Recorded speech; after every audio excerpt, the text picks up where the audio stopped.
Welcome back to the second day of the symposium, Institutions and Resistance, Alliances for Art at Risk, organized by the ZKM Karlsruhe together with a network institution, Artists at Risk, in the framework of the EU-funded project European Network of Safe Havens.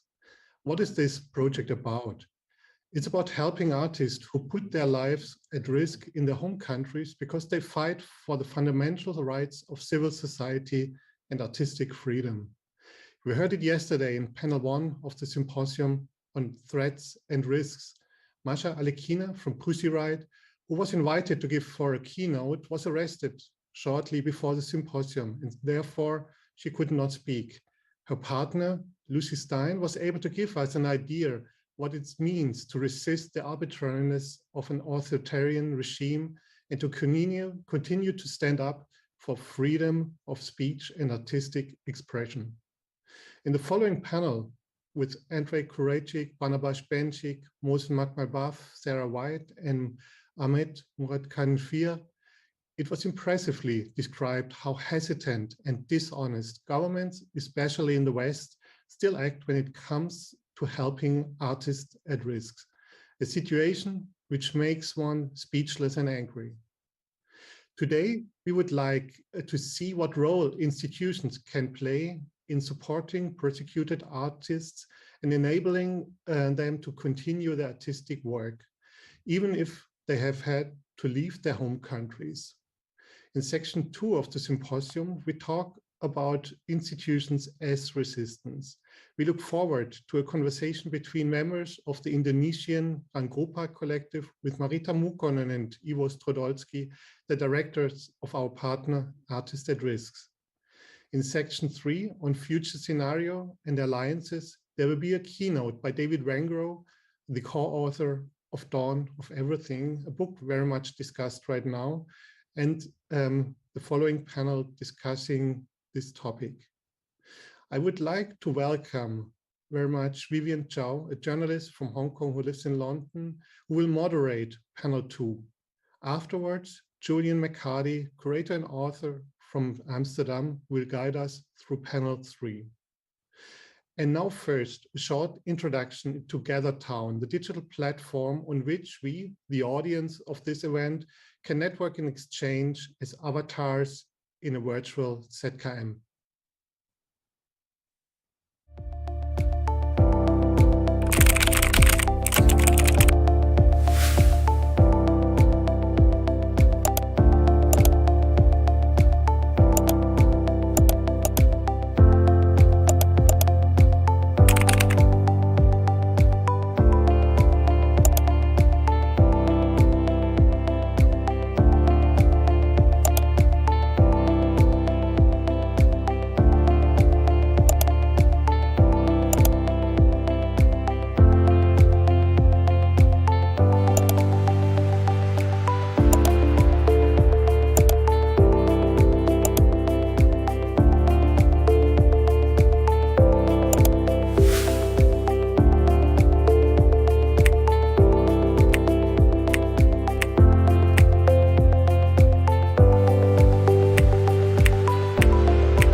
Oh, hi. Welcome to the section 2 of the symposium, Institutions as Resistance. I am your moderator, Vivian Chow. I'm an arts and culture journalist based in London, originally from Hong Kong. Institutions are playing an even much more crucial role in today's fast-changing socio-political situation. Places that formerly belonged to the free world are now facing unprecedented oppression and suppression. Some artists and cultural workers resisting control continue to advocate for creative and artistic freedoms, despite the imminent threats and risks they are facing. Institutions, particularly those in the free world, are hoped to provide a safe haven for these artists and cultural workers. In this section, we hope to explore the topic of institutions as resistance from a range of perspectives through discussion among various stakeholders in 3 segments. So the first segment, we have conversation. This is a conversation among members of Regrupa, Reusation Avicenna, and Varied Raccoon, as well as the directors of Artists at Risk, Marita Makunen and Eva Stotowski. So now let's have the conversation.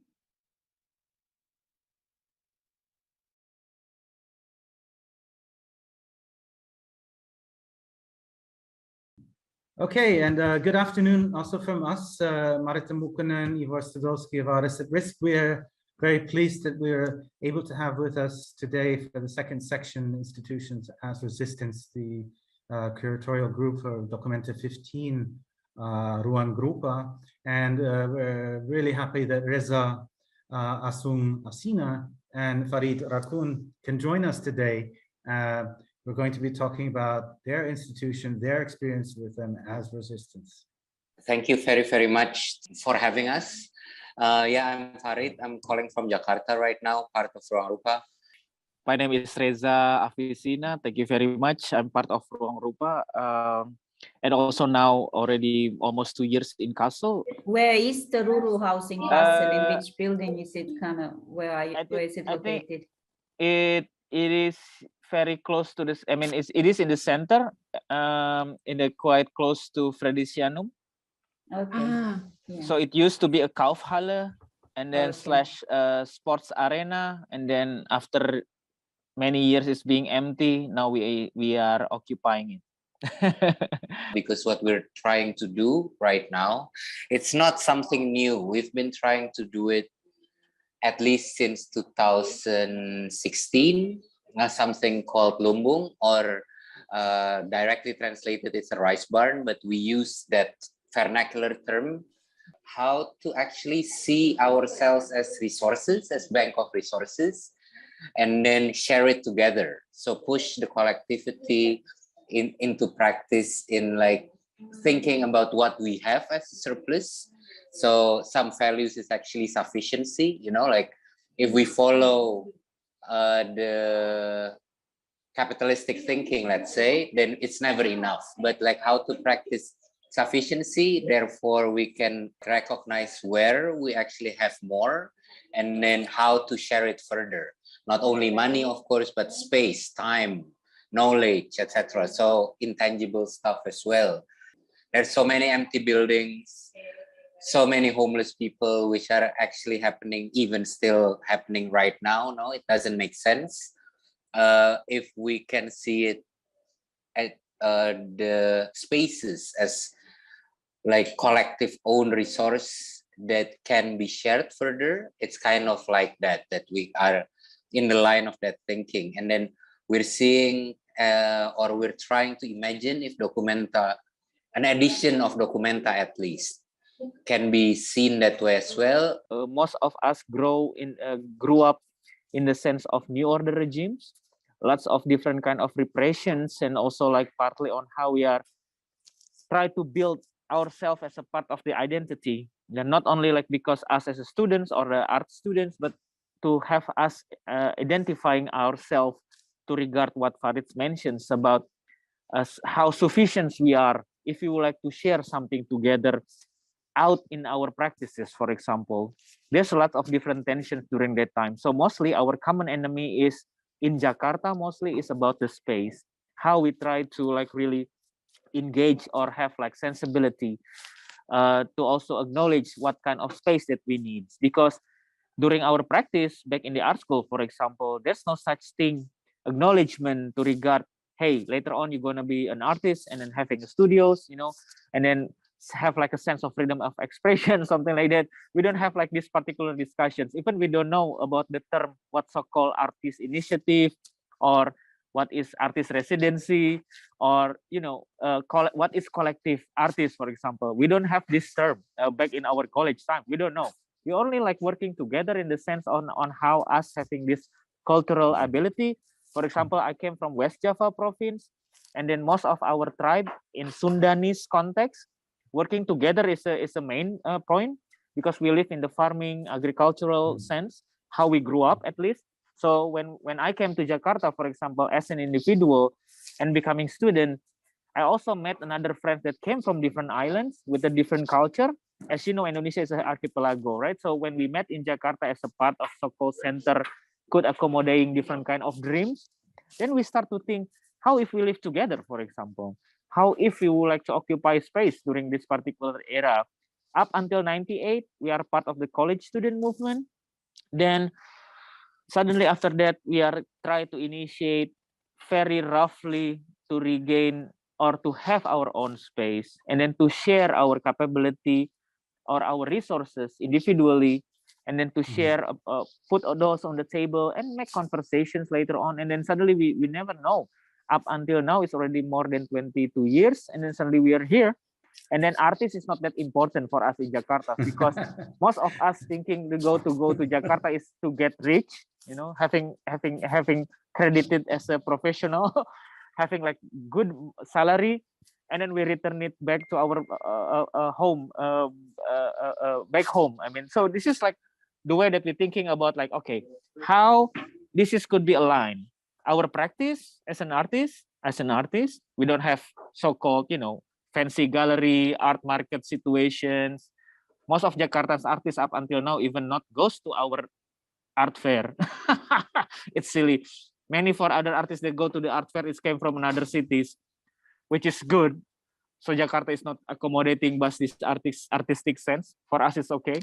So we could have our own playground, let's say with a good school, for example. I'm really fascinated also by the personal side of it, and all how you came from another region and how you then developed it collectively over so many years without even noticing how it developed. In a sense, there wasn't an intentional, like, you know, art practice or any kind of philosophical or even ideological move. It was just like your practice also came from your culture, the one that you had through your family or your background. I think this kind of leads us to a bit of the question we're trying to get to, which is about institutions and how can they be resistant, what formats or forms they could take to do so, and what are they resistant against. But we're talking about kind of organizing against authoritarian tendencies in that kind of world in which they're dominant. And so what kind of institutions are we thinking of? You know, and you're showing an example, even though you didn't intentionally construct it. How do you think it worked out? And do you think it's able to create some kind of a way and how it can resist? The importance is not become institution, but the importance is on how we could be part as a policy making. So this is like really hard. Like policy making in the sense that we govern together, not govern, but if we believe in one ecosystem, then we believe in the different kind of supporting system based on their needs. Not like, you know, 20,000 euro for us and 10,000 euro for you. Yeah, it's not like that, but it's based on necessity, on how we share, and then how we have these capacities on, you know, interlink, not overlapping, but fill in the gap. That's most of the things that we are trying to find. For example, we don't try to change anything that comes in our government policies in the sense, but we need to have like dialogue with them intensively, just to find out that if you have your own nomenclature within your own policies, but at least we should know in which part that we could also react to it, to accompany and working together within this. It's not like because the government not taking care about us. No, the government is always taking care about us, but sometimes they didn't know how to handle a baby, for example. How to carry around the baby, they didn't know. But now, but they know that we have a baby on our own. They could say like, okay, I give you milk, but okay, just milk or something like that. So this is like our dialogue that we need to perform at least. So probably that's my elaboration right now. Farid? We kind of like deny that fact for a long time, that we don't want to be an institution, you know, but then because of the burden that it comes with it, but we came into peace more into that kind of like notion, because we realized what we're doing as well, because there's no mainstream. That's why we cannot be alternative, that we're not doing like, you know, we don't fall easily into categories such as institutional critique or socially based practice, relational aesthetics, you know, whatever, all those things. We just never sit down nicely or comfortably in that. So we understand what we're doing as institutional practice as well. Little things like scale, bureaucracy, all those kind of stuff. We've made those type of works, like a lot of times it's maintenance works, invisible works, all those kind of stuff. It becomes actually our artistic practice, like what Reza said before. That's what, like the structure, when Reza was mentioning the structure, well, we have a board, we have a director, all those kind of stuff. It's actually all can be seen as fictional, and then therefore it's artistic and poetic and all those kind of stuff as well. We can change it anytime we like, and then how we deal up until now, we're still dealing with how, like, the rejection of making a report, for example, or the skepticism towards, then it becomes artistic work in itself. And then scale, in a sense that we should not be too big, because a lot of times what we've learned from these big institutions that we have been working with is like, when it becomes too big, then immediacy, you know, like the immediacy of our work, then it becomes hard to practice, let's say.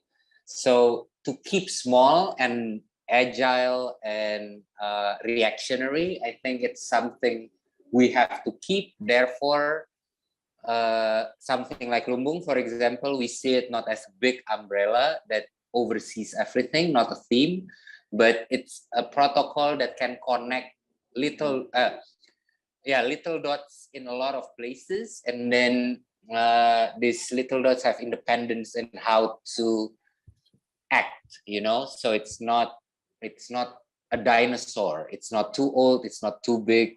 That it's just like too big to fail. I think that's what we are talking about also in our work. When we work with artists at risk, actually we don't work on metaphoric terms like art world often does. I mean, basically it means that we work with professional artists. That's very important, who are at risk and who are in a situation that they need a breather, or they have to flee their countries for some time. So it's kind of, it's different, that kind of doing artistic work about it or curating its exhibitions about it. It just means that it's kind of, it's really hands-on concrete work. And in this kind of work, you can't either kind of, your starting point can't be that to which conceptual category do we fit in. And I think the starting point is something really different, that there are Afghan artists who are now sitting in their safe houses, they are in hunger, they have to get visas, they have to get out. And I think that we are also talking about in this symposium that how kind of institutions of all kinds can actually change their practice and act in this kind of situation. And I think that we live in these kind of emergencies now for many reasons, that we also had to be able to kind of break out of this is kind of this is kind of Discursive conceptual, categories. yeah, discursive categories which are there. And I think that these categories kind of, they will take shape as we do our work, as you say, in a way that it's kind of, we have to work that way at the moment. As you said, you had to do this difficult transformation from being a group of friends to becoming like some form of a, you know, you had legal entity, but aside from that, also, you know, that you're involved in many processes, and so then there's all kinds of new things that you're encountering, responsibilities and commitments and forms of promises and things that you want to carry on because that's what you're known as and want to keep doing that. And it's not just because you just happen to feel that way, but you have some kind of, you know, dedication. And I realized the word that you used, interestingly, Reza, that was, you said that we're now aligned. Yeah, and you kept on saying, using the word aligned. I find that interesting because, well, obviously, the first, you know, thing that comes to mind when somebody from Indonesia is, you know, the non-aligned movement, you know, I founded in Bandung, you know, and so on.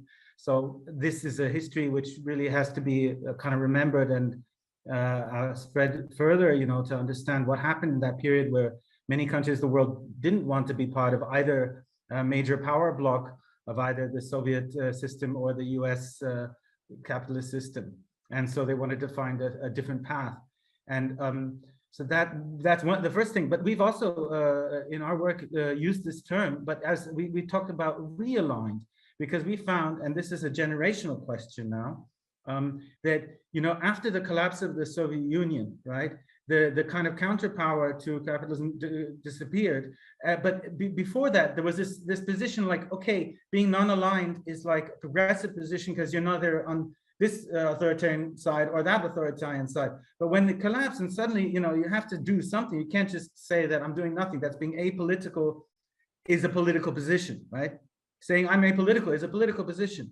And so we said, no, there's going to be a moment where people realign and perhaps they can cross those old boundaries of, you know, the socialist hates the communist and the anarchist hates the social, and so on and so forth. And that, you know, you have a commons movement where this is, I understand you use that term too, commons and sustainable kind of communities and forms of commoning. And this is really interesting. And I would like to know, how do you see this in a kind of generational perspective of realigning? In this kind of reliant movement, it means that you have kind of certain common values you share and you have a common direction.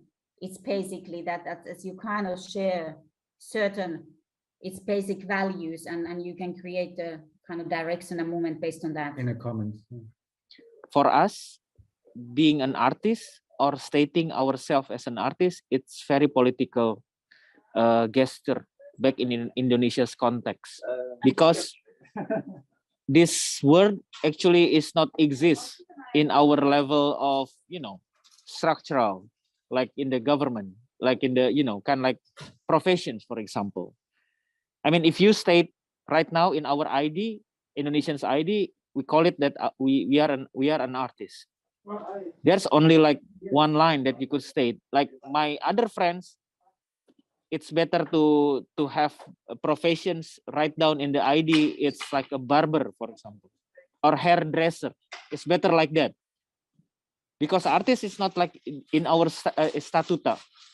So we are not being accommodating enough or having privilege or gaining, like, you know, kind of like social security or, you know, healthcare from the government. If you are considering, you know, artists, what kind of artist, what things that you do. Most of them now is painting, or probably they could say you are a photographer. Is much more easier, just like what I did in the passport for the first time. Because when I said like I'm an artist, what kind of artist did you do?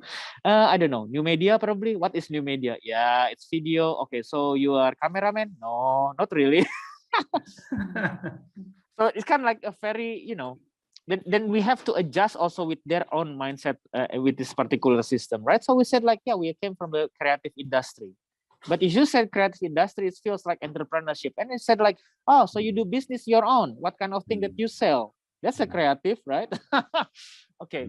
Then we have to like really, not having debate, but having like a very long engagement with this conversation, and then suddenly, okay, it's better you mentioned that you are a photographer. That's it, tough, and then you are becoming a photographer yourself, which is nice, even though it's not necessities, but at least we are being acknowledged. So that's first. And the second, I grew up in the very conservative Islam back in the West Java province. Even up until now, my father-in-law is still really quite stronghold within the fundamentalists. But the way that I grew up, actually, I studied in the Catholic school since I was kindergarten, probably up until I was in the high school. So I received Catholic educations in the sense, and the other hand, I also grew up in the very strong Muslim context. And then some part of my family, for example, getting related to this Islamic movement back in the 40s, I forgot, but they're becoming enemy of them / also becoming enemy of the government. So we need to leave our hometown, and then we live in the big cities like Bandung in West Java, but we're still in the center of the Sundanese tribe. So we are up okay until now, even though West Java province is still occupying by very strong fundamentalist party organizations in the part of the political party in Indonesia. But gladly, we still could blend in within this particular conditions or situations right now, and then how we negotiate also to regard the neighbor and everything. We are still in the sense delivering the same respects that we used to have, we are having up until now in the society's context or in the levels of educations, even though in the West Java province, when you go to school, for example, your choice is only two: go to the public school or Islamic school. So most of the private school, actually, it's being governed by Islam organizations. Yeah? So for example, like my kids, two of them went to the school. It's not a public school, it's a private school, but still in the Islamic context, because public school, it sucks. That's the things. After 98, actually, it seems like red carpet to other generations that follow us. I mean, in the sense like, especially in the Jakarta's context, right? Because there's no such thing as repressions. There's no such thing as censorships.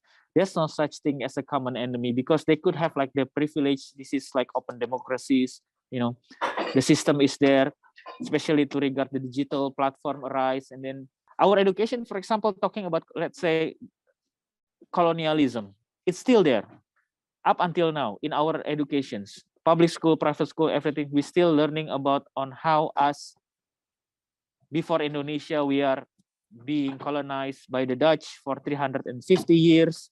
And then after that, with Japan for 3.2 or 3.5 years afterward, up until independence era, we still learning about that very deep down.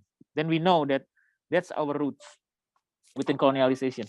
And also partly like even my daughter, which is now 10 years old, back in the educations in the elementary school in Jakarta, before we left here in July 2020, she still received this particular education's knowledge about colonialism, for example. And also partly about how communism is relatively not good, something like that.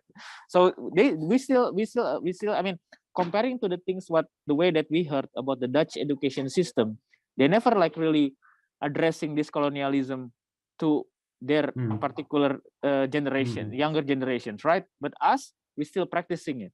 So this is like the way on how we are trying to balance, and especially ever since that we are grew up in the new order regime, at least up until could be our generations till 98, the new order regime setting up their own history on how they try to brainwash us within their own notions of creating the new history, the way that they would like to be narrated, the way that they would like to be identified and to embed in our society, like the gate community, like any other particular levels about the structures of new order regimes, about how bad is communism. Like each year, each of every one of us, neither you sit in the school or at home watching your only national televisions, you're still watching the same movies for 3-hour length about how bad is communism, creating by very famous director and it is really indeed very good movies. I mean, in the scope of cinematography, because I study cinematography and I'm not graduated, by my major is sound director, but that's a very good movies. And then can you imagine that we have to watch it every September 30th? Yeah. So, but now it's not happening. I mean, it's now it's violated your rights, you know, to like really sit in the television and then you have to watch this. I mean, it's like you're imposing something. One of the connections actually with the Rural House, and we will talk about that, it's also later on in section 3, is that it's kind of a friend of ours, anthropologist, is David Kreper. It's basically worked for a long time. It's on a book. It's together with archaeologist David Wengrow, and one of the kind of interesting things they kind of found out that it's Venda Nation, for example, that they had this kind of ongoing democratic councils going on it's every day. And in a way that it's also the space you are creating in Rural House is kind of something like that you actually have a conversation on daily basis. It's about the common things you have to decide about and what you are kind of talking about.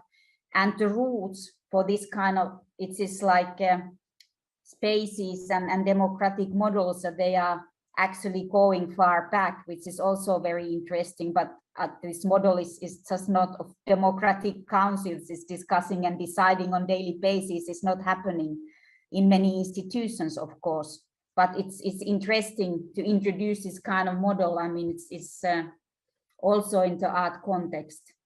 Thank you very much. Thank you. Thanks a lot. Take a good care. Bye. Bye-bye. Thank you so much. Bye-bye. Thank you very much for the insightful conversation. Moving up next, we will have statements from 7 distinguished artists, curators, and culture experts who will share with us their thoughts and insights on the topic of institutions as resistance. Let's hear what they say.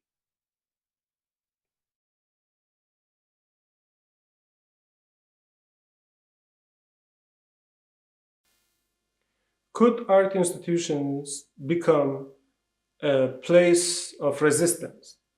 Yes, I think it could, but there is a lot of work that needs to be done. I give you an example.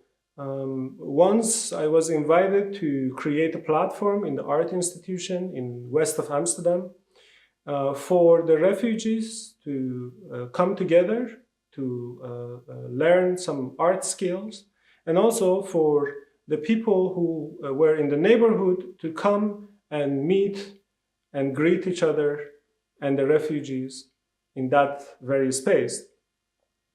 But unfortunately, it didn't happen because the people in the neighborhood, they didn't want to come to the art institutions because they find it very pretentious space, and so felt the refugees. And the art institutions, unfortunately, didn't have enough budget to facilitate enough time for this project to really find place and to gain the trust of those parties. So I think this is one of the main problems that art institutions have. And the reason is because the art institution feel very elitist and doesn't feel really like a safe space. I could say I don't myself really feel safe by the time before Corona, when we used to go to the art institutions and to the openings to meet each other. It was not a real place of solidarity because of this very competitive culture that actually exists inside the art, mainly facilitated by art institutions. So when I used to go to exhibitions, I felt that it is actually a place where artists come to basically sell themselves, to talk about their success, to talk about, to actually promote themselves, to promote their next shows, to talk about their grant that they received, or to show their power of intellect or their fancy shoes or clothes. So for being a place of resistance, first of all, we need a community that feels safe.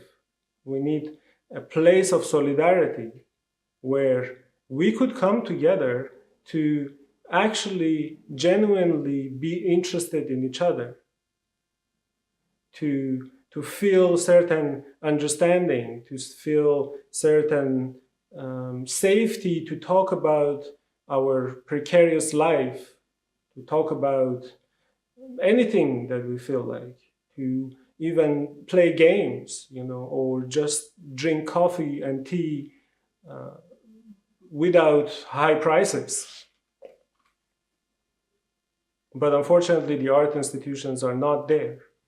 And I think for any resistance to exist inside the art institution, this is the first thing that needs to exist. A safe place of solidarity where people can come together without any alienation, without any feeling of not belonging there. And this platform itself, it is already a place of resistance, because I don't feel those places really exist. And if art institutions could facilitate those platforms, it is already itself an act of resistance. And from those places, other acts of resistance could exist and could flourish. Hi, I'm Mariam Ghani, an artist and filmmaker. Thank you for the opportunity to provide a statement for this symposium on institutions and resistance, alliances for art at risk. Alliances between cultural institutions, academic institutions, and governments are essential to providing artists at risk with support to not only live but thrive in new countries, to live, to continue learning and teaching, and to make and exhibit work. Cultural institutions like museums should be leveraging their connections with cultural ministries to advocate for additional visas for artists at risk. Cultural and academic institutions can host residencies and fellowships for more established artists at risk, provide scholarships for young artists whose education has been suspended, host events and symposia for diasporic art communities, and provide exhibition, performance, and commission opportunities with fees attached that will help artists survive in their new contexts. Meanwhile, governments should be applying pressure to ensure that freedom of expression is respected and cultural history preserved in countries where art is at risk. Artists at risk are, like many refugees, often denied the mobility across borders that cultural artifacts and artworks enjoy. An alliance of this kind would work to help artists move as freely as the objects that European archaeologists and collectors have removed from their countries for centuries. It would recognize the long relationships between our countries and the ties that bind us, as well as the valuable expertise and experience that refugee artists bring to their new countries. It would also work to facilitate the important ties between diasporic artists and their countries of origin, through networks of mentorship and peer-to-peer education that ensure no one is completely left behind, and can mitigate against the interruption of artistic traditions during periods of political upheaval. Thanks again, and I look forward to hearing the outcome of this symposium. My name's Dr. Catherine Schofield, and I'm a senior lecturer in South Asian music and history at King's College London. Since the fall of Kabul on the 15th of August, I've acted as the external lead of a loose coordination of volunteers from the music sector across the Anglophone world, including a number of Afghans and the Northern Irish charity Beyond Skin.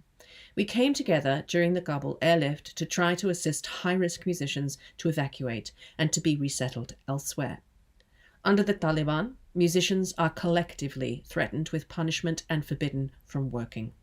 Our organisation, now called the International Campaign for Afghanistan's Musicians, ICFAM.info, has a threefold remit: to get governments to recognise all musicians under the Taliban as members of a particular social group with a well-founded fear of persecution under the 1951 Refugee Convention, and to prioritise them for humanitarian resettlement. We provide reliable and trustworthy information to musician asylum seekers and refugees from Afghanistan. And we raise funds to aid the most vulnerable and destitute musician breadwinners still inside Afghanistan. All of us are either academics in university music departments or professional musicians, sometimes both, with professional links to Afghanistan. Many of us worked with one or more of the music education institutions in Afghanistan. Others, such as myself, are scholars of the music of the region or are themselves Afghan musicians. As a group, we're able to offer research-based and practical expertise on music, music institutions, and musicians in Afghanistan, but we're also 100% committed to helping our colleagues in dire need. As professional writers, musicians, and events organisers, we're adept at networking with other political, social, and cultural stakeholders to create lobbying efforts to raise the profile of the plight of Afghanistan's people in the public eye and the media, and to organising fundraising and awareness events, all with the aim of helping musicians and other vulnerable Afghans get to safety and survive either inside or outside Afghanistan. So far, ICFAM has helped facilitate the evacuation of several hundred musicians to Germany, Portugal, France, and elsewhere, and some of them have now joined our team. Set up a secure digital repository for musicians' crucial ID documents, performance records, and documentation of persecution. Partnered with registered charities to raise thousands of pounds for direct aid to musicians and other vulnerable Afghans through concerts and events. Pushed Afghanistan's musicians up the agenda of UN special rapporteurs, UNESCO, and other policy groups as documented in written reports. Helped refugees who've arrived in Northern Ireland to re-engage with music as part of Beyond Skin's Musicians and Artists at Risk Resettlement Scheme. Worked in coordination with other groups lobbying for vulnerable Afghans across the UK, Europe, and US. And have kept the plight of musicians in the public eye through mainstream and social media, including 2 big letters signed by the bulk of UK's musical leadership, and in front of the UK government agencies, thanks to a strategic partnership with Political Organisers Action for Afghanistan, led by Zara Zaidi. I think what we've achieved, a drop in the ocean though it is testament to the fact that concerned individuals from a single cultural sector, music in this case, can be active agents in the defence of human and cultural rights and the protection of cultural heritage. What is required is firstly commitment and senses of urgency, responsibility, and humility. The dropping of ego is crucial. You need individuals with expertise across a range of skill sets, communications tools, and a set of ethical protocols for using them securely and effectively. We use signal groups, Proton Mail, and Teams for meetings, and wide networking and coordination with other groups working towards the same goals. And we've had a lot of connection with PEN International, PEN America, and PEN England. Critical to success is coordinated working and networking with individuals and organisations who have the expertise and, crucially, the person-hour and financial capacity to make things happen on the political front. All of us have full-time jobs on top of this work. Unfortunately, it's only by successfully getting the key politicians to act that genuine, long-lasting protections for human and cultural rights can be assured. Hi everyone, my name is Jessica Abreu and I am co-founder of the Black Archive, which focus mostly on Black history, literature, culture, etc. But often we are focused on narratives that are silenced in society, and we use art to tell these stories, to tell this history, to understand why human rights are constantly violated. So to answer the questions, so how can a cultural institution be an active agent of resistance to discrimination, persecutions of all kinds? I would say that yes, they can function as active agents, cultural institutions. And the greatest way to be an ally is by understanding how to shift money and power, I would say, as a way they can function in giving more access to those in society which are robbed from their rights, which are robbed from experiences to fulfill their life at this moment. And a great example would be, for instance, through funding or donations and sharing resources like paid employees and more. Another question is, for instance, can they act in a way to counter anti-democratic, authoritarian, and or eco-destructive tendencies in societies? I would say because institutions are built on centuries of power, histories of power, I am sometimes a little bit pessimistic because they're part of that power play and those privileges. However, on a more positive note, I would say I do believe in change. Not immediately, but eventually. I do believe eventually cultural institutions have no choice than to go with the times of social change and cohesion. How can new alliances be developed to function from a local to a transnational level? I would say at the Black Archives, we have archives that shows that Black communities in the 1930s, 1940s, and maybe even before, they had developed these international networks, solidarity acts, and also these movements from the US to the Caribbean, to the African continent, to Europe, maybe other places. So I do believe in those international developments and solidarity. At that time, they had no internet and they also had no social media. So I do believe that technology can enhance these collaborations. But not everybody has access to technology. Not everybody has access to internet. So it's up to us to take every opportunity that we have to develop collaborations, close bonds, and if you may also friendship, to keep in contact with each other, to share our experiences, our stories, and share our resources with each other. And I would say that these close bonds can help in activation and to pressure various institutions and governments that are trying to violate people's rights. I will read some sentences I wrote. In my opinion, the most important thing is community. Transnational network of institutions and people supporting and helping each other. My country, Poland, is becoming more and more oppressive state. But there are countries where the situation is worse. Places where human rights violations are common. Countries where artists are threatened with imprisonment or even death. Compared to these places, our situation in Poland is not the worst. It's bad, it's very bad, but not the worst. But the threat of fascism is becoming more and more real here. The ban on abortion, discrimination against LGBTQ+ people, politicization of courts, breaking democratic principles is becoming everyday life in Poland. In this situation, this network can provide real support. It can support international pressure when we need it and create escape points for who's at risk. We need it now.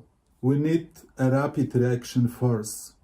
In a moment, it will be too late because our time is becoming shorter and shorter. Art galleries, as well as other cultural institutions, are by nature exclusive.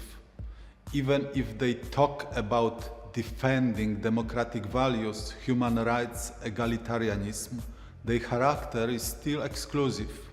There are more artists that we have not shown at our galleries than the ones we have shown. We focus to keep our exhibitions the best. We focus on the art we show to be the best, most interesting, most up-to-date, and of course outstanding. This is how we fulfill our ambitions. We talk about problems instead of solving them. We talk about persecution and discrimination instead of talking to the persecuted and discriminated against. We talk about exclusion, however, we ourselves block and exclude. The power of curators, the power of directors. It is very exciting to be allowed to decide. Perhaps the apex of pleasure may be in the decision to give up deciding and not to judge. By saying, I don't know, I open up space for others. I'm not looking for someone who knows or who will provide a recipe. I want to give space for others to speak up. I should be a guard who makes sure that the place which I'm letting go of is not occupied by someone who is convinced that they know.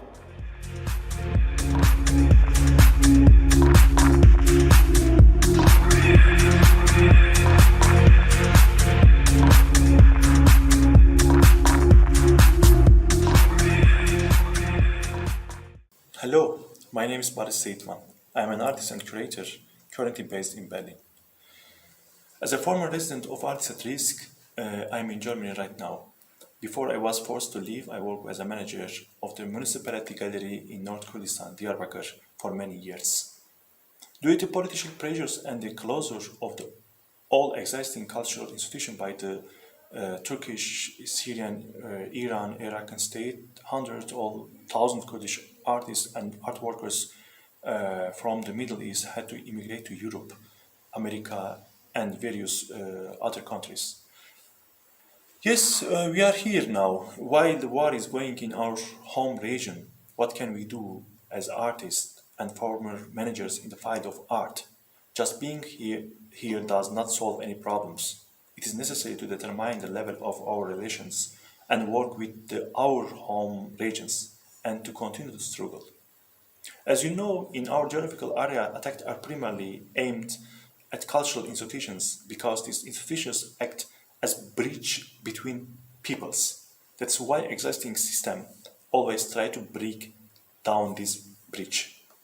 We discussed at length what we can do in Kurdistan with Artists at Risk. Maybe in the near future we will discuss how we can create common cultural structures and alliance with institutions located in different parts of Kurdistan. Artist Waste Program, the construction of cultural institutions and the sustainability of these institutions in partnership with local people. Local people is really very important.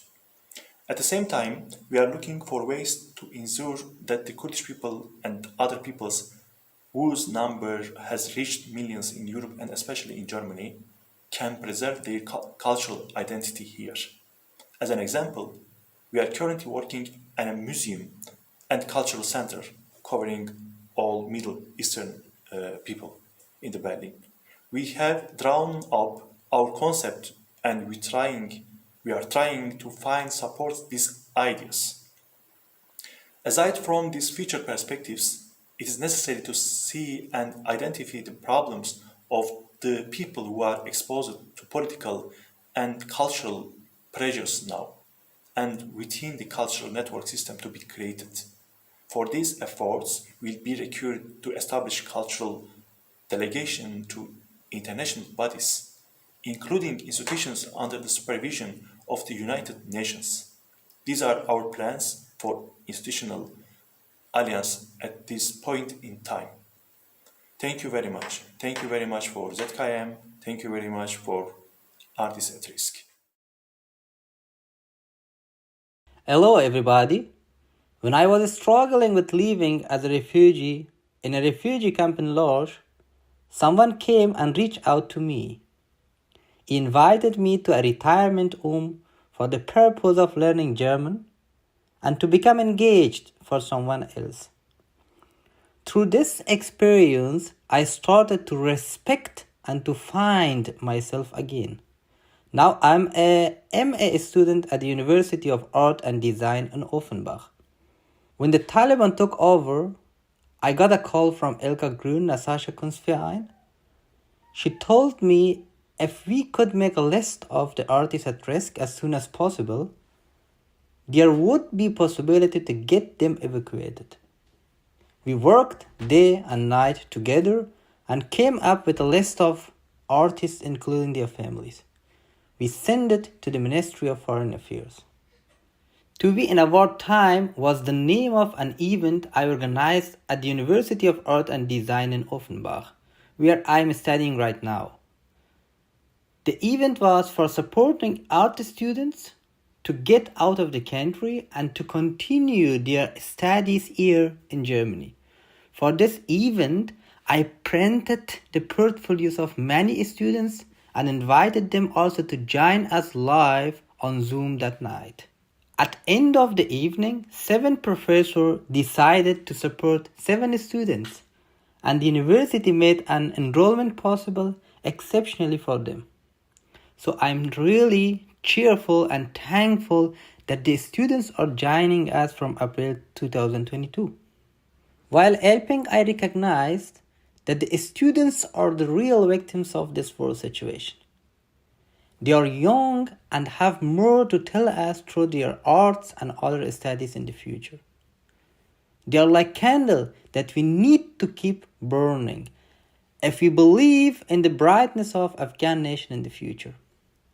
Unfortunately, hundreds of students are still waiting in a hopeless situation for possibilities. Could we make the effort to give them hope?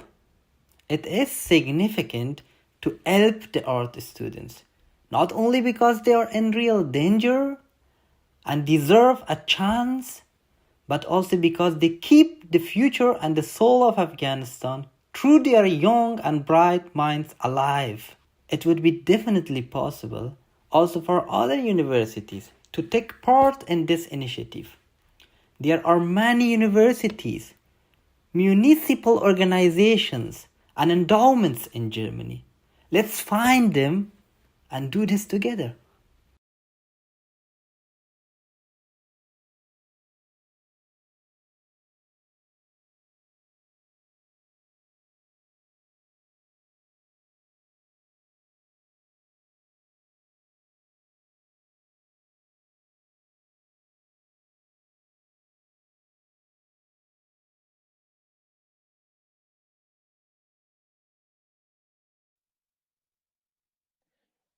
Thank you very much for all these important statements from the artists, curators, and culture experts.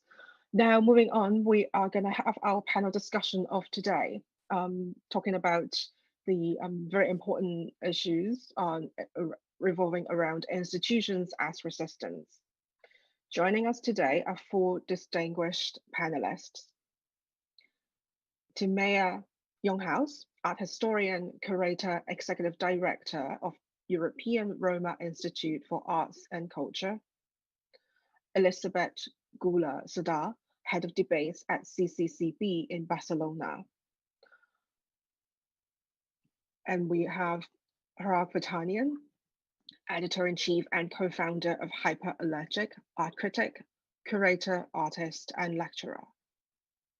Last but not least, we have Gitta Schock, the General Secretary of IVA, Institute for Foreign Cultural Relations. To start with this conversation, I would like to ask each panelist a question before we move on to a group discussion. So first of all, I would like to ask Timea, in your experience, institutions in general, are they facing greater pressure today? And would there be specific circumstances for certain kind of institutions that they are facing even greater pressure? Yes, hello. Welcome to fellow panelists, and thank you for the invitation and moderation. Yes, I believe that institutions of political and cultural resistance today are certainly under more pressure. And those working for a more diverse and inclusive artwork certainly do need more alliances. Let's not forget that we all operate in a crisis of epistemologies and information and in a growing disinformation and influence by far-right, violent, and military forces. alliances, I believe, are more important than ever. I bring, of course, the example of the Roma community, the largest European minority of 12 million people, and we have been contributing to Europe for over a millennia. And our history in Europe is a series of larger and smaller genocides, while our culture is a contribution to all national cultures and to the whole Europe as well. Our music made it to classical music, our languages in every European national language, our knowledge about the universe, spirituality, and expertise about the planet and nature. It has been taken. Our cultural heritage is stolen and hidden. And our institutions of resistance are very few. One of them is ERIAC, which was only established in 2017. I would like to share the most important, which is ERIAC represents a strategy that has been built and distilled for decades by the Roma community. And this strategy is resistant institutions need strategies for infrastructure, need strategies for delinking from the history that was taught to us and to write our own history and language. And number three is it's important in resistance strategies to have the self-determination and leadership with those who are represented. Right. Well, thank you very much for your sharing. And then I would like to invite Elizabeth. I'm curious about the work you do. Can you share with us about your views on the importance in curating constructive debates and your experiences in your work, and also what makes a constructive dialogue that can help institutions to foster their alliances and also in a form of resistance? Thank you, Vivienne, for the introduction and the moderation, and thank you, Artists at Risk and ZKM, for making this event possible. Okay, I think that the debates program are really important, a really important piece for fighting discrimination and for defending freedom of expression. I think that cultural centers, I work at a cultural center, and I think that cultural centers have an importance and a power to intervene in the public sphere and to create opinion. So debates program are a key aspect of this.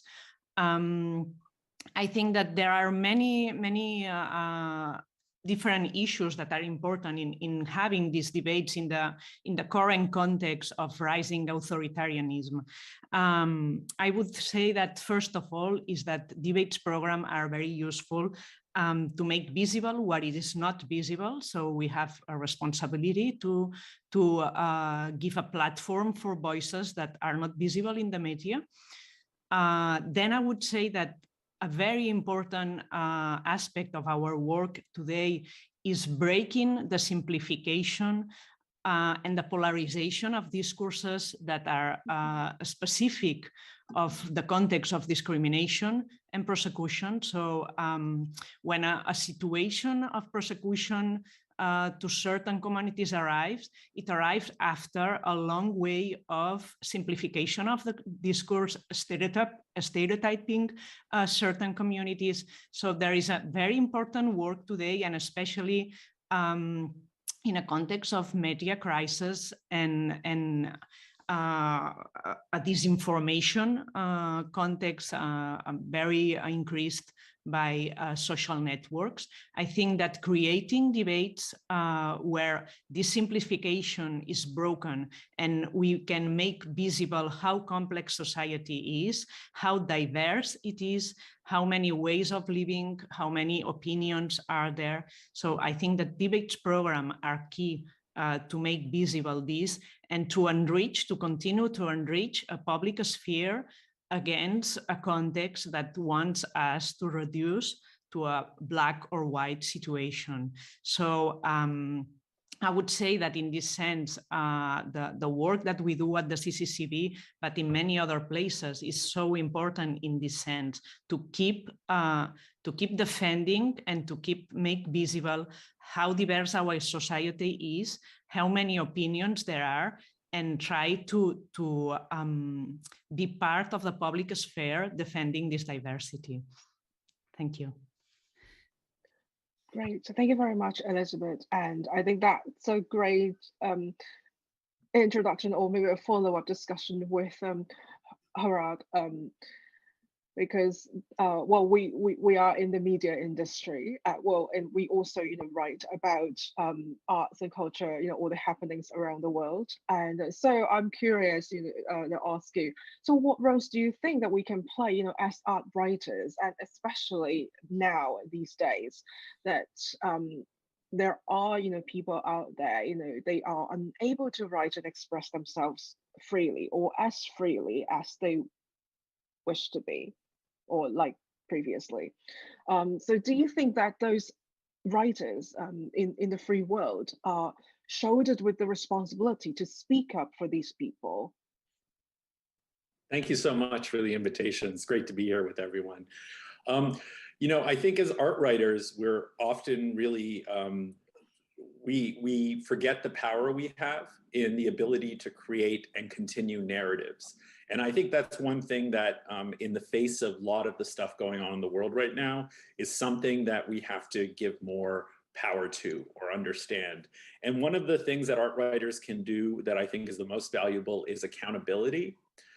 Because I think there's still a notion that art writing is just about propagating ideas that artists have or museums have, where the reality should be that art writers should be holding institutions and artists and others accountable for following through with ideas, for understanding if these ideas, if what they're doing is right or not.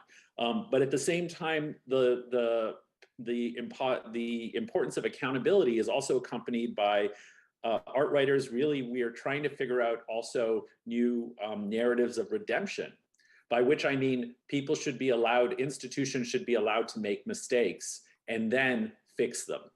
And I think we're at a we're really at a very important turning point in this, because I think there's been very little attention placed on this topic. And I think as art writers, we can certainly do that, because the art world, in many of our opinions, in my opinion specifically, we often can model new behaviors for society as large, because we're a microcosm of society often. And that is something that I hope art writers will take more to heart. But there are other issues, of course, with art writers, because there are issues of class and other things. So often art writers are picked from some of the most elite classes in our society. So there are issues of class solidarity that emerge with art writers that are not scrutinized. So the inverse of your question, I would also ask us to scrutinize art writers more, and also be sure what their biases are and what our biases are, I should say, as well as looking at what we are not covering and potentially why. And when we do fall into the trap of giving voice to authoritarian regimes and doing that uncritically, it is incredibly dangerous, in my opinion. And I think what often happens increasingly is, and I am seeing new trends in societies that are quote unquote not as free, where often the tools of critical theory and other ideas are being used to instrumentalize authoritarian tendencies. By talking about things like, by not respecting freedom of expression, but expecting your freedom of expression to be respected in a way that they would never respect yours, in a way. And I think this is one thing where, as art writers, we are at the forefront of making sure that those stories can be told, but also questioning the stories we are telling and continuing. Very important insight, and I agree with what you said, Harag. And then now I would like to invite Git to share with us about the work of the Institute and how and the importance in building global cultural relations and alliances, I think, through the work of the Institute. Thanks. Thanks for the invitation to join this panel. Already heard quite some interesting remarks, especially how art writers can hold institutions like the one that I am heading accountable. I think we need that, and we welcome writing that looks at us critically, but also lovingly. Yeah, IFA, Institute for Foreign Cultural Relations, is one of 38 organizations of cultural relations of the EU that have united in UNIC, the EU National Institutes for Culture, a network of European cultural relations organizations. And so we're one of 2 organizations in Germany. We're based in Stuttgart and Berlin that are organized in this network. And I guess one way of saying what we do is to say that we act on the intersection of art and culture, engagement, maybe also, and research and foreign policy or foreign relations, as at the basis or at the core of our work is fostering cultural exchange. So we enable exchange, mobility, mutual learning across the globe. And we do this through different programs. We have one pillar of our work is in the arts. So we organize art exhibitions that tour the world. We also support artists who are invited to art shows around the world. We also have a program for artists and cultural actors and also human rights activists at risk. And we engage in mutual learning and have mobility programs to bring people together and enable also thinking and acting across borders. We strongly believe that knowing more about the world and knowing more about each other helps us to create sort of a global network of trust and understanding. Creating trust and understanding through culture is one way how you could say what we do. We're also an institution that's more than 100 years old. In the artist, one of the artist statements before, we heard that institutions that are old have difficulty to change and adapt themselves to contemporary discourses or needs.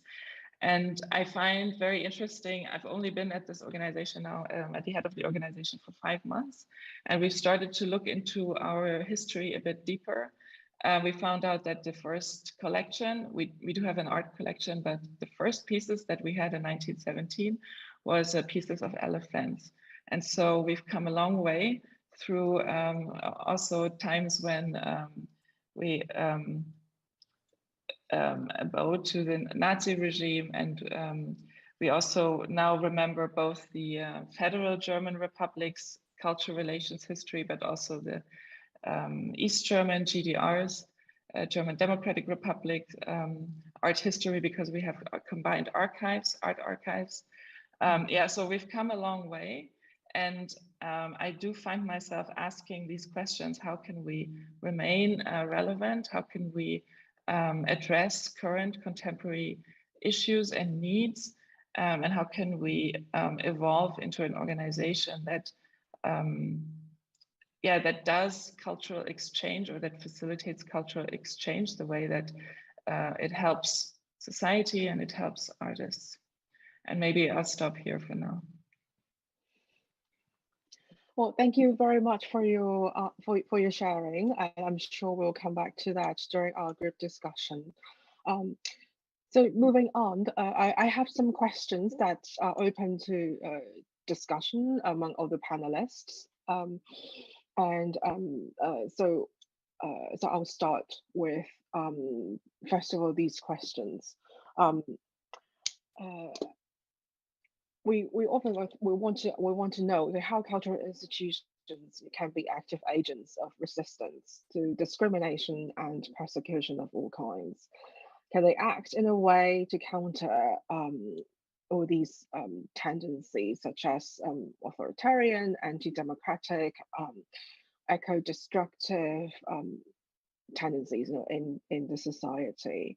I think during the I can talk about my my observation, where I come from. I come from Hong Kong, so during the 2019 protests in Hong Kong, a lot of artists, cultural workers, they rendered helpless, feeling that there's nothing much that they could do at the time, and of course the situation is not it doesn't look good at the moment. But then that also inspired a lot of people, especially people in the cultural sector, to start to think about, okay, what they can do and what cultural institutions can do at times like these. So I would be very curious to hear what the panelists would have to say about the role of cultural institutions at times like these, I think in different specific contexts. Anyone wants to be the first to talk about this? I'll jump in, I guess, since no one else is jumping in first. I think it's really difficult to talk about fighting authoritarian and different kinds of types of tenets of ideas in institutions like museums or arts institutions when they're often not governed democratically, and not modeling the same kind of behavior they want to see in the world. And I think that is one of the biggest obstacles, and particularly in the case of North America, institutions have become increasingly more elitist. Art museums in particular have become increasingly more elitist, depending more on private funding and more on these different things. And that the mission of being more democratic, fighting some of these ideas and being places of resistance is really coming under fire. So the real work is often being done by smaller organizations. And I think this is really the key, in my opinion, is not trying to necessarily reform the larger institutions, but modeling new possibilities to then be co-opted by larger institutions, which unfortunately is the way change often happens. So I do think we have to think a little bit about institutions in general that way. Yes, please.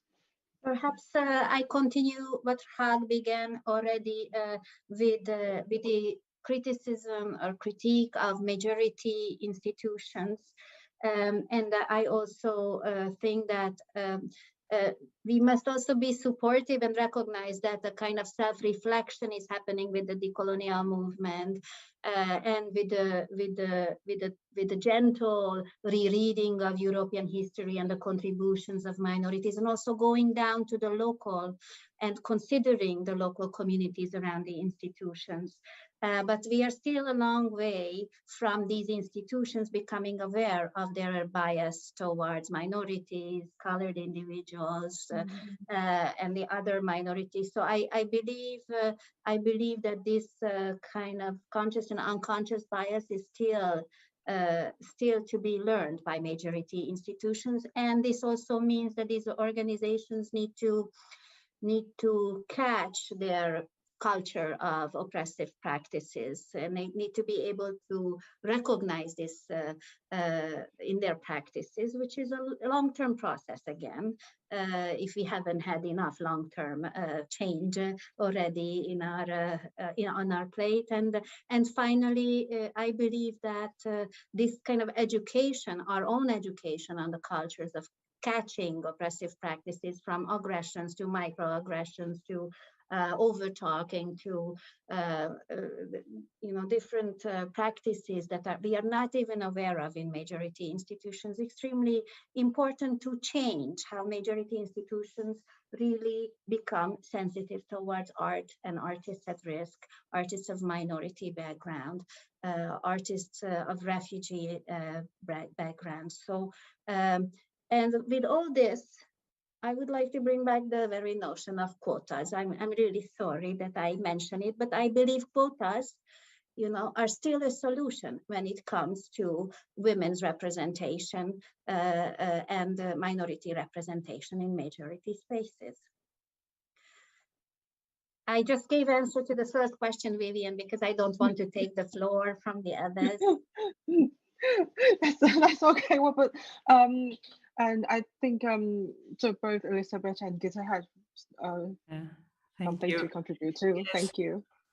I agree that well, that there is an important debate to make around institutions. The CCCB itself is a big institution, and we have been through a debate about how to change. Of course, there are aspects of institutions that are difficult to change from the inside because we depend on other political instances that we cannot change. For instance, the CCCB is a 100% public institution, so we depend on different councils and regional political levels. But there are things that can be done, and the first was at the CCCB to recognize that cultural institutions cannot work anymore as kind of sanctuaries of knowledge apart of the communities or the local roots. So one of the first steps we took was really to reinforce a lot our local roots with many community programs. So to know better, to open the institution and to know better who is living around us, and also to make the institution not a place only for only public, and let's say probably an middle up class that wants some entertainment for the weekend, but to open the institution for all the publics, to mix the publics. And this is very important. And we work a lot in mediation and education programs to make this possible, so that the institution became a place where people coming from very different backgrounds can feel good, can be a place for them. They can undertake activities that they would be interested, and they feel that the institution is a place where they can follow their interests. So, and that you can mix these very different publics. So at the CCCB, we have been, for instance, working with, we have exhibitions that can interest to many different publics, but at the same time, we are working with young migrants that just arrived to Spain and that have no families, no roots there. So we work with them, or we work with other communities that are in our neighborhood. So I think that somehow, and of course many other things have to be changed, but somehow a part of the problem is solved when you decide to open the institution in this way, I think.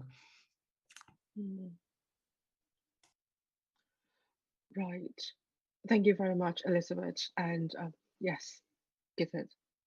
Thanks. Yeah, as an internationally active organization, I also do think we have a responsibility in our programming to create safe spaces, or spaces where critical voices can be heard, or where critical voices are invited.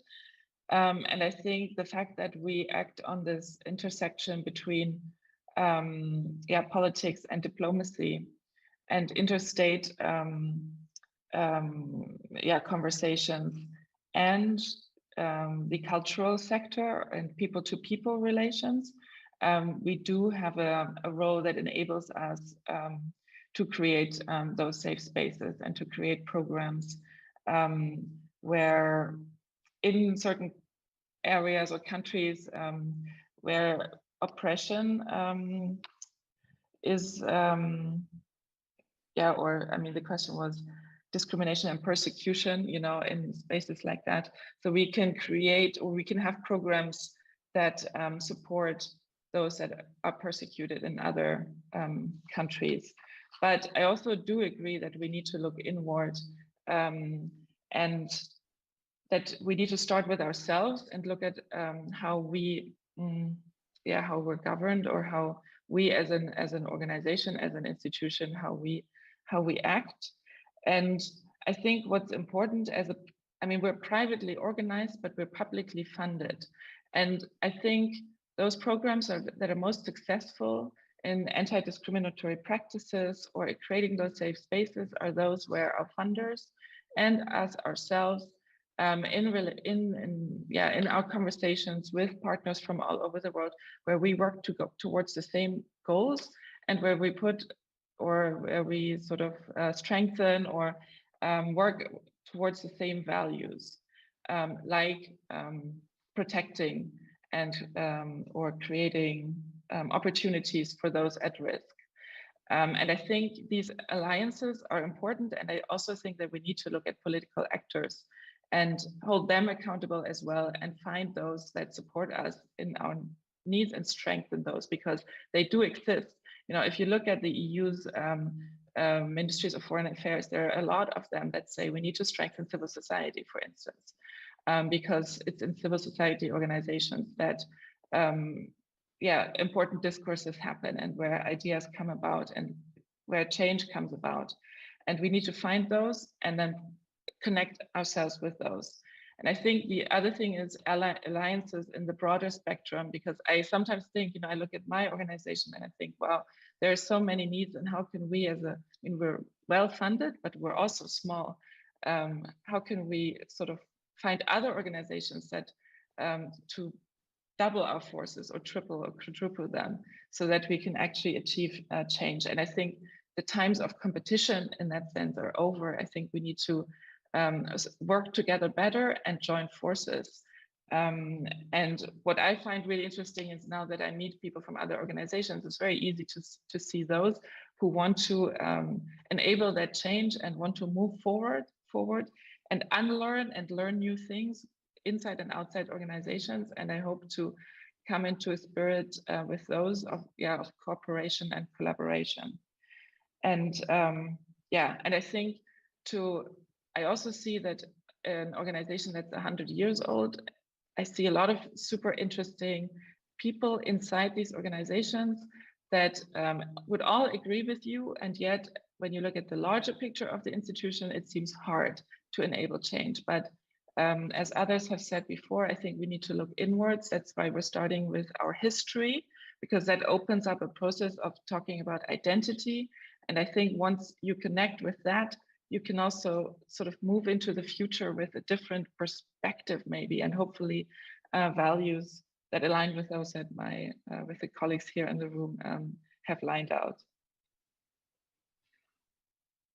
Great, thank you very much. And judging from the answers from all our panelists, it sounds like there are various layers of conversation that we need to get into. And say, for example, it sounds like the funding can be an issue, because if you rely so much on government funding or private funding or particular sources, then it might limit or restrict how an institution may function or perform the kind of functions that people would expect it to perform.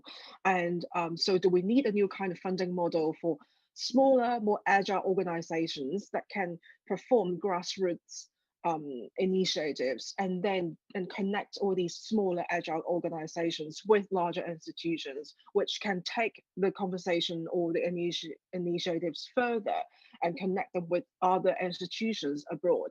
And perhaps maybe these days with the technological development and a different kind of fundraising model, such as through crypto, the DAO, and maybe these things can change. Maybe we are looking at a very different future ahead for institutions around the world to make connection and to form alliances. What do you think?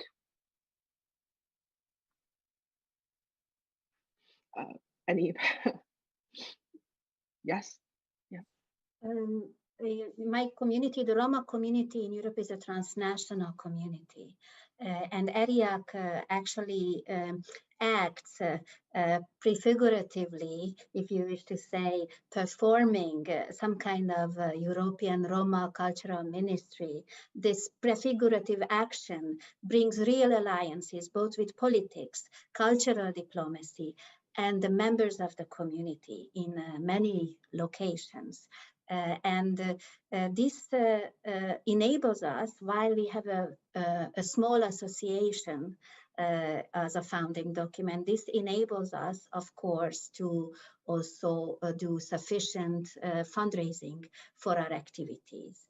And we haven't mentioned in this discussion yet, but the prefigurative is best done by excellent artists. So this notion of Roma art that facilitates our relationships with the cultural world, with the art world, and with the political world is an excellent vehicle to gather attention, visibility around, and gather assemblies and people and more support for this prefigurative Roma MoMA, Roma Museum of the World, or Roma or alliances for a more equal European culture where Roma are better represented. So I believe that this is a dynamics in which communities are learning how to perform their desires towards cultural diplomacy, donors, and the national funding level, and also national funding streams and international funding streams are becoming more aware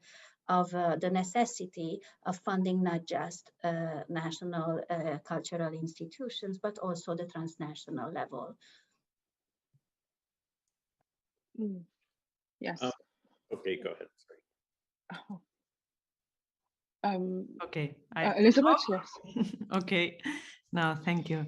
No, I wanted to say that relating to funding, of course, when we talk about institutions, we have so many different types of institutions that we cannot say something that it's common to all of them.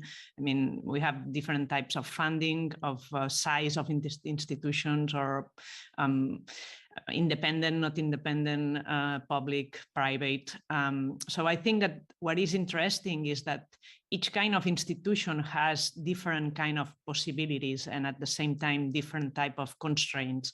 And I think that this is interesting in the terms that making alliances with other institutions that are of different type opens the range of possibilities of things that can be done. For instance, the CCCB is a big institution, is a public institution. So we have the infrastructure to make big things, but somehow we are also slow. Our administration is not quick.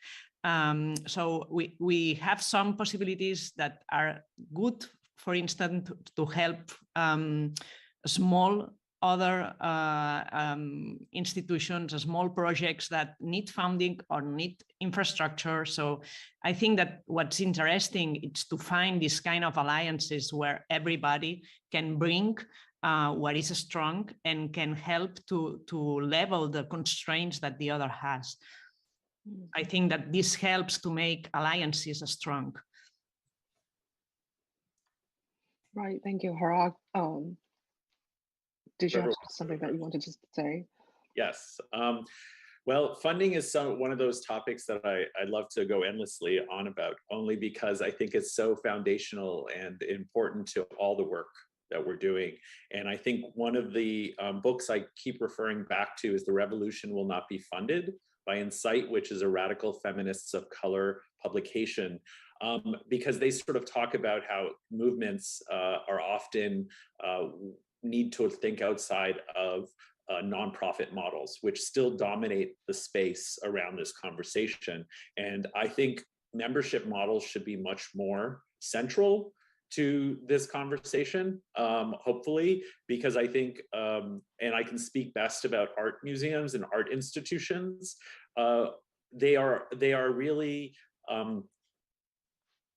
hurt by the fact that they are collecting luxury art objects, which demands a certain type of funding from a certain sector of society, for instance, by which I mean the super wealthy.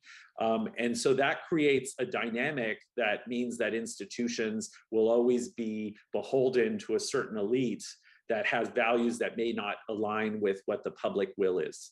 And I think that's the conversation that's very uncomfortable, particularly in art circles, because I think the notion of the luxury art object is still very central for many people about how cultural production is circulated, created, and stored. And I think we have to think about that if we're going to get beyond some of these issues we're talking about, is talking about pushing membership in organizations, thinking outside of everything being a nonprofit. And I think the diversity of models would be a strength around this question. And I think right now we're seeing that certain models are being pushed more and more. And I think it's creating a bit of a monoculture, honestly, in our fields, by which they're still reproducing many of the same biases that we're trying to fight against, because we're not taking in the potential for new types of models. And I say that, and at the same time, you know, there are a lot of crowdsourcing platforms that have been very popular in the last decade that have allowed projects to happen and be made in ways all around the world that would have never been able to be made before. And with them come a built-in audience through the people supporting the project, which is a very unique phenomenon, honestly, in contemporary cultural production. So I think we have to start looking at these newer models and engage with them rather than reject them and sort of poo-poo them because they don't fit what our traditional ideas of what culture and culture institutions can do. Right. I see that there's this trend of changing in I guess maybe much more in the crypto world, that there's a diversity of different kinds of funding model that may give, you know, greater autonomy to different kinds of organizations. And so I would like to hear your review, Gitta. Thank you. Yeah, another thing that I would like to mention when we talk about funding is that in the public eye, what has been the paradigm behind funding is austerity. So in Germany, we have to get 3 different sort of offers, and then we compare, and then we choose the cheapest usually, and that is binding so many resources because I understand, of course, we want to use public money very wisely, and at the same time, I know that people who are in the public, who work in the public area, they do have a sense of responsibility, and so I think that the only measure that we use in our spending is if it's sort of economical, is, to me, is not contemporary anymore. I think we need to use other standards of deciding how we use our money. For instance, if we use the money in a sustainable way, if we sort of protect the environment, if we have a regional focus, if we also use care in how we treat our partners, like the artists that we work with, or our own colleagues who, you know, I mean, work in precarious situations sometimes. And one of the examples where this becomes very apparent is in residency programs that are still based around one single person traveling to a different place, and where family situations are not being taken into account. But others agree, you know, is about food that we eat when we make productions. You know, can it be locally sourced and can it be organic, or does it have to be the best offer, sort of? And yeah, I hope that public funding sort of, yeah, that there's a revolution in a way, in the way that public funding can be spent. And maybe I'm all for transparency also, but yeah, I think that our systems, and I'm glad that we have public funding, because I think with private funding, I see the same obstacles that Rag has outlined. Because with public funding or with private funding, then there are no one who holds you accountable with how you spend it, except the donors, who often come from very particular strata of society. So yeah, then we're looking at various types of challenges, but then but I also wonder now with the technological developments, and especially the kind of the accelerating development that we have experienced over the past couple of years because of the pandemic, how this can actually help institutions to form alliances and make connections around the world. It seems that it's true that we might be unable to travel as easy as before, but then the technologies have allowed us to connect with each other so much easier, like what we are doing today here in this panel discussion in the virtual space. Do you think this is actually helping institutions to form alliances with partners, potential collaborators that formerly you didn't have a chance to work with before. Do you have any experiences or insights that you could share with us? Oh, yes, Gitta. Yeah, definitely. I think that what we see during the pandemic is that there's an openness to using online conference tools like this one or other instruments that allow connection beyond borders on a global scale, that the willingness to use them and to have meaningful experiences in them or through them or with them has increased.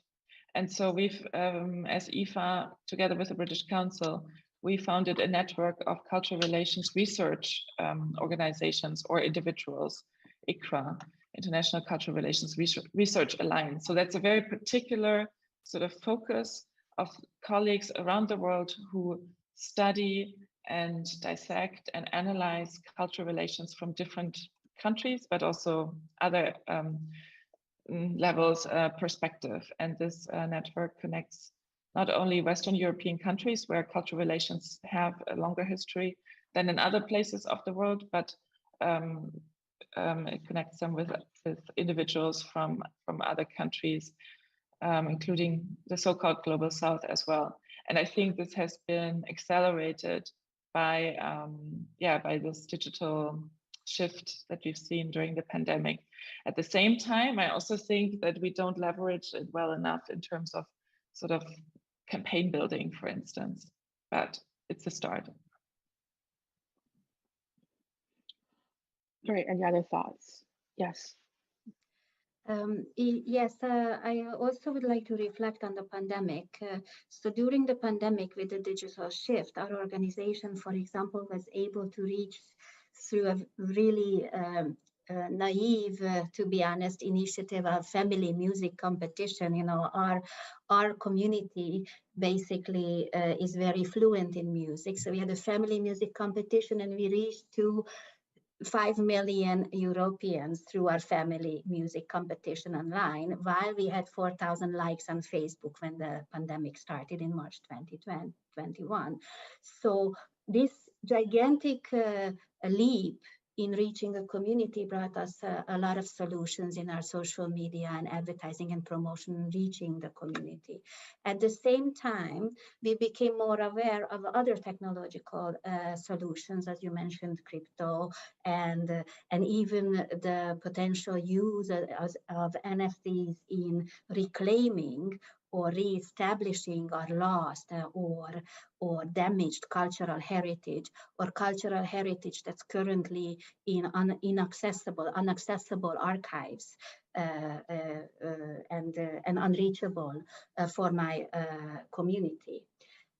But at the same time, I would like to go back to what Elizabeth said about the need to complexify discourses.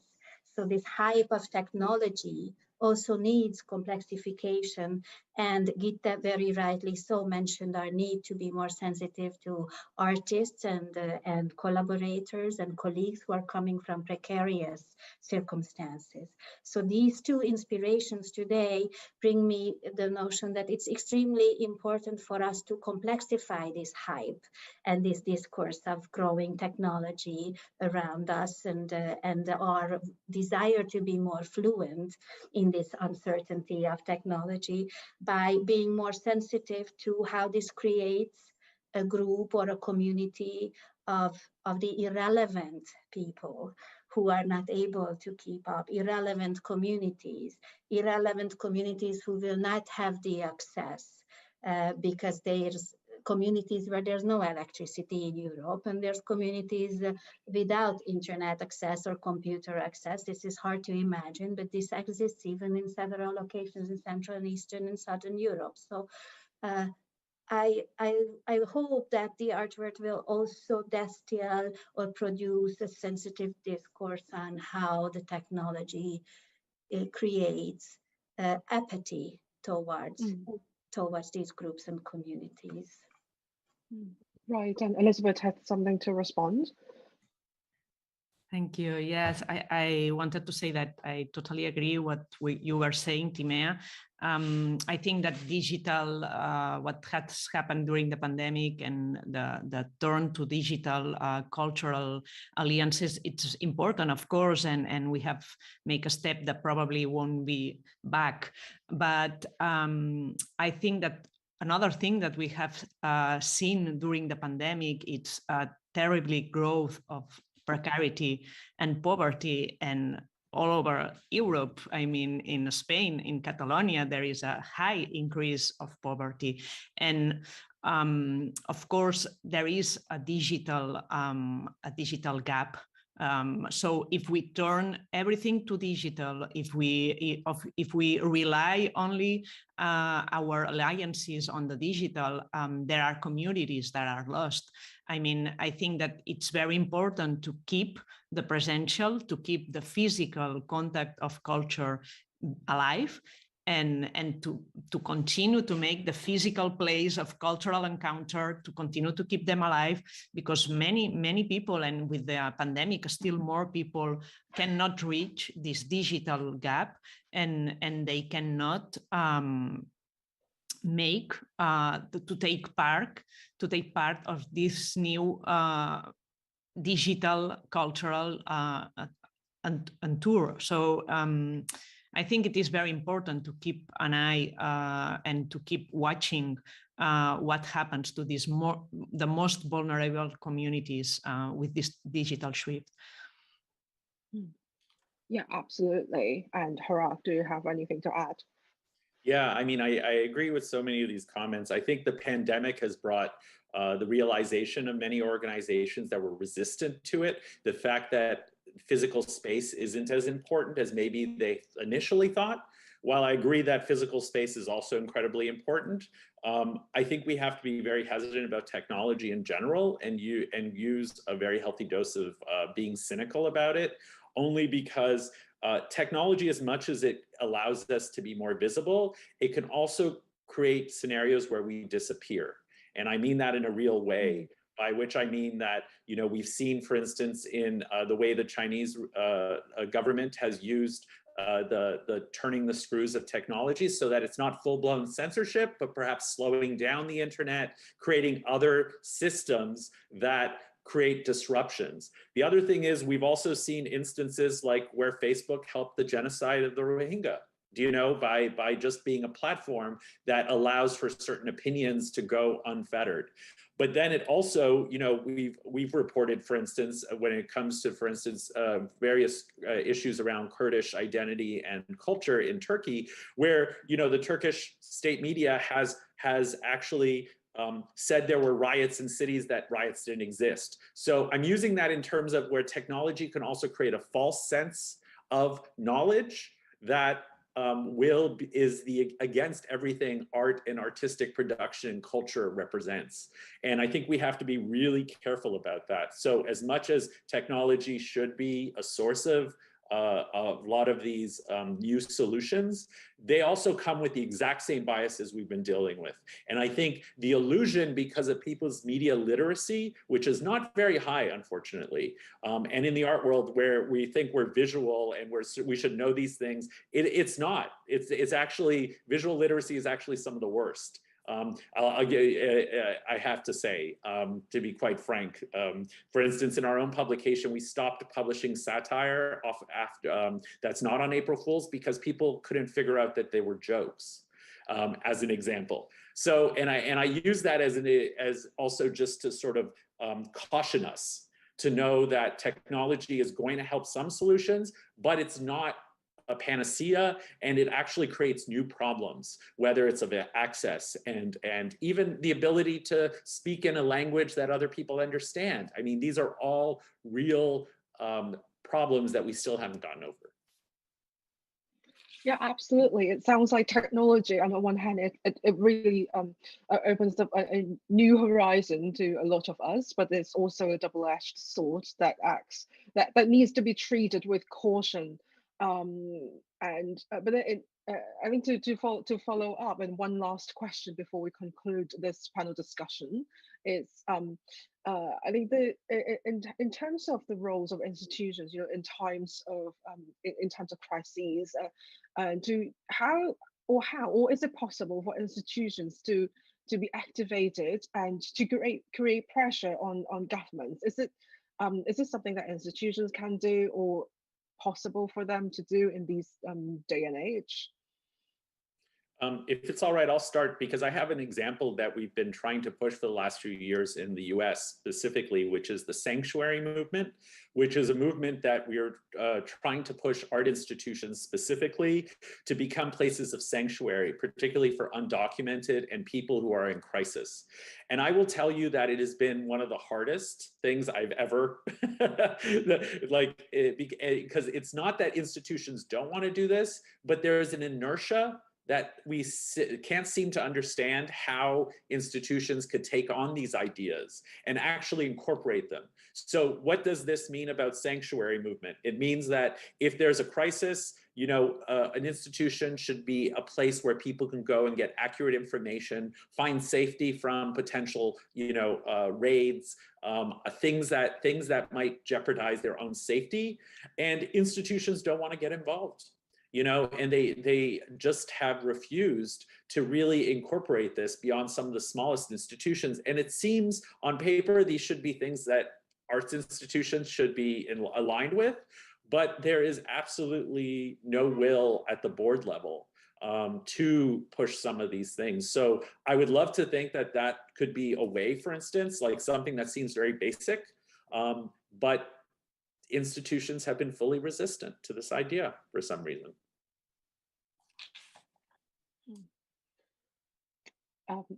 Anyone, any other panelists have anything to add and share? Tamea? Perhaps the case of the minority that I have the privilege to work with has a very specific strategy. While we are negotiating with the states, European member states, and also states of the European continent, and we are negotiating also with the European Union and the Council of Europe for cultural recognition of the Roma minority and for funding. At the same time, Roma are the only one growing population of Europe at the moment, and it is I would like to go back to what Roth said, that the real space is still extremely important. The assemblies of the Roma bodies in space and in the public space is one of our most important strategies of changing the oppression, changing the minds of governments, of political systems, and also transnational structures. I mentioned a few locations. Next to Skopje, Shutkas, 30,000 Roma people in one community with a Roma mayor. I mentioned Sevilla, Poligono del Sur, 40,000 Roma people in the suburb of Sevilla. I can mention several settlements in Central and Eastern Europe or the Balkans. Just for example, in Serbia, we are currently helping 700 Roma musicians, and there's thousands of Roma musicians. So this is only the best who have applied for COVID support after the pandemic with us. So 700 musicians who've been supported out of thousands of musicians in one Balkans country. This means that the assembly, the actual presence of Roma bodies in the public space is an extremely strong negotiation tool, and it's growing in the future. Right. Thank you very much, Tamea. And Gitta? Yeah, I do think that as institutions, we do have the privilege of influence, I guess, that other organizations, grassroots, civil society might not have or have in a different way. And I wonder if we're often aware of that and if we use it to the right ends. For example, we can talk to politicians maybe more easily than others. And I think this is not necessarily something that happens in the public, but I mean, again, I've been in conversations with the mayor of the city that where we're based at, and just by making certain points about what we think is important in sort of looking at history, for instance, or by supporting other organizations in the city that do important work and sort of actively saying that again and again also, I do think that through that you can have a certain influence.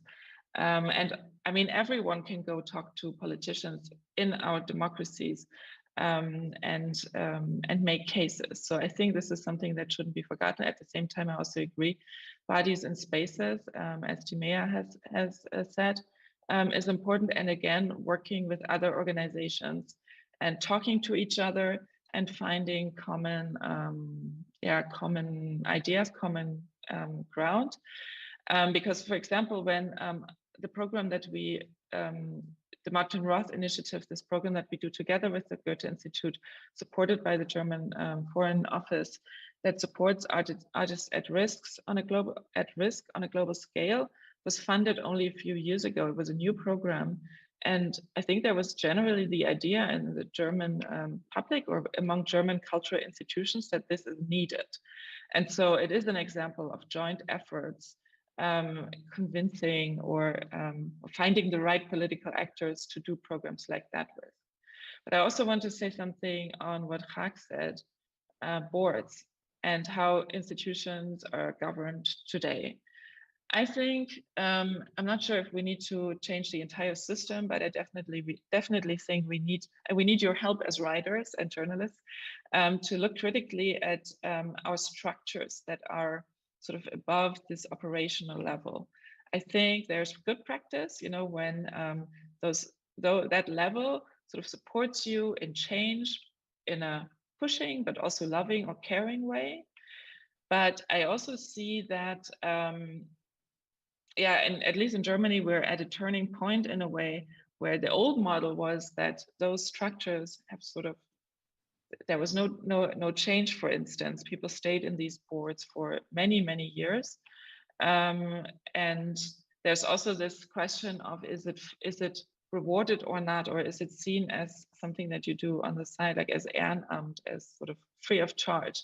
Because that attracts certain people who can afford to do this job, and then maybe they're retired, and so they have different ways of interacting with society today. And so I think to leverage the power of these sort of boards and circles that are outside the operational structure could be powerful, and yet it's not so easy. But again, hold us accountable, please. Right, and Elizabeth.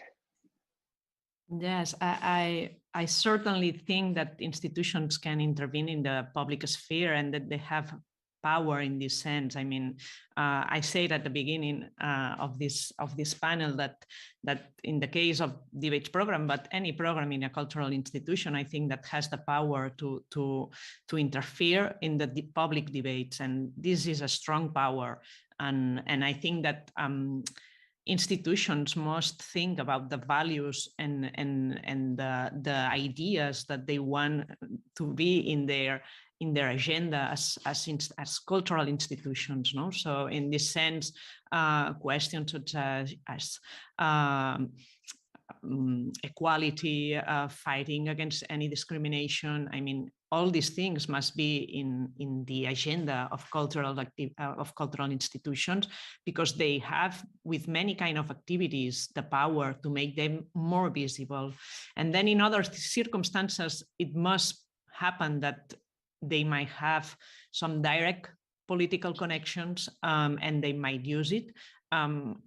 It is not my case that we have been in many circumstances, but for instance, last summer, we precisely worked with Artists at Risk to help, to try to help some Afghan artists to live the country. So in this case, we worked with political instances to try to make this possible.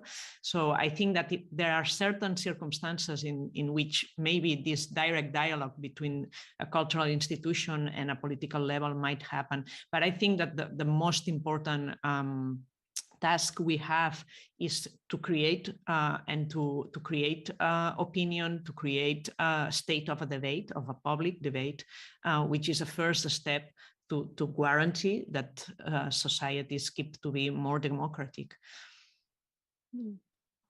Great, thank you very much, Elizabeth, and thank you so much for all the panelists joining us today. Just one final question before we conclude this panel discussion. So how can institutions support other institutions at risk? Can we have short answers from each panelist so that our audiences can be a great takeaway from this panel discussion? So anyone wants to go first? I'll just say something really quickly. I'll say, I think by sometimes getting out of the way of the work, sometimes institutions have a way of getting in the way.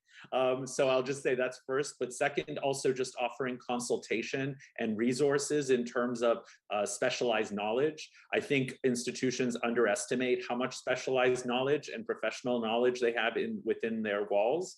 And I think that is often something really useful, and sharing those networks and knowledge with other institutions at risk. Thank you. Yes. May I? Yes, please. Yeah. Yes. Yeah, I think we can, and I want to encourage everyone to reach out to us. I also think that because I agree with what Raak said, we do also just having information and being able to support in navigating the political and the artistic, and maybe also the funding fields. Yes, so do reach out to us. At the same time, I think looking inwards, I think institutions and my own included, we need to not do too much so that that work, of supporting others does not feel like extra. There's a tendency in institutions to always do too much.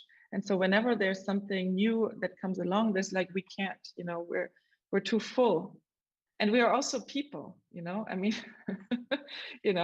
and I think, I see also my role in saying, please keep like 10 or 20% needs to be sort of open for negotiation so that we can react.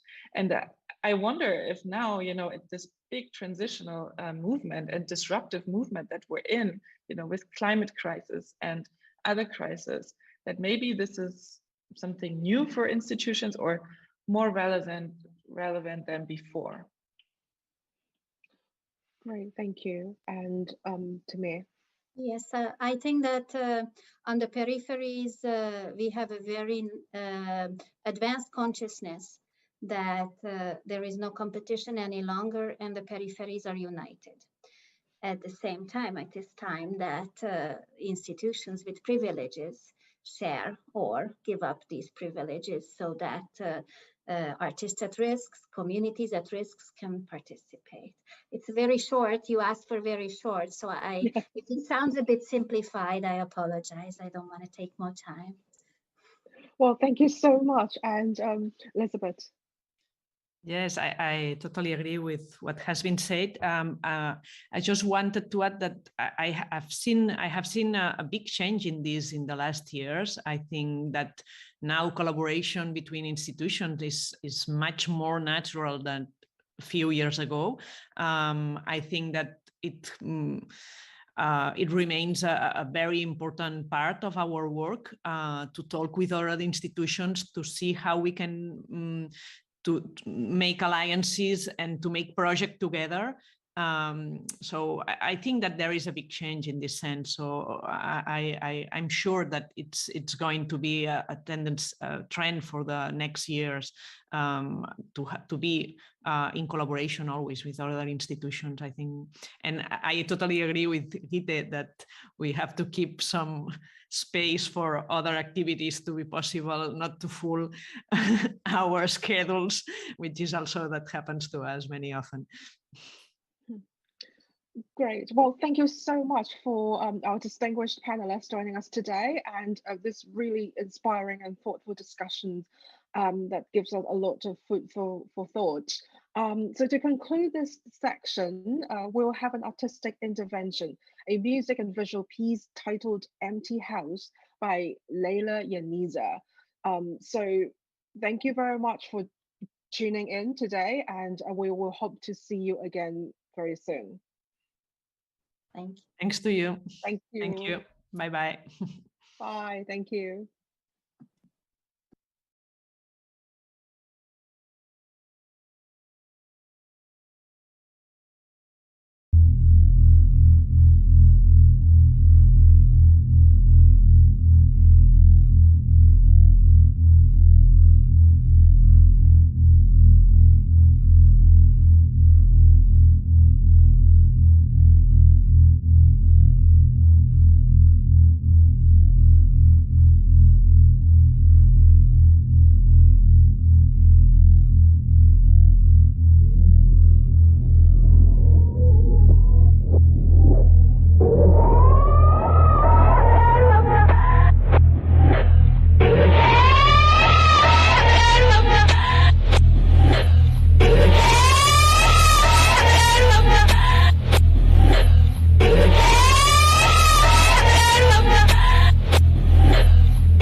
Welcome to the concluding session of Alliances for Art at Risk. My name is Julian McCarty. I'm joining you from my studio in Amsterdam to moderate this last session of the program, in which we will focus on future scenarios and alliances.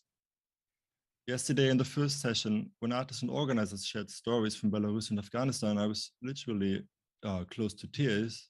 And I'm sharing this because it reminded me what makes this event so special. Namely, that it's not just about talking, but about gathering ideas and insights for the working meeting that will be organized after this event to organize action to support artists at risk.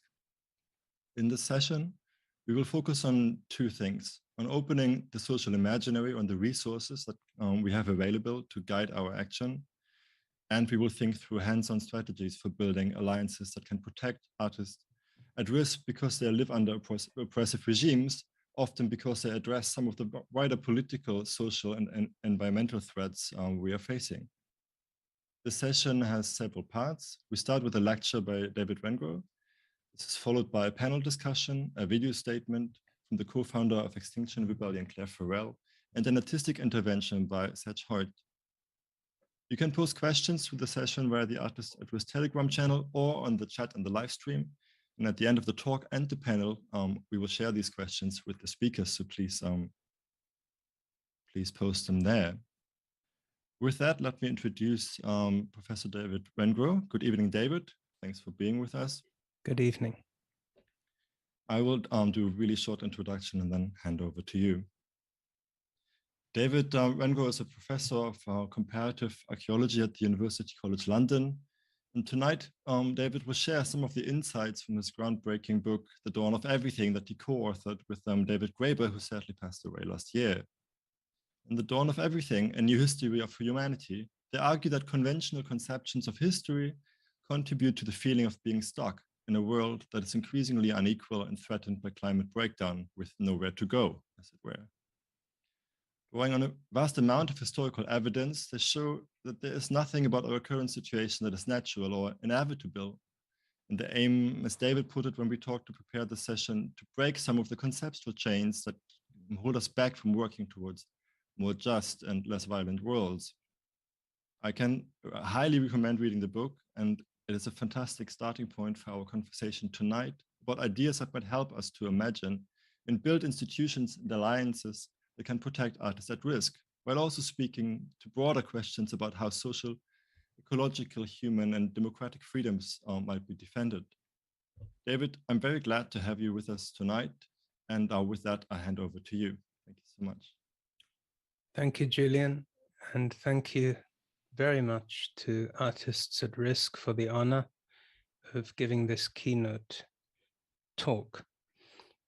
I'd like to take the opportunity in dark and complicated times to ask a simple question. Are human freedoms still possible? In the book, which I wrote with the late David Graeber, who incidentally has a birthday today, he would have turned 61 years old. In The Dawn of Everything, the book that we wrote together, David and I delineate three basic human freedoms, which we argue have been common to human societies in many times and many places, and which indeed may have been typical of our species for the majority of its history on this planet. They are the freedom to move away or escape from one's surroundings, the freedom to disobey arbitrary commands, and the freedom to imagine and enact alternative forms of social existence. I must emphasize that we posit these not as purely individual freedoms, but as social freedoms, which is to say, they presuppose a certain infrastructure of mutual support and toleration and care. They are freedoms that enable, in fact, that are predicated upon the freedom of others, by contrast with the exercise of purely individual freedoms, which, without care for others, can quickly morph into micro forms of domination, sanctioned by punishment and violence. Hence, the freedom to move away is predicated on the expectation of finding hospitality and care at the point of destination. It is most clearly exemplified by the grand regional systems of hospitality created by indigenous populations in North America, Oceania, and elsewhere, and sometimes referred to in the anthropological literature as totemic systems. These were embedded in particular sacred places and landscapes, and thus highly prone to the destructive effects of European colonization and extraction. But this notion also finds counterpoints elsewhere, including in regions that I know have occupied the thoughts of this meeting.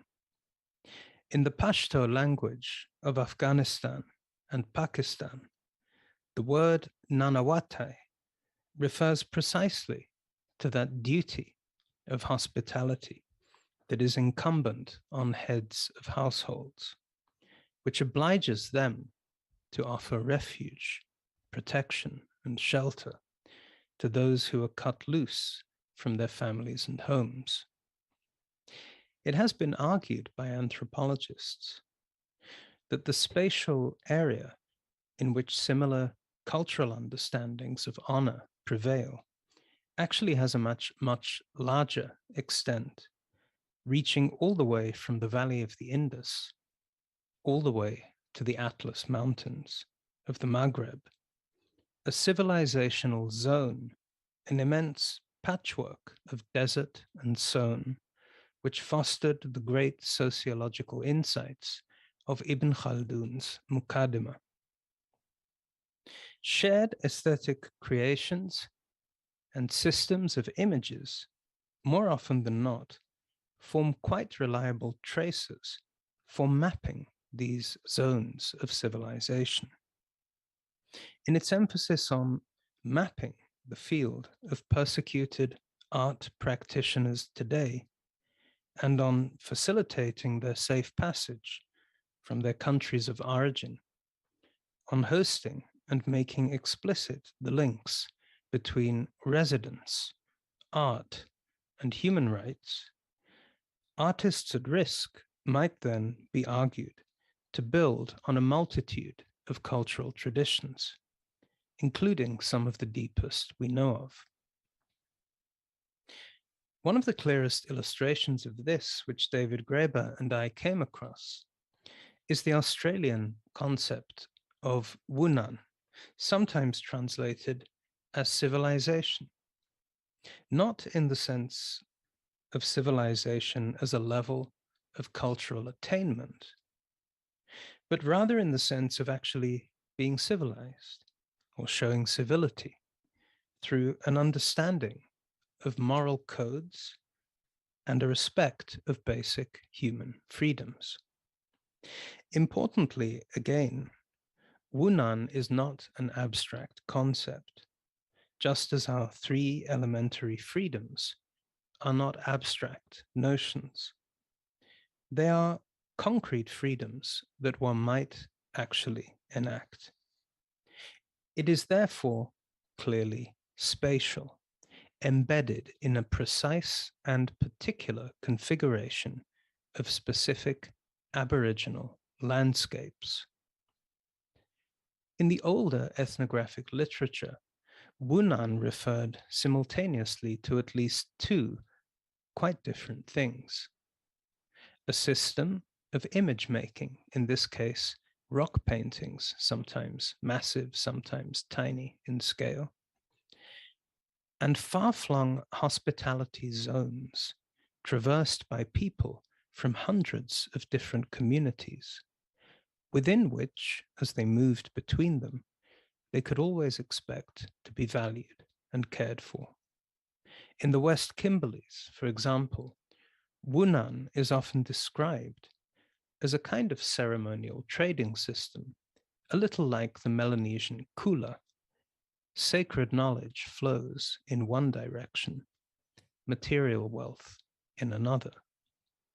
Yet at the same time, it refers to the overall structure of the moiety system, which extends between groups and ensures that everyone has a partner or a potential host, even in distant places. Narinjan intellectuals have recently made a point of explaining that Wunan actually means even more than this. The Wunan system, they emphasize, is first and foremost a form of law, but a law that is impressed on the landscape through images and can only be learned by moving through it. But it is also a set of prescriptive rules of civilized behavior, the most prized possession of a Narinjan adult. Being civilized in this manner has both a moral and an aesthetic function. One senior lawman, David Mawaljalai, argued explicitly that while regional relations in the dominant white culture are founded on economics, Aboriginal civilization is built on images, and Wunan law in particular is evidence of a social order started by an artist. That is, the law is depicted through the aesthetic nature of the land. To Indigenous Australians, he says, symbolism holds as much legal validity as mathematics does for the laws of physics. Perhaps that is why these laws have more in common with each other than with Western legal codes. Mawaljalai states that the law was called the Wunan system, the law of sharing, that is, a jurisprudence of relationship and witnessing each other's behavior. A moral and legal order of such impressive scale, created by artists, seems an appropriate image for our first basic freedom, which is intimately related to the second freedom, the freedom to disobey arbitrary commands. In our book, The Dawn of Everything, we learn from early ethnographies about the nature of these connections and how they fostered advanced cultures of open political discussion and rational debate, which occasioned admiration even from Jesuit missionaries who were ideologically opposed to such freedoms and thus hardly likely to romanticize indigenous practices. We explore those connections in the crucible of New France and the 17th century colonial encounter between French missionaries, traders, soldiers, and indigenous peoples of the Great Lakes region in what today is part of Canada. Encounters which, we argue, shaped emerging concepts of freedom, equality, and personal autonomy in the universalistic claims and philosophies of the Enlightenment. Jesuit observers such as Gabriel Sagard, whose 1632 work, Le Grand Voyage du Pays Désirant, influenced both Locke and Voltaire, often marveled and wondered at the facility of native people for beautiful oratory and skilled rhetorical debate. How could such facilities have possibly come to those with no awareness of the works of Varro or Quintilian? In considering the matter, the Jesuits almost always noted the openness with which public affairs were conducted. So, Father Lejeune, superior of the Jesuits in Canada in the 1930s, says, "There are almost none of them incapable of conversing or reasoning very well, and in good terms on matters within their knowledge. The councils held almost every day in the villages on almost all matters improve their capacity for talking." Or, in the words of another friar, L'Allemand, he says, "I can say in truth that as regards intelligence, they are in no wise inferior to Europeans and to those who dwell in France. I would never have believed," he says, "that without instruction, nature could have supplied a most ready and vigorous eloquence, which I have admired in many Hurons, or more clear-sightedness in public affairs, or a more discreet management in things to which they are accustomed." But it was perhaps the missionary Lejeune himself, writing in 1642, who most clearly apprehended the logical connection between reasoned debate, personal freedoms, and the refusal of arbitrary power. "They imagine," he wrote of the Montanese Nescapi, "that they ought by right of birth to enjoy the liberty of wild ass colts, rendering no homage to anyone whatsoever, except when they like. They have reproached me 100 times because we fear our captains, while they laugh at and make sport of theirs. All the authority of their chief is in his tongue's end, for he is powerful only insofar as he is eloquent. And even if he kills himself, talking and haranguing," says Lejeune, "he will not be obeyed unless he pleases the savages." Jesuits then clearly recognized and acknowledged an intrinsic relation between refusal of arbitrary power, open and inclusive public debate, and a taste for reasoned argument. It was largely the speakers of Iroquoian languages, such as the Wendat or the Haudenosaunee nations to their south, who appear to have placed such weight on reasoned debate, even finding it a form of pleasurable entertainment in its own right. This fact alone, we argue in the book, had major historical repercussions, because it appears to have been exactly this form of debate, rational, skeptical, empirical, conversational in tone, which before long came to be identified with the European Enlightenment as well. And, just like the Jesuits, Enlightenment thinkers and democratic revolutionaries saw it as intrinsically connected with the rejection of arbitrary authority, particularly that which had long been assumed by the clergy. Indigenous historians and ethnographers, from Francis Laflèche to Willard Rawlings, have noted how, in the history of the American Midwest, migration is often framed as implying the restructuring of an entire social order, merging our three elementary freedoms into a single project of emancipation, to move away, to disobey, and to build new social worlds.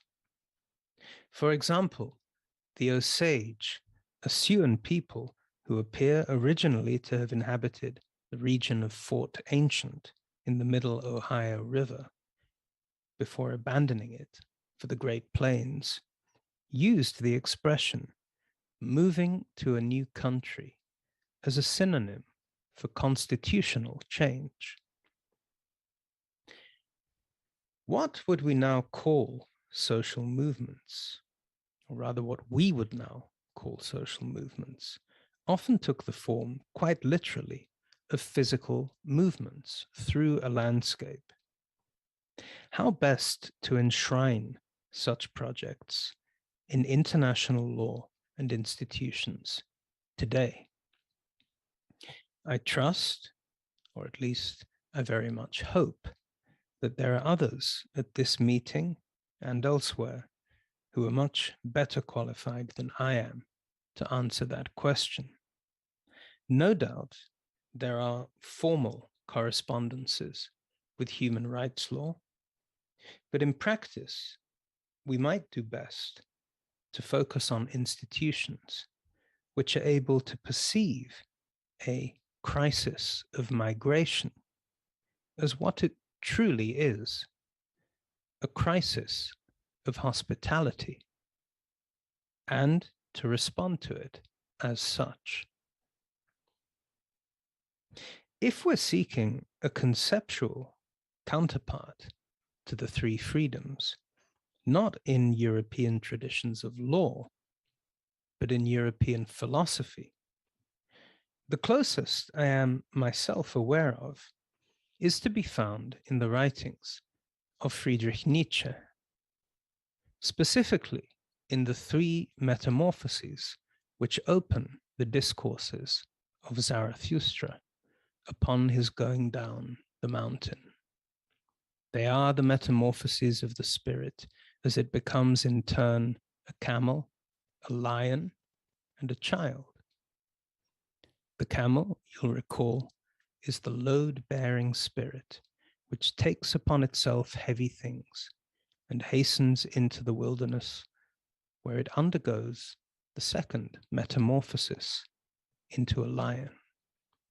Freedom will it capture, writes Nietzsche, and lordship in its own wilderness. There the spirit encounters the great dragon with golden scales, whose name is Thou shalt, but to whom the spirit in lion form replies, I will.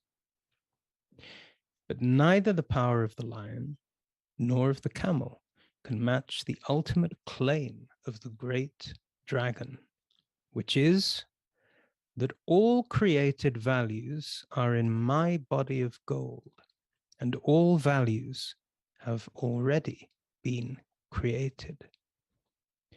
To create new values, says Nietzsche, that even the lion cannot yet accomplish, but to create itself freedom for new creating, that the might of the lion can do only by turning itself into a child.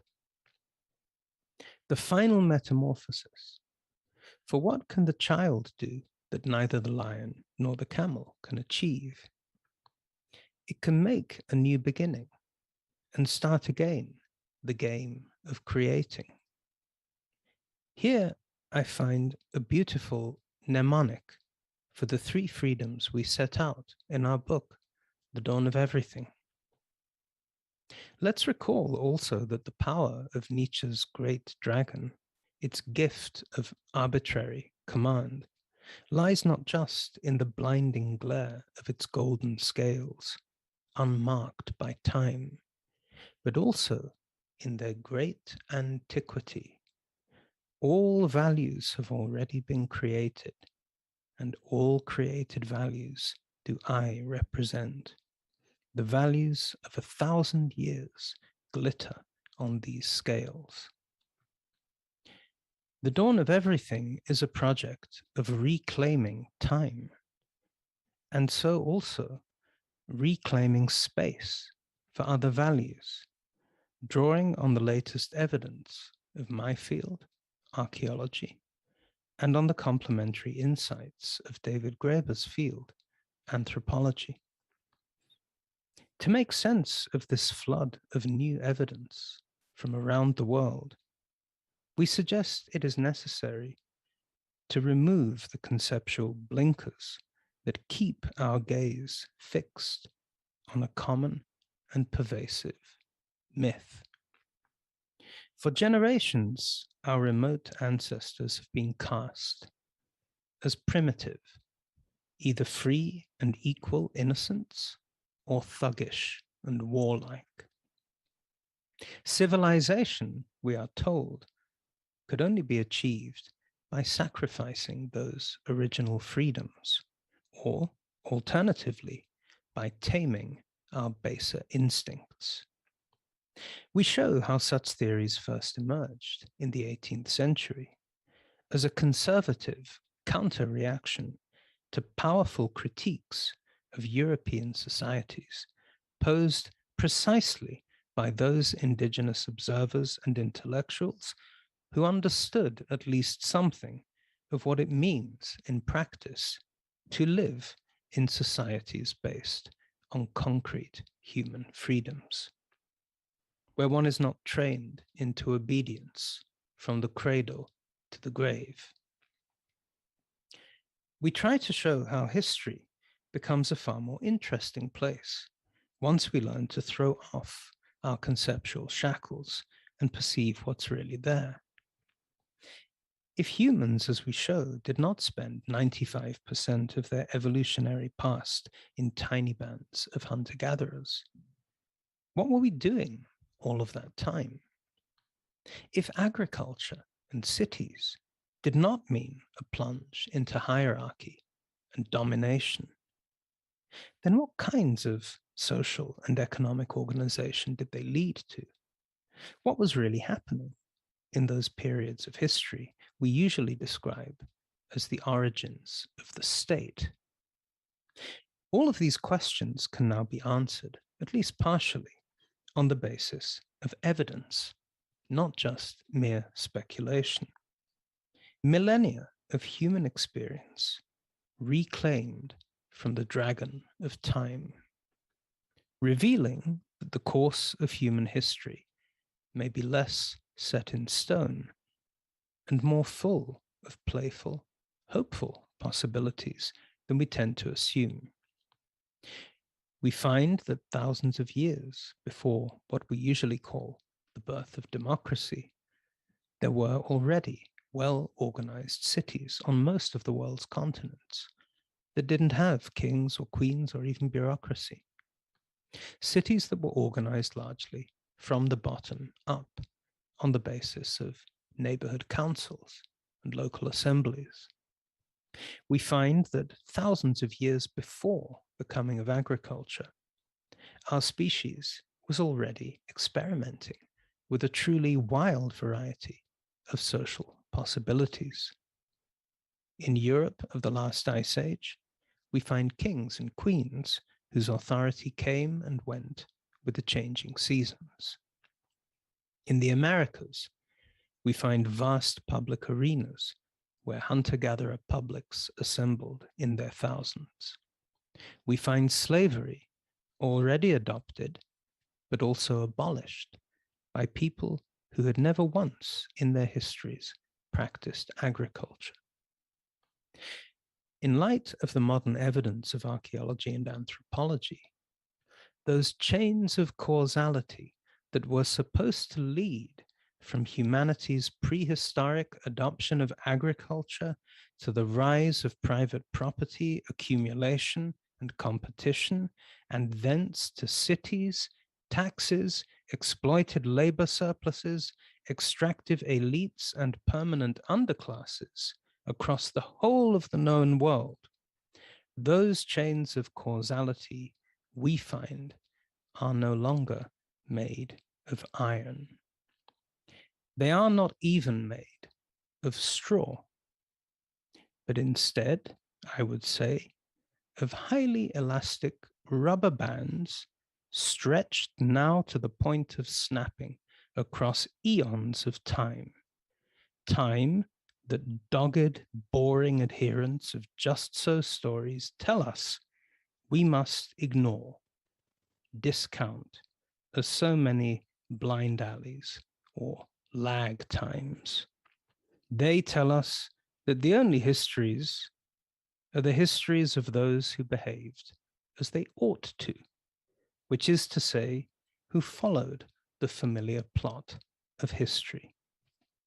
Only those histories count. Only they are able to set in motion chains of causality which do not lead to dead ends, they tell us.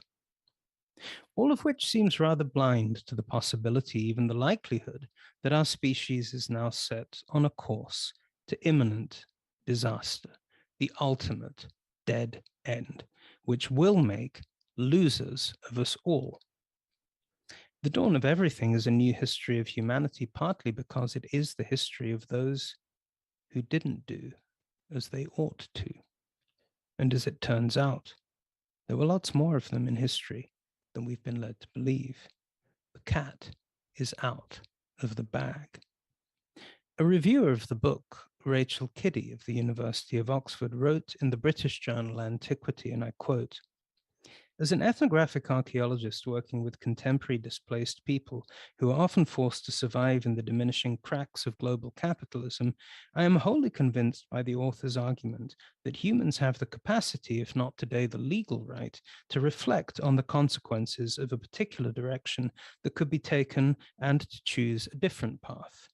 Given their relative freedom of movement and freedom to disobey," she says, compared with people today, "isn't it entirely plausible that those in the deep past developed, abandoned, resisted, and reconfigured societies until there was nowhere left to go?" Nowhere left to go. Is this an argument for or against the thesis of our book? Surely, the skeptical historian might remark, the fact that there is almost nowhere left to go is itself proof enough that under modern technological and demographic political conditions, there is simply nowhere left to go. But far from being a more scientific view of history, this latter perspective seems dangerously close to a moral argument that victory is destiny, or even that might is right. To say we have nothing to learn from the experience of those who were defeated, lied to, stolen from, blighted by pandemics, and dispossessed by force is to ignore the fact that with each passing decade, those processes move further and further out of the colonial periphery and into the demographic heart of humanity. With each passing year, more and more of those people on the losing side of history are none other than us, ourselves. Thank you very much.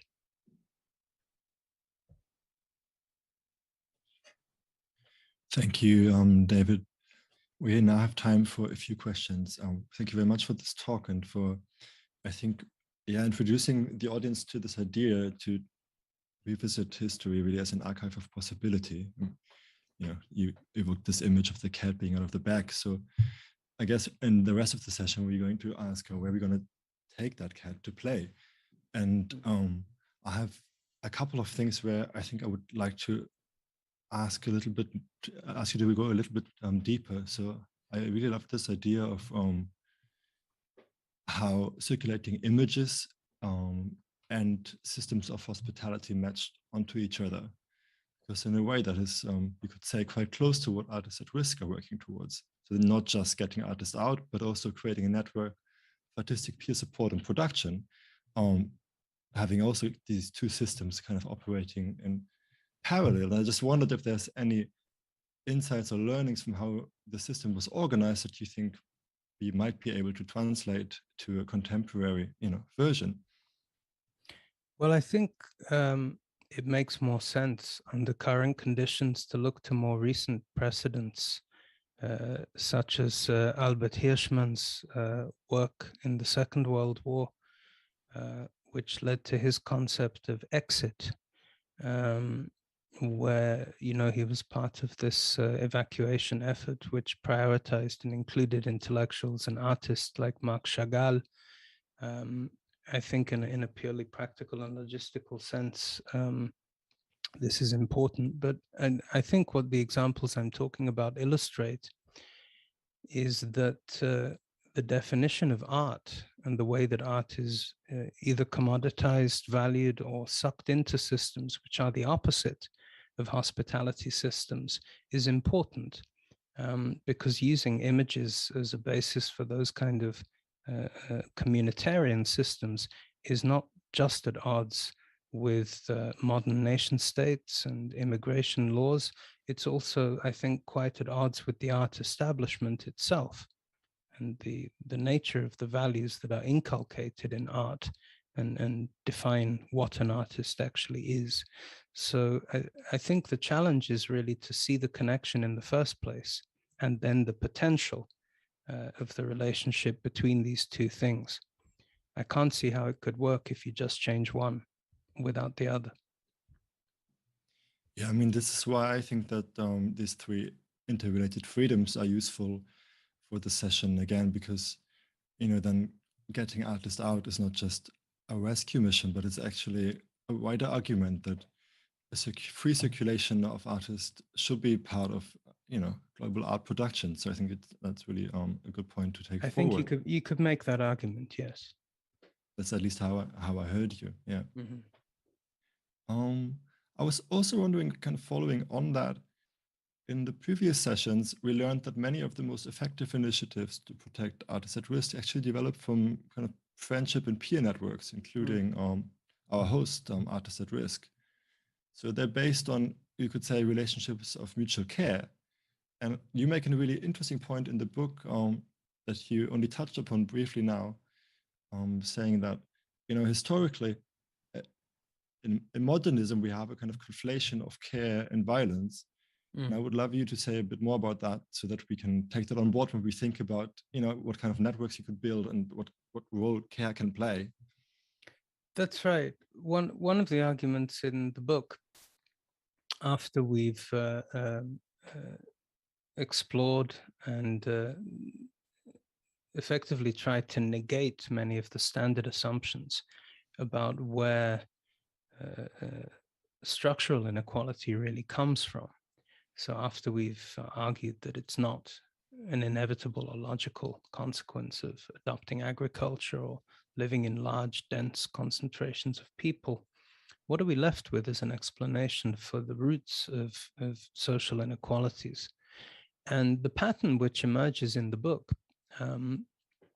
as you say, and which definitely requires further exemplification and exploration, but it is a pattern that we noticed, is that inequalities become entrenched and violence becomes entrenched precisely when it becomes entangled with what we call systems of care. So, for example, the evidence of warfare and interpersonal violence in deep human history doesn't really have a pattern. It's quite sporadic, and it doesn't always lead to a major transformation of human societies. But when it becomes linked to systems of care, ideas about the proper way to get married or treat the dead, basic human concerns, something else seems to happen, which does become structural. And we can see it both at the very small scale of families and households, but also at the scale of kingdoms and empires. Ancient Egypt is a very obvious example of a violently unequal and expansionist society, which devoted much of its economy to the creation of great monuments of care. That's what all those pyramid temples basically are. They're an enormous machine for caring for the dead, or a very small number of the dead.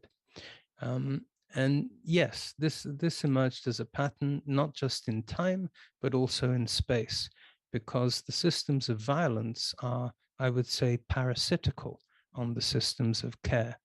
So we show, for example, how these great temple systems emerged as regional systems in the Middle East, whereas monarchy and aristocracy begin on a very small scale. But once they latch themselves onto the larger networks, then you have a situation which is roughly corresponding to empire, or what most people would describe as the emergence of states. So yes, we think this is fundamental. We don't pretend to fully understand it. We think it needs more exploration. I think it is also relevant to art institutions and museums because, of course, as I've pointed out before, a museum is the perfect instantiation of the transformation of violence into care. I'm talking about big state museums, colonial collections, where what is appropriated is brought in and lovingly conserved and cared for, is a perfect physical example in architectural space of the transformation of violence into care and how ephemeral acts of violence and domination can be turned into structural inequalities. Thank you. I have a couple of questions from the chat. So there's a question about this idea of being stuck. Reading, since we have nowhere to go, literally, the planet is finite and disobedience creates conflict, even war. Where can we build our new space for social freedom? Yes, we can free ourselves from our self-imposed ignorance, but how can we resist our oppressors without leaving? So I guess the question is about the conditions, for leaving. Well, I mean, clearly, we all have very different scope. And I think the point that Kiddy was making in her review, and which I believe you've seen examples of in this meeting, is that even people who are confined, literally confined, physically and mentally to the most appalling, limited circumstances, still very often find ways to assert their freedoms. Those of us who are much more privileged and much more free to act, I think have many different ways. I mean, I'm just recently actually in discussion with a number of people about looking at spaces which do claim to be spaces of social freedom. Museums and art galleries, for example.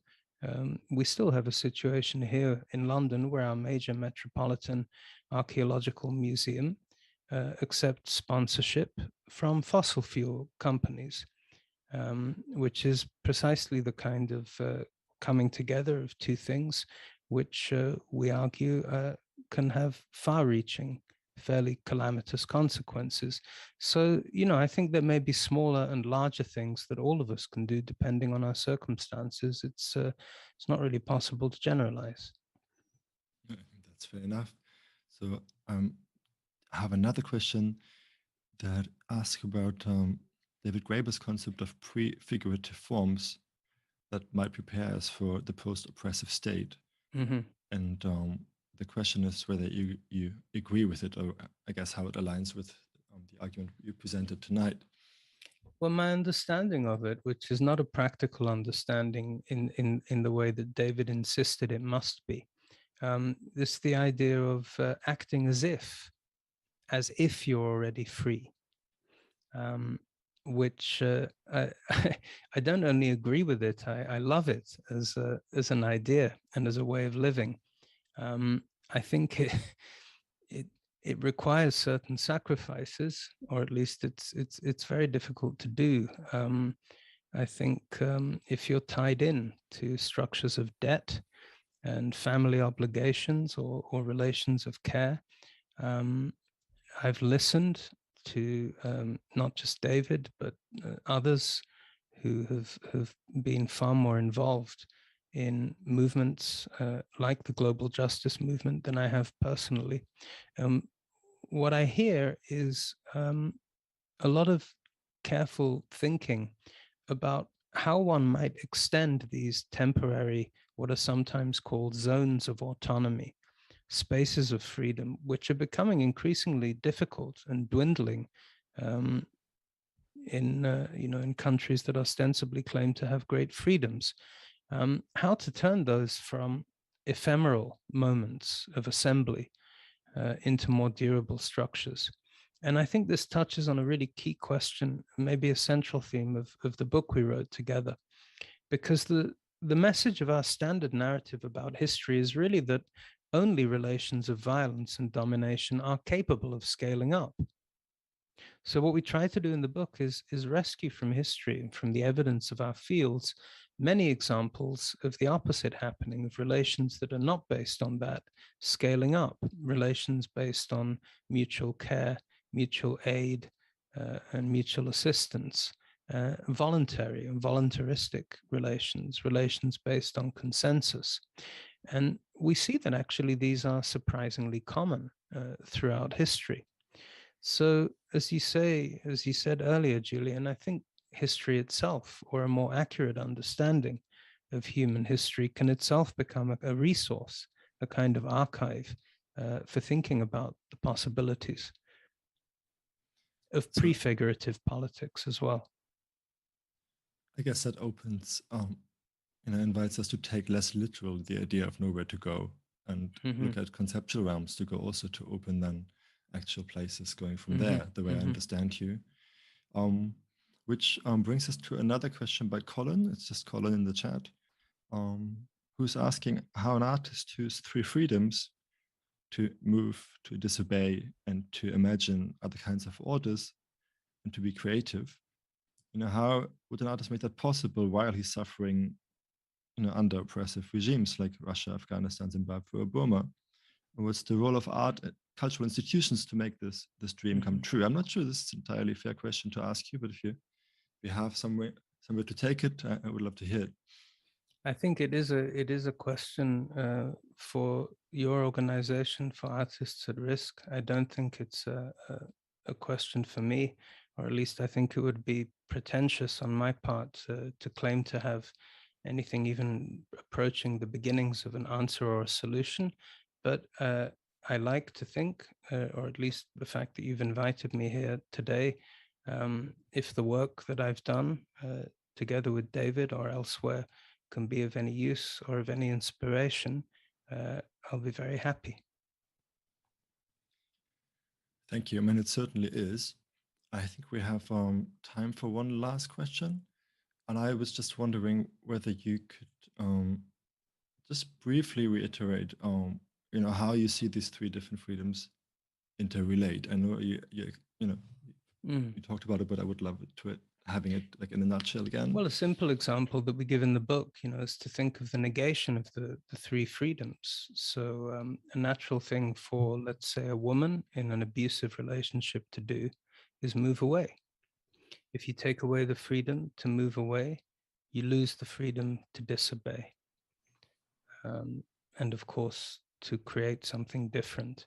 And in the book, we go a little bit into how processes like that may have multiplied on a grand scale in ancient Mesopotamia, in the prehistoric Middle East.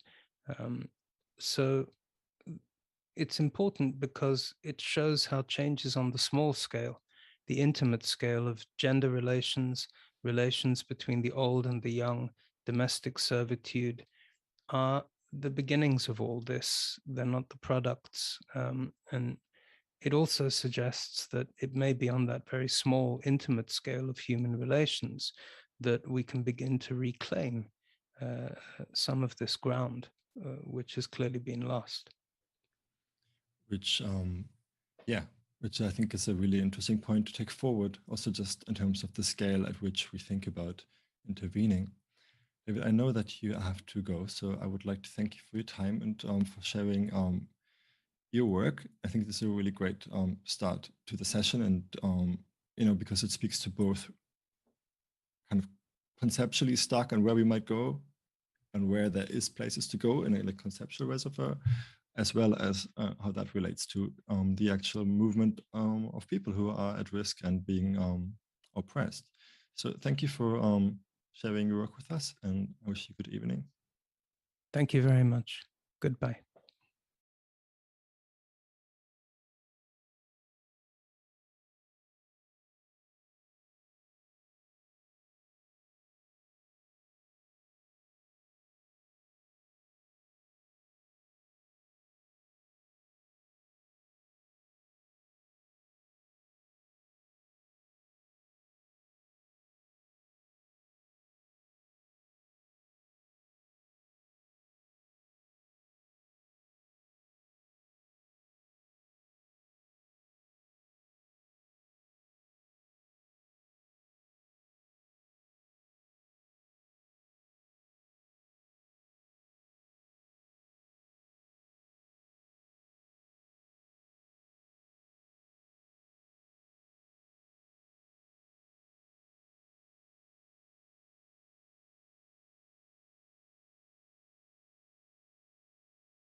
back for the panel discussion. We are joined by a fantastic round of guests who in very different ways are involved in building institutions for artists at risk and working also as artists themselves. And we will talk especially about the ongoing Afghanistan evacuation efforts. I will briefly introduce the panelists who are here with us, and then we will have after this short round of introductions, I will hand over to you. So welcome Dia Khan. Dia is an acclaimed music producer and documentary maker whose work frequently highlights issues of human rights, women's voices, and freedom of expression. She won praise for her uncompromising and fearless investigation of jihadist and white supremacist movements, and serves as the first UNESCO Goodwill Ambassador for Artistic Freedom and Creativity. Teresa, ich höre wieder die Stimme doppelt. Peter Müller. Sorry, we have an audio issue here. Yeah, I have an echo all the time. For me, the sound is fine. Okay. Yeah, we continue in the meantime. So thanks for being with us, Dia. It's really nice to have you. Thanks for making time. Thank you. It's a pleasure to be here. Next up, the film director and activist Kaushik Mukherjee, known as Q. Q is an independent artist from India who has written, produced, and directed award-winning films. He's also a rapper and an activist. Können Sie vielleicht Ihr Mikrofon ausmachen? Nein. He's also a rapper and an activist who actively, I think we're good now, who actively participated in the massive Indian farmers' protest. Q is also working with Artists at Risk, running an Artists at Risk residency in Goa. So welcome, Q. Thank you so much for having me. It's great that you're here. Yeah, it's great to be here. Further, I'd like to welcome Rawar Umarzad. He's a writer, artist, curator, and professor at Kabul University. He is the founder of the Center for Contemporary Arts Afghanistan, and he also founded the Women Arts Center and the art magazine Ganama-e-Huna in Afghanistan, and is currently engaged in the evacuation of Afghan artists. Thank you for joining us. And finally, I would like to welcome Professor Peter Weibel, director of the ZKM and co-host of this event. Peter Weibel has put the ZKM on the map really as a leading institution for media art, and he and his team at the ZKM reacted very fast when the Afghanistan crisis started, hosting 2 artists and working with Artists at Risk to put political pressure on the German governments to grant visas. So thank you too for hosting us tonight and for joining this conversation. So I don't know if you had a chance to listen to the talk by David Wengrow. He kind of pulled out these 3 interrelated freedoms from the vast amounts of arguments they make in the book, and they relate the freedom to move and the freedom to disobey and the freedom to imagine and put into practice new ways of living together. Really make an argument that they depend on each other, so that, you know, it's not just the safety of artists that must be guaranteed, but actually it's a condition for artistic work in the first place. And so I wanted to run this panel a little bit by starting personal statements from you. And I guess because all of you are working, you know, to actually protect artists at risk, they will lead on very nicely from, you know, the freedom of movement and the freedom to disobey. And with that, I would like to hand over to you for your introductory statements. Barbara, would you like to speak on the current situation of Afghanistan? Yeah. So, thanks from Artists at Risk for this symposium. I think it's a good moment for me to talk about the present situation of Afghan artists and related issues. In Afghanistan after 1978, an imported and imposed ideology of Soviet Union's socialism, freedom of expression and artistic creativities were attributed to imperialism, and now to the opposition or against religion or Islam. While none of these claims are true, Democracy was one of the slogans that eventually led to the re-emergence of the Taliban as a force for peace. And now the people of Afghanistan, especially artists and women, are most victims of this imported and imposed peace. But unfortunately, some of the countries whose troops were led by the United States for around 20 years in Afghanistan to fight against the Taliban didn't accept and save any Afghan artist at risk, which was disappointed. As far as I know, Germany, France, and Portugal has evacuated Afghan artists at risk more than any other countries. In this regard, I would like to say that a list of Afghan artists at risk was handed over to the German government, and a number of these artists has been accepted for asylum. I, with the support of a large number of Afghan artists and cultural figures, would like to ask the German government to take action to save the life of the rest of this list. I ask by German Afghan evacuated team to take these opportunities and to ask Afghan artists who have already been evacuated to one of the countries. If your name is on the German government asylum application list, please waiver your asylum application from the German government. In this way, you would give the chance to the artists who are still living in Afghanistan in a extreme security and economical threats. Afghan artists at risk are the great force and energy for Afghan art and culture. After migration of this, the artists, if they are forced to continue their life with non-artistic work and become inactive in a way in the field of art, in this case, Afghan art will lose a great force and energy. This means that two parallel currents inside and outside the country threaten the future of Afghan art.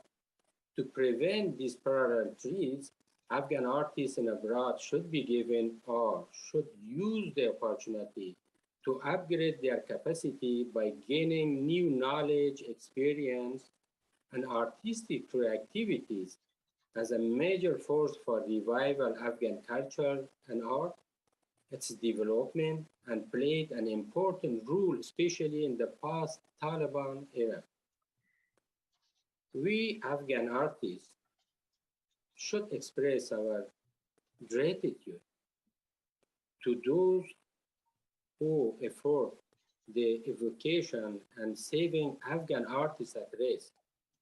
In Germany, Mr. Michael May, the lawyer in Berlin, Mrs. Elka Grun, the director of contemporary arts in Frankfurt, Dr. Julia Dragnavi is the director of German Academy in Rome, Villa Massiumi, Yama Rahimi, one of the active members and talented artists of CCA, and he also became well known in Afghanistan because of his activities of supporting Afghans to bring to Germany.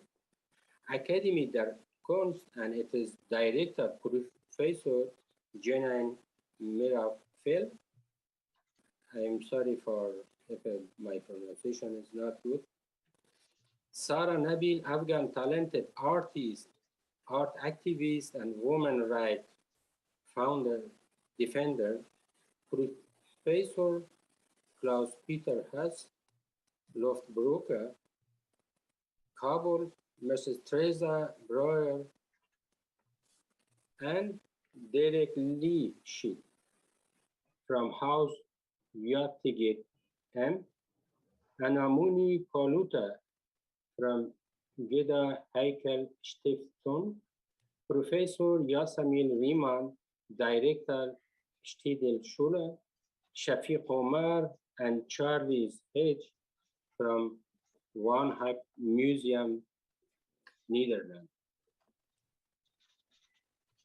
So I think I should put an end point to my statement. If you want, I can continue. Thank you very much. I think let's give other speakers a chance to share the statement, and then we come back. I mean, I would love to hear more about the Center for Contemporary Art Afghanistan, for example, and your plans to open an exile institution in Germany. But let's come to that later.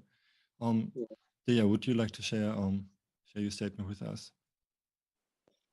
Yes, thank you so much. And I decided to listen in on David's incredibly moving and very interesting keynote, and wanted to just reflect on that actually a little bit.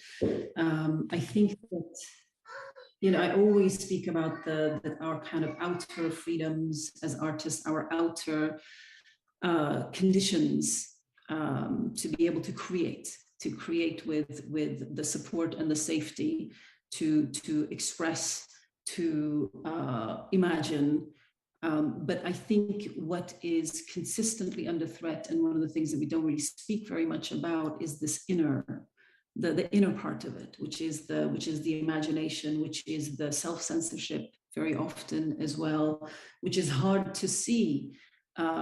You know, I always used to say, and it hurts my stomach, the fact that we are still at the same point, or we have returned to the same point. I've always said that when the Taliban came to power the first time, they first silenced music, and the second thing they do is they make women invisible in the public space. And here we are again. And I've always been really fascinated by that, why it is that it's so dangerous to be those two things, to be an artist and also to be a woman. What is it? Why is it such a provocation? And I think, you know, looking specifically at women's experiences and women artist experiences, I think that's where that inner aspect of the freedom, I think, is even more important. And it's so intangible, and it's much harder to factor in reports or in statistics or in figures. What the Taliban is doing outwardly to people, we can see that. We saw it the first time, we are now unfortunately seeing it again, and we will continue to see what they are capable of. But what I think happens to women, not just in the Afghan context, but I think the women artists in general, is the forms of oppression and restrictions and limitations and the suffocation, I think, that a lot of women artists face comes from every sphere. It comes from the home, it comes from our culture, it comes from society, it comes even in our interactions with institutions or the media itself, how we're spoken about, how we're related to. So I think that it was so beautiful what David said, you know, speaking about communities of care or structures of care, and I think you mentioned it as well. I think that is what we desperately need now even more. And I think there are some specific needs and focus that I think women artists actually are desperate for, across borders actually, that we seem to always leave out, which is that we not only face the very same oppression and violence and risks as our male counterparts do, but there is the threat of sexual violence. There is the constant threats online as well, no matter where we live. So I think a focus on that is important, and you know, creating communities and networks of solidarity and caring. And you know, very often women can't, what was it that David said? That, you know, freedom, if the freedom to move away isn't there, then the freedom to disobey, you lose that. And I think that is the reality of a lot of women in a lot of different communities and a lot of different societies. And I think that is where that layer of self-censorship comes in, that it's not even worth it very often, because your own brother can turn against you in some cases. So I didn't want to speak for very long. I just wanted to quickly reflect on some of the really important points that David had made in that sense, and just looking forward to continuing the dialogue. Great, thanks, Dia. Actually, I had made a point that you frequently point out that women are always the first victims of all sorts of oppressive regimes. And yeah, I think it relates to David's argument about the conflation of care and violence, this confusion between the two. So let's return to that later and how we might take it on board while thinking about building institutions. I would like to invite Q to share your thoughts with us. Hello, everybody. I'm a filmmaker from India. I also happen to have just started AR Goa, which is a new chapter, and we are all very excited. We have our first resident. I will talk about him in a bit. I just wanted to, take this opportunity to talk about India a little bit and an overview of the situation there, because mostly we look at always, situations which have gotten out of hand. Here, it's a developing situation. It's getting out of hand, and slowly we see the all the parameters that set these kind of things in motion being in play. I also enjoyed David's keynote a lot, and I'll keep to the idea of the three freedom structure. So the freedom to move was, I think, something that was in the air since 2014, when the tendency for fascism sort of started developing. We also underwent massive economic plunder over the last 8 years. Through various policies, there was enormous loss of livelihood. There was a devaluation of our GDP, of our entire net worth of our country. As you can remember, India was a solidly developing nation in back around 2010, 11. So quickly we turned into targeting minorities and thinkers, and just to take a leaf of what Dia said, the targeting of women is, we see this today in Karnataka. And an incident happened at a college where girls in burqas were not allowed in, and that has led to a riot-like situation back there. In the middle of all this, there was this counter movements that were happening, and this was to counter certain regressive policies about migration, about refugee control.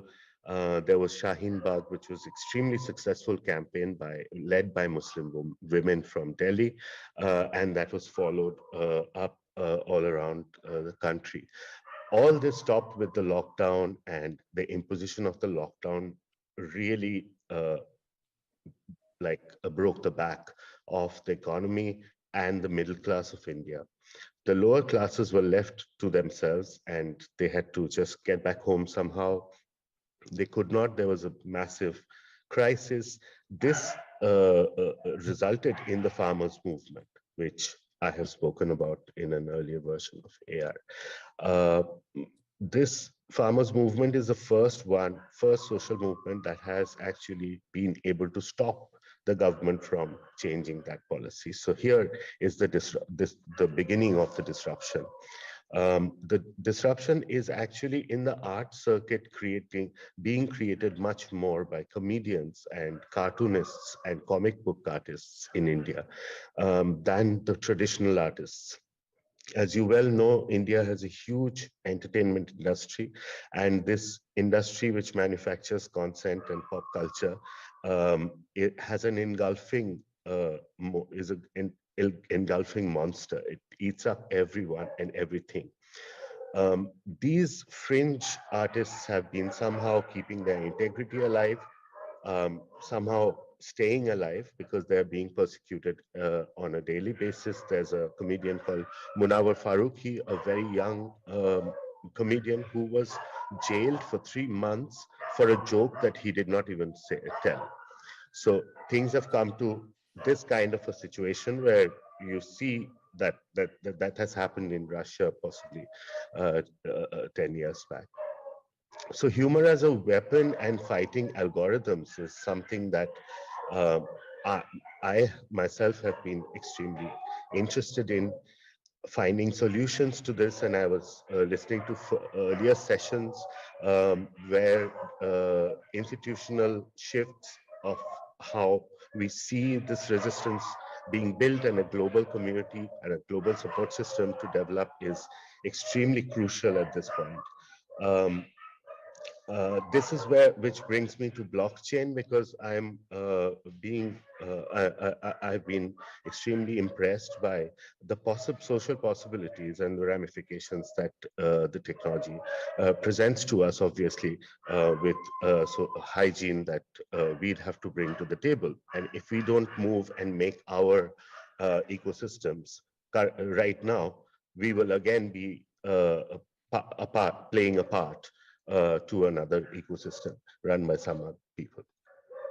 The imagination is really to build an equitable marketplace more than anything else, because art and its value is highly marginalized, and it is a top elite that really take up all the value, even in this kind of changing digital art setup. And I've been having really interesting talks with Ivor and Marita about the possibilities that we could present to artists who are at risk to produce and publish and mint, and how to find solutions that could be more sociable rather than equitable, rather than profitable. It's to build long-term value for a community of artists that can live together on a blockchain.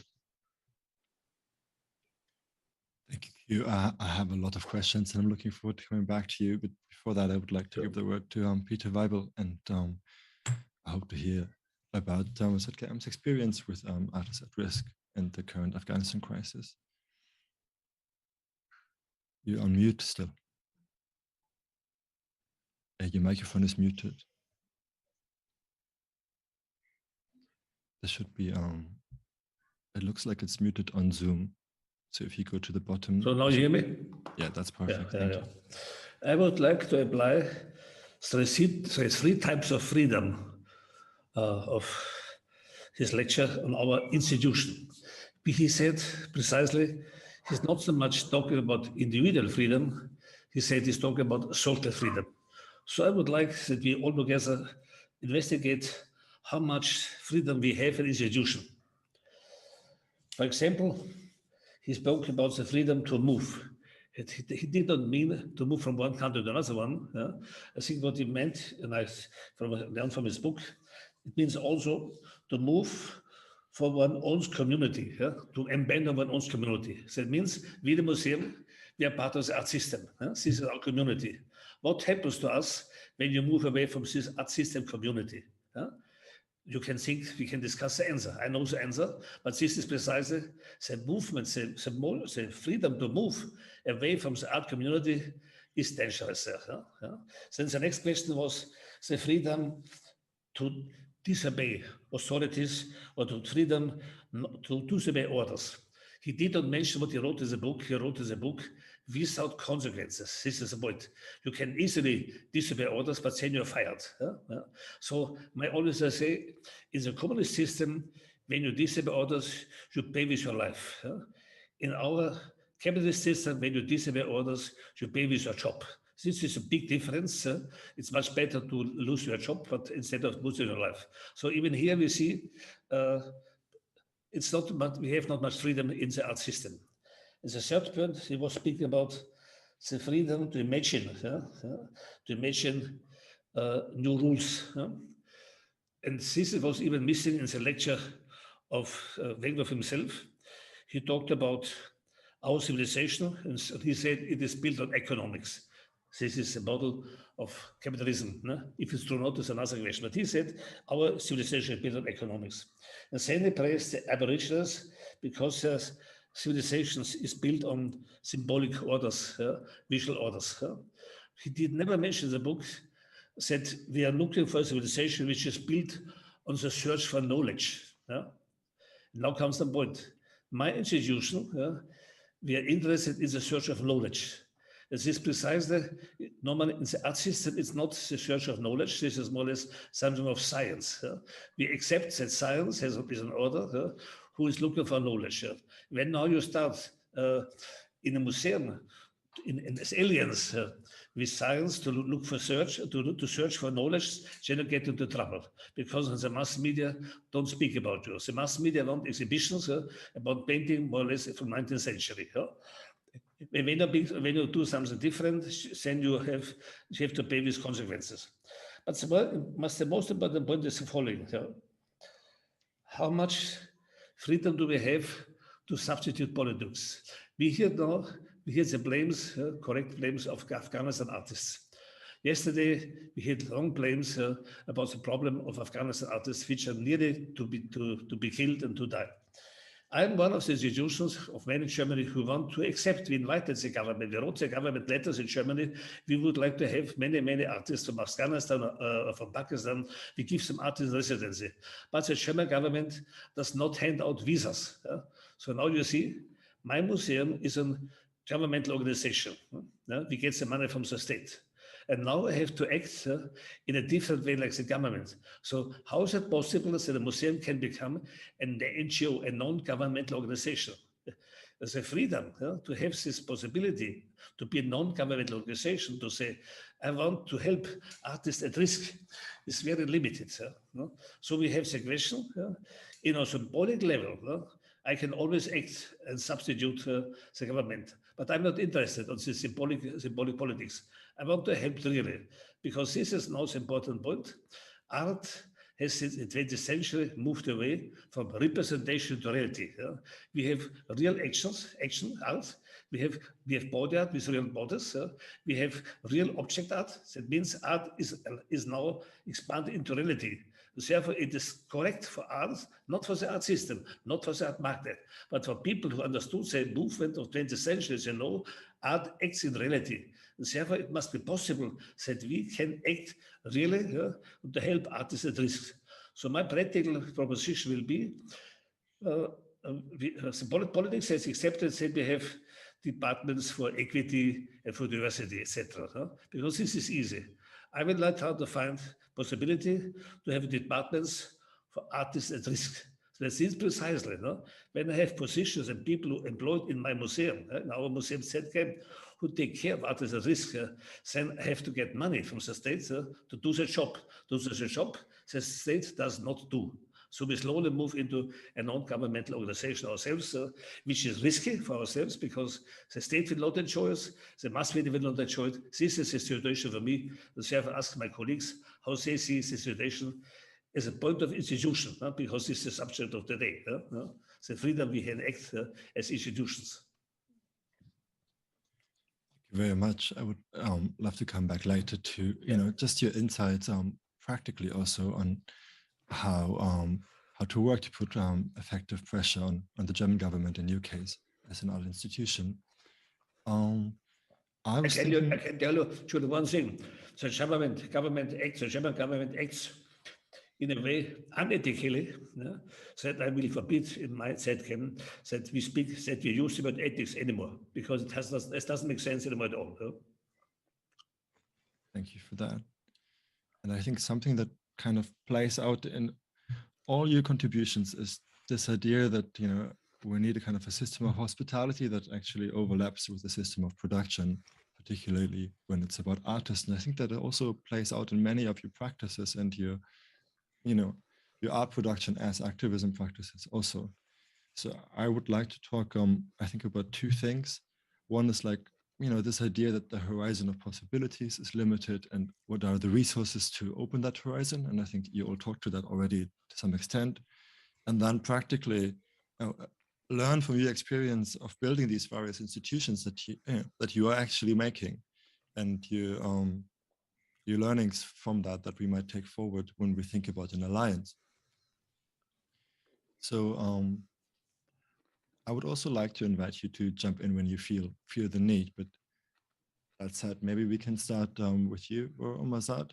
You when you have this experience, as an outsider, having moved away yourself, and then having building institutions that can protect artists at risk. And I would like to hear a bit more about your experience from that work, really. Yeah, before that, I would come to Europe. Before that, I want to also thanks Mahmoud Bab, Siddiq Barmak, Atiq Rahimi in France, and also Dr. Salimi Sarmas, the director of National Institute of Music in Portugal, and also Liza Ahmadi and Mariam Ghani in US, and Dr. Caroline Cristo in Italy. So now I would come to your question regarding my movement from Afghanistan to here.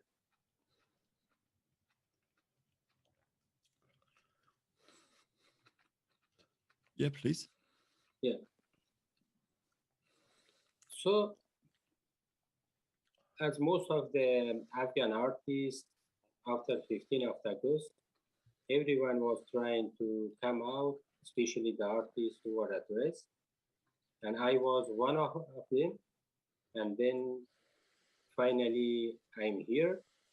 And in here, considering the historical, long-standing cultural relation between Afghanistan and Germany, and the role of Germany of establishing and developing CCA, now I would like to move the CCA here in Germany, in Frankfurt, as CCA in exile.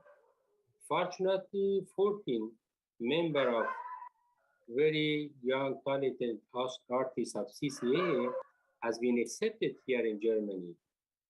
And they're moving from Kabul to come here.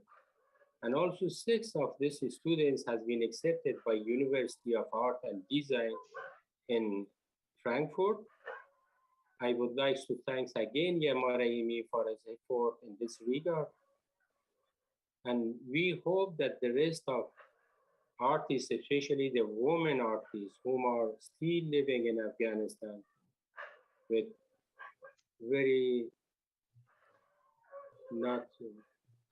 bad condition, security and economic threats. So they be also able to come here in Frankfurt, and we start this CCA here in exile to continue our activities here, and it would be a very good message to the world. Also, we have another example of an Institute of Music in Afghanistan with 280 students and teachers. They moved to Portugal. Hopefully, in France also, we will see some strong movement, like in the field of cinema, because most of the people or most of the cinema artists, they are in France now. So this is the future plan of me here in Germany to active this center again with its artists and teachers. I think you have some dogs around. We have dogs on some channel. Please mute yourself when you're not talking. Thank you, Mazad. I think this really made me think about a question that came up yesterday that we maybe can take forward later also. The question, that there might be a case not just to support artists at risk, but also to support art institutions.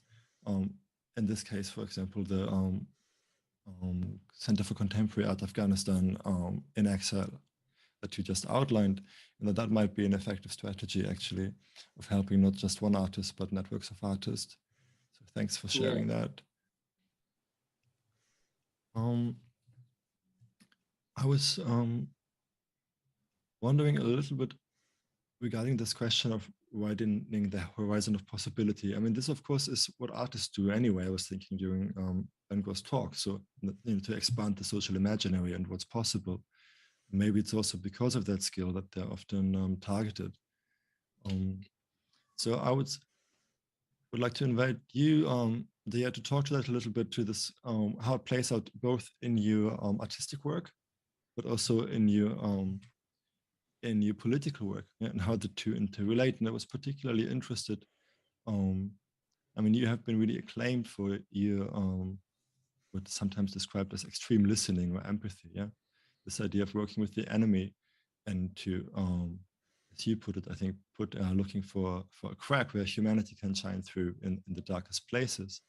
And I understand that you're also doing that kind of work through Fuse, an institution that you're building yourself. So I would love to hear, the idea of listening as a way of opening possibilities and how that's working out in your practice and in these institutions you're building.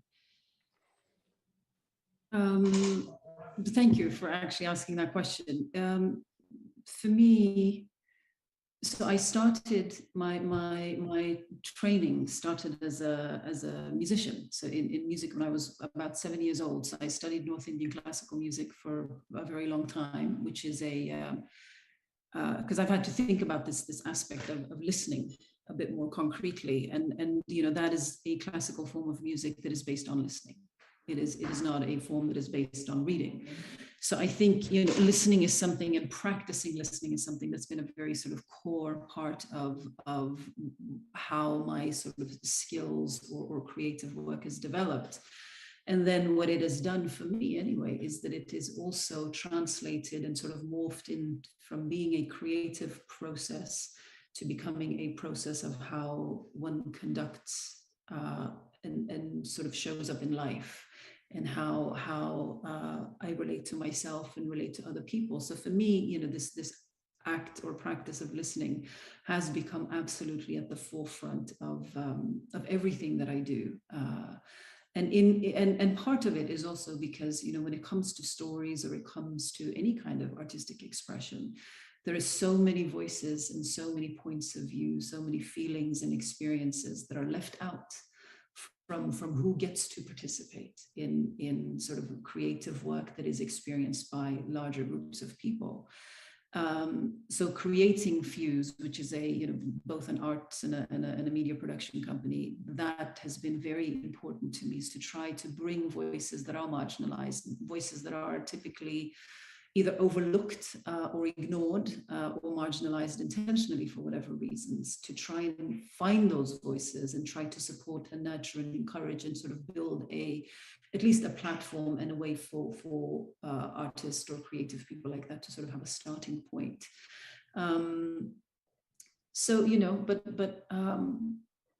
It's very difficult, as all of you know already. It's very difficult to try and be in the space with the things that are changing as fast as they are. Just last night, I got 3 very, very desperate letters from 3 actually Afghan musicians, 2 who are still inside, literally inside, hiding, not going outside their house, and then 1 who has made it to Iran and will be expelled in a week. And it's just, what do we do? And just the futility of our institutions in the countries that we live in, and their either inability to do something, or their apathy around some of this, or their kind of lack of appetite or willingness to realize that we have to do something, and going back again to kind of, communities or networks of caring. I think what I really miss, on one hand, I've seen it a lot, since August and what happened in Afghanistan, that you see this global community of groups and incredible people coming together, doing whatever we can in the middle of the night and all hours of the day, trying to kind of be supportive. But at the same time, it also sort of is heart-wrenching, because you realize, is it just us? Is it just this kind of scraggly group of weird people everywhere trying to do this? Why aren't there systems in place to deal with this? All these organizations that are massively funded to be these spaces of creativity and be the spaces of, a sharing of ideas. Where are they? What good is that money if you can't use it when people actually really need it? What good is your access to power and your access to decision makers if you can't now put forward the cases and the plight of artists, not just in Afghanistan? Obviously that's the most acutely kind of bleeding place right now, but as Q said, India, Ukraine, I mean, there's so many, Belarus, there's so many places in need of our attention. So why don't we have stronger global networks and systems in place to be able to respond when artists need us in this way? Because what we lose, as our colleague from Afghanistan was saying as well, what we lose is we collectively lose we lose this. We all lose this. By losing these artists, it's not just Afghanistan losing, it's all of us. We lose our collective art, our culture, our talent, our stories that should be told, and the poems that should be written, and the songs that should be sung. We lose that. So we become poor as societies as a result. So I forget your original question, but what really, really bothers my heart is where are we in the time of need of our colleagues? Where are we? And of course, many of us are trying, so I'm not discrediting people that I know are passionately working day and night, but where are the systems? Where is the bigger sort of force and push to push with us? I think that was actually a really amazing pledge that brings us to the core of this session, really, because the idea is that our conversation will inform the working meeting after the event, which will be very much about hands-on strategies. So I would love to hear from, the various positions you're in and the various kinds of works that you pursue to make a difference. What is it that you feel is most missing? How could that be addressed through an alliance? Is that the way to even address those needs? And I think I would like to fold in a little bit this idea of care, because there's this tendency I find to move, from personal care to big politics somehow, and to forget David's point about how both of them are entangled. So, some of you work in quite kind of peer-to-peer network ways. Others, had quite big institutions. And I think for an alliance, it's also an important question how these different kinds of working in different institutions can interface, because they don't always interface well. So I would love to hear from any of you thoughts on, from your particular position, on really what is missing and how could that be addressed, and how could also relationships between institutions be designed?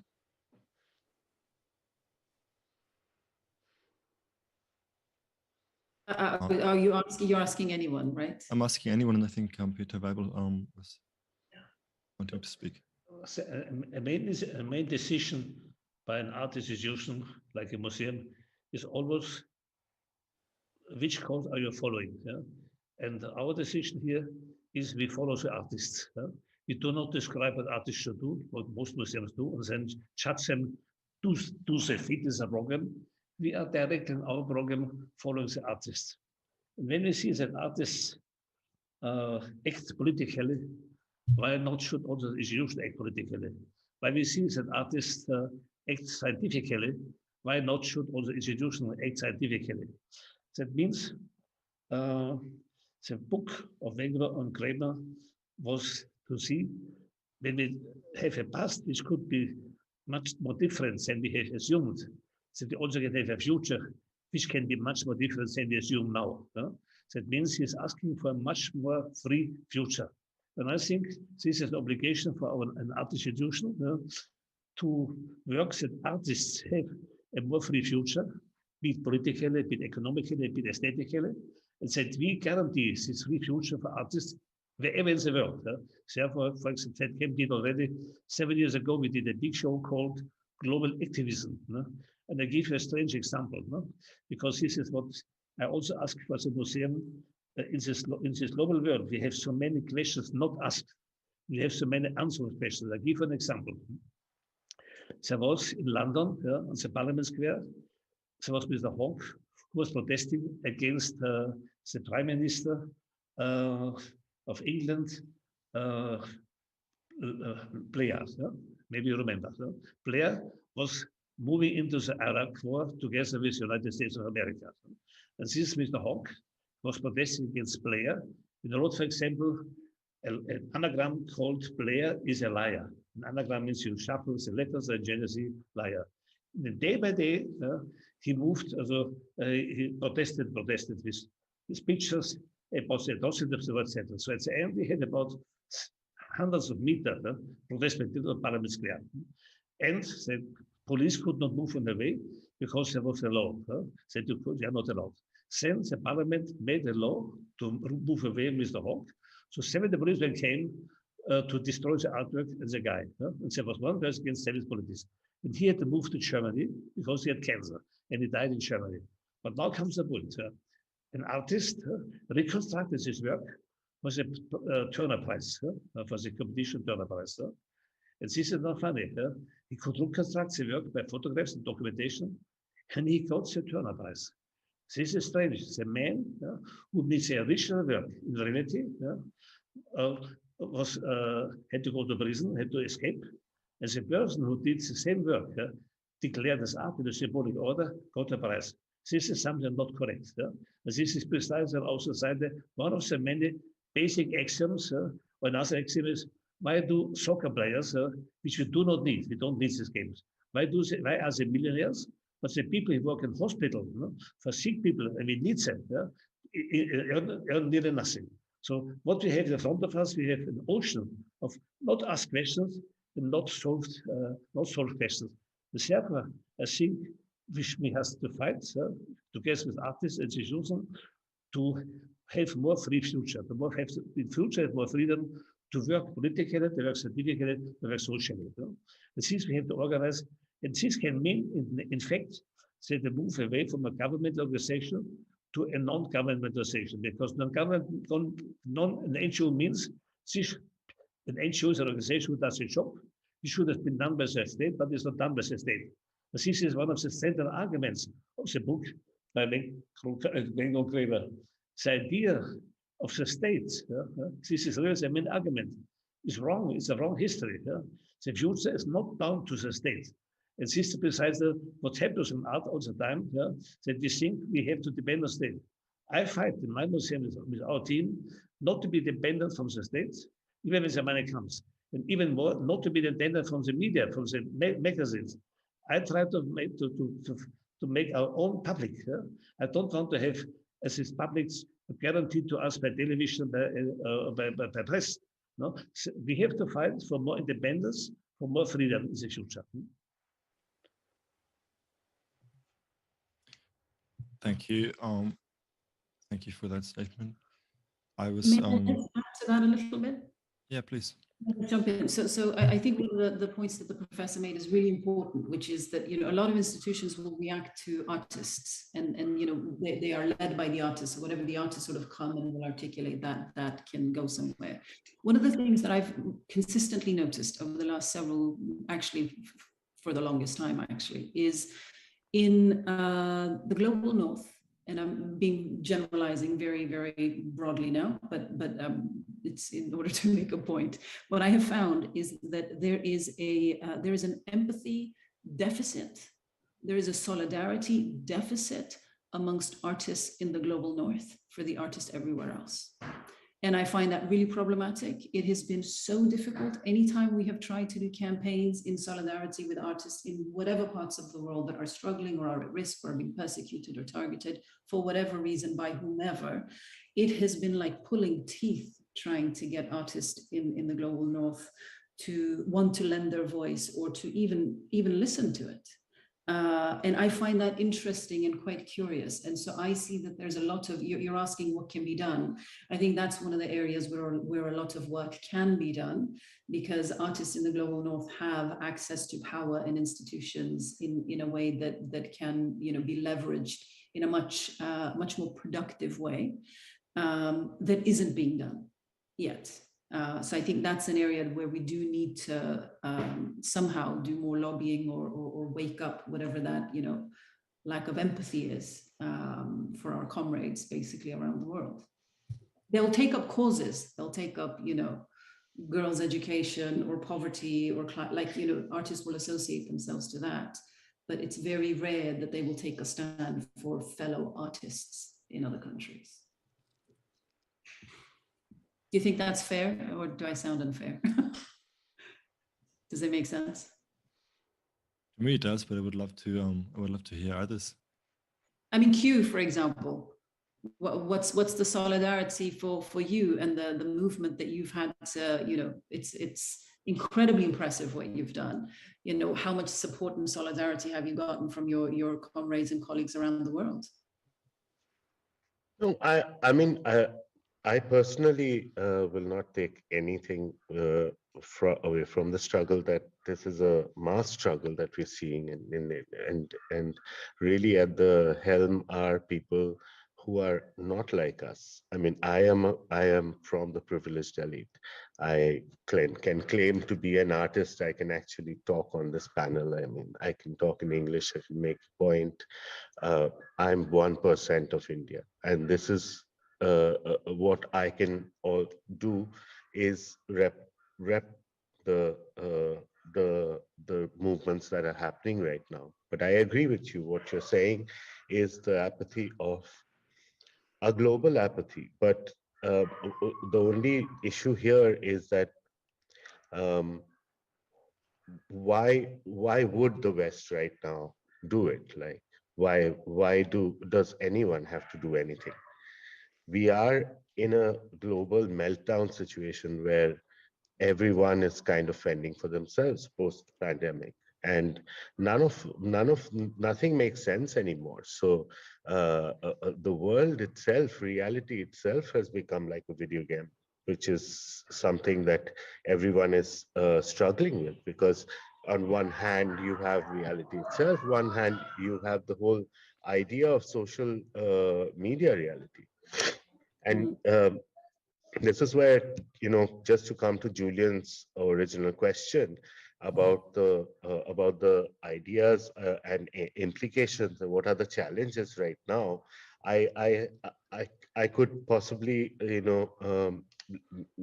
make you share this with you, and let's see if there's any merit to discussing it this way, that there are issues that face us, which are censorship issues. When you are an artist and then you are trying to say something and you're not being able to say it, then there's the concept of the digital identity itself, where censorship also means, in a place like India, a whole state like Kashmir being shut, internet being shut down there, so that people cannot actually talk to each other or swap any kind of information. What was being swapped in this case, very important, were memes, were visual jokes about the regime, or with political innuendos. Those were traveling the most, and this takes us to the next point, which is the concept of the digital identity of the artist who's uploading these things on the internet and therefore becoming vulnerable. And the third is how to spot the artist, because again, in a place like India, we can talk about me or somebody else who are artists who have Wikipedia pages, but we are talking about memers from a tier 3 town in India who have a stunningly original piece, a piece of thought which has been put down in a form which we possibly don't recognize as an art form right now, but is a developing form of telling stories. So I think these are the 3 points, if we can look at, and then various degrees of difficulty is what they will, in a regime which is completely anti-art and anti-everything.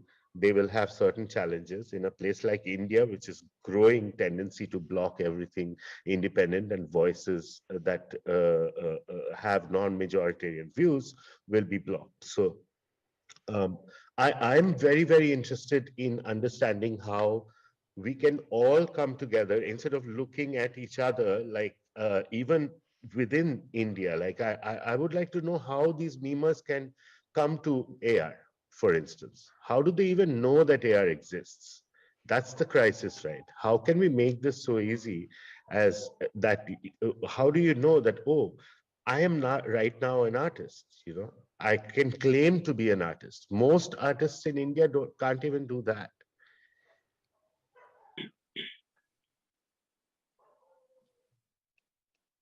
I would love you to briefly elaborate, Q, on your experience in building AI Goa and what you felt in that process was missing, where there could have been other kinds of support.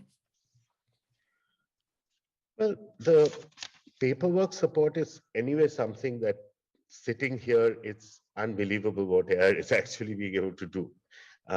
So that apart, I mean, we're very, very happy to start off our AR Goa chapter with an Afghan filmmaker.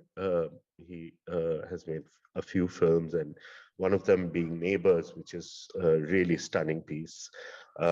His name is Ahmed Zubaid Farkant, and he's very happy to come here right now because Goa is like really a paradise in terms of wedding. He was a refugee in Delhi, and cities are harsh on everyone in Indian cities. And if you're a refugee card holder in Delhi, it's really the worst caste that you can belong to.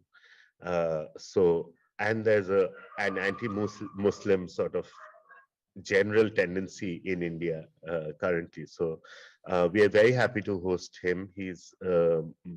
But before that, we couldn't manage to bring Zubair from Bangladesh, which is right next door.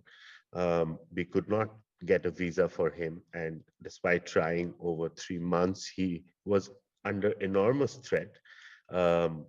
And we failed to do that. So this is the thing. I mean, right now in only 4 months we have like 2 cases, and it's a 1:1 ratio. So that's great. I mean, if you ask me. So obviously there's some merit to the system that is in place. I think more access to information and knowledge would be something that we could do much more quickly and potently than actually bringing people out from systems. But if they at least know that they can use digital firewalls, if they know that they can, not give up their identity easily, these could be interesting weapons that an artist or a would-be artist could employ to still talk about political messages. Thank you. I think that's the theme that really comes up in this panel, but also that came up yesterday already, that it's not always about getting out, but there's a real need for structures of peer-to-peer dialogue, communication, and linked to really ways of producing and showing work. And so I think that is a big one to take on board. I would like to hear from Rama Omazad, if you want to share, in your efforts to set up this institution in exile and to basically get people out in this kind of really practical work. Where do you feel there's just gaps in support that an alliance could potentially address?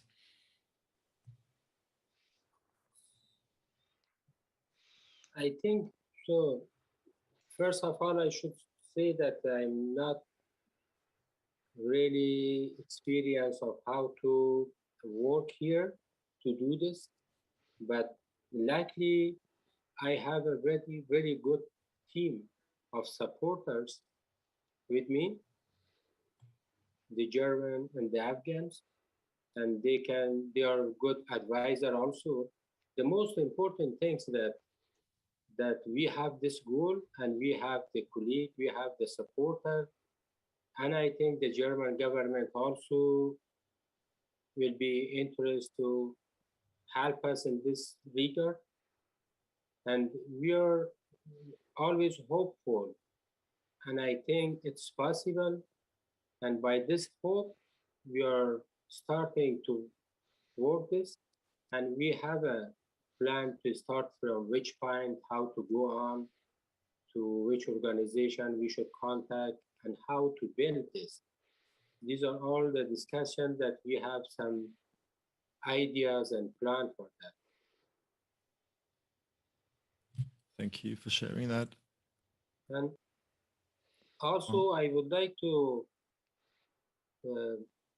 talk a bit about what you mentioned, that there is art and institution at risk, and there is artists at risk, and there is artwork at risk, and there is art at risk, and these are the four interrelated issues. Like at the moment, there is around 5,000 students that they were educated in art institutions in Afghanistan. So if they can't continue their education, what will be happen about their future and the future of art in Afghanistan? As far as I know now, the Taliban wants to close the Faculty of Fine Arts. There is discussion at Kabul University regarding this. And very clearly, they said the Department of Music and Sculpture cannot be active anymore. And they are thinking to close the Faculty of Fine Arts. And also there is the music department and Ministry of Culture and Information, they closed that. And also there is another Institute for Music. So if this art institution in Afghanistan be closed, yeah, then what will happen about the future of this young generation, and what will happen about the future of art in Afghanistan? So having CCA here in Germany and Institute of Music in Portugal and some in France, some is there, this is one of the best way to support from one way the institutions to be active and continue their activities and get new knowledge and information and be more stronger for going back to Afghanistan after the Taliban. And also there's a very good way to bring this young talented students to still continue their artistic education. So I hope that the German government and the other countries also pay attention for these points to struggle against this happening in Afghanistan, against this problem in Afghanistan. So I think the museum, the galleries, the art institutions, they can play a very important role for bringing out the young artists to study here, to learn. As yesterday also they mentioned it, I think it's very important to have a network between art institutions. To have this network, for example, some of the universities, they have some limit possibilities, but maybe they can accept the students for one semester and they can continue the rest of their education in some other countries. As the same yesterday, one of the artists, he mentioned it, the same about the art residency. So this is very good idea to think about this networking between art and institution, especially in this moment. We need for that. At the same time, the artworks are at risk in Afghanistan. For example, the National Gallery. I get this information that last week, the Taliban wants to destroy some painting from National Gallery. So how we can take out this, it's related to the government, it's a very difficult question to ask, but in a way, we can think about it. It's the same about the National Museum. It's the same about the Afghan Film Archive, and it's the same about National Archive. This is also a very serious discussion that I don't know who can take care of that, who can give the responsibility for this one. Thank you. You raised so many issues that an alliance could pick up, I think. And yeah, I'm just also really touched by this notion of having an institute in exile that, yeah, I can just thank you for sharing it, really.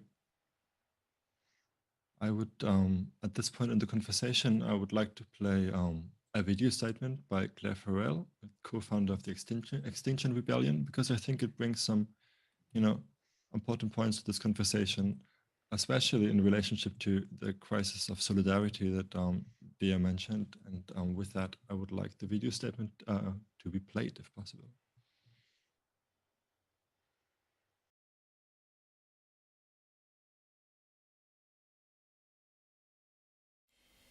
We're now living in an eternal, unfolding tragedy with ever-increasing risks of death and disaster. We're living in climate breakdown, and the words irreversible, inevitable and catastrophic stand out in the latest IPCC reporting. We know that since the Paris Climate Accord was created in 2015, there's been an insane increase in global emissions and vast investments in new fossil fuels from the finance sector, the oil, gas and coal industries. We could say that this is a form of social evil, and that what is now required is the greatest act of global cooperation and solidarity in all of human history. We are at a critical point in human history, and the responsibility sits daily on the shoulders of everyone who knows the truth of the matter. And it's not too late to act, but we must act in deep relation with reality, as if the truth about our planet is real. If your life and that of those that you love depends on your actions today, what would you do? In Extinction Rebellion, we ask ourselves this question because they do. How can we stop the harm and begin to repair? It may sound surprising to some, but the mass participation, open rebellion we've created together as XR is made of love.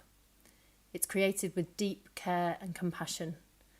And when we do disruptive, non-violent work, we aim to open the hearts of the world, to awaken our society to the trajectory we are on, to bring people together in positive resistance, and to collectively engage with the grief of these times.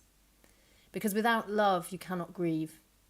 Grief is transformative, and a connection to death helps us to truly cherish life as sacred. Our last well-known demand is citizens' participation in society through democracy. Through deliberative and inclusive processes, we propose a dialogic solution. We asked what would an approach to our future look like that held a liberatory spirit at its heart. And there is a globalised worldwide project to attempt precisely this. It's called the Global Assembly, and it uses sortition, a lottery-style selection process with stratified final selection to find citizens from all over the world, and then invites these people to meet, to become informed by experience, knowledge and wisdom, and to discuss the most urgent issue of our time, which is to act as swiftly as possible against the catastrophic breakdown of our biosphere. For nations to come together and truly address their own issues and those of their citizens requires a radical opening up of the conversation about what it means to be a human being, what it means to be alive, why we're here, and what we want to think and feel on our deathbeds. We need to become enchanted with one another and for all of life on earth. But how can we love one another if we never meet? This is also a way of connecting people in their own power, because we know that a terrified and traumatised public who feel no sense of agency can be easily encouraged to vote for fascists. So finding ways of powering each other up has become an urgent task. The structures of political and corporate power today are favourable to those with psychopathic character traits, but the average person on our planet knows quite well how to share, how to care for each other, and how to negotiate life's difficult decisions. Participatory politics and a dialogic culture are a key to healing whilst we find a way forward, a form of social technology and innovation. So we have the social technology that we need, or at least some of it, but we must find the tactics to make it possible and the courage to try. So I invite everyone to join in rebellion, to demand to have a say in our collective future. We're more powerful than we think, and there are ways forward, but we must come together to reclaim our humanity. The writer and academic Theodore Zeldin once wrote, "In all the times in history that violence was avoided, curiosity won." In a society with a self-terminating system, curiosity, empathy and compassion become necessary survival skills, but we need institutions to help us to embody them.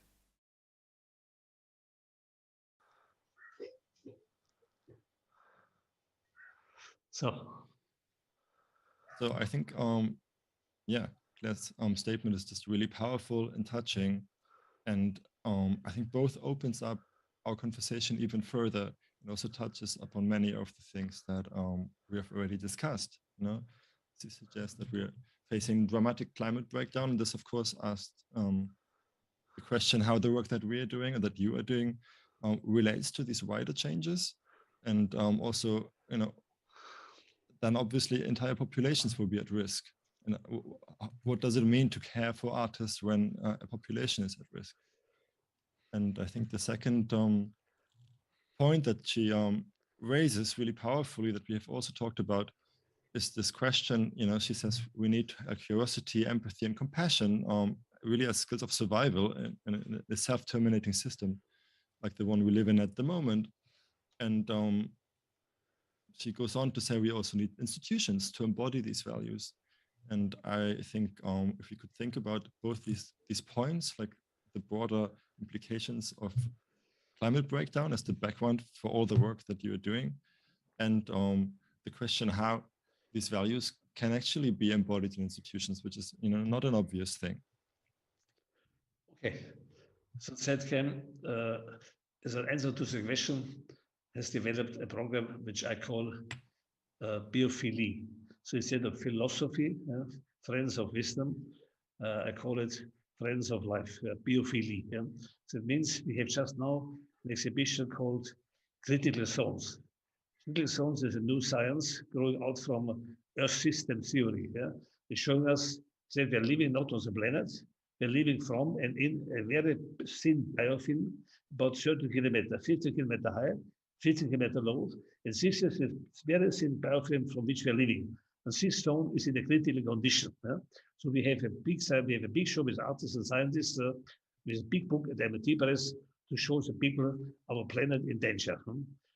And another program is we have a future. We have a show called The Beauty of Our Life, because it's very moment when people discuss apocalyptic visions that human life on the earth could be finished.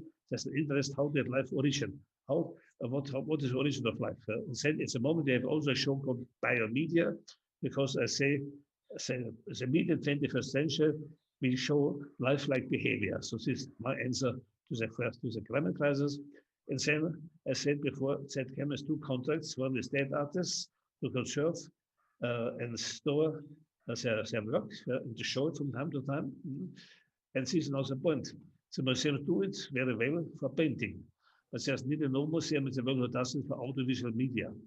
For example, video systems, we have the world about 60 different video systems, 2-inch, 1-inch, open reel, etc.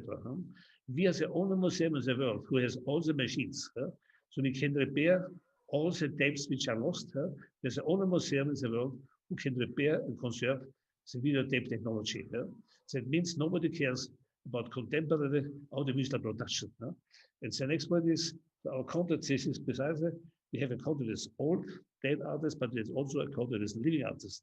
Therefore, we have this system of the whole laboratory for antique of old technological systems. We have a huge department to help artists, young artists, to save and store and conserve the audiovisual work. My answer in short to your questions.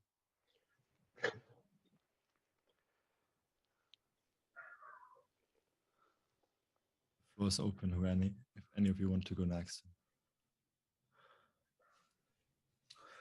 Yeah, I can talk a little bit about Goa, where I live, and the environmental impact on Goa. It's one of the most naturally developed states, and it has over the last 15 years developed an extremely interesting citizens protest system led by some foundations, some institutions like Claire was suggesting. There have been really interesting conceptual work on land solidarity and ownership, how we could look at fighting corporations and government policies. The mining companies have been stopped, railway tracks have been stopped, forests have been saved over the last 3 years. So it's been a great sort of 3 years and a lot of exciting news for the environmentalists in Goa. But at the same time, we also understand that influencing the future and understand and convincing kids to understand this is a big part of the exercise. One of the things that we are doing is a video game which is built on an actual forest, where this forest is in threat of being taken over by real estate people. Some private individuals are somehow holding on to it. So we've banded together, figuring out a way to create a video game that takes ownership of the forest and becomes a virtual real estate rather than a real one. So interesting ways of creation, where conscious creation and understanding these ideas of protopia rather than utopia, making protoverses, convincing the youth around us to come on board to this idea of conscious living and not embrace the kind of otherwise relentless sort of push towards capitalistic, materialistic life that we have in India and China. You know, we are following hardcore on the footsteps, and we don't want to be left behind. You know, nobody wants to give up their car, and everyone wants to throw plastic bags into everything. You know, on your face as well. So.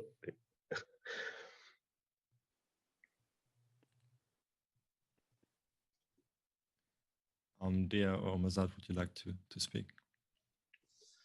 I would like to, as at the beginning I said, I would like to use this opportunity to talk about the present situation of Afghan artists and the related issues.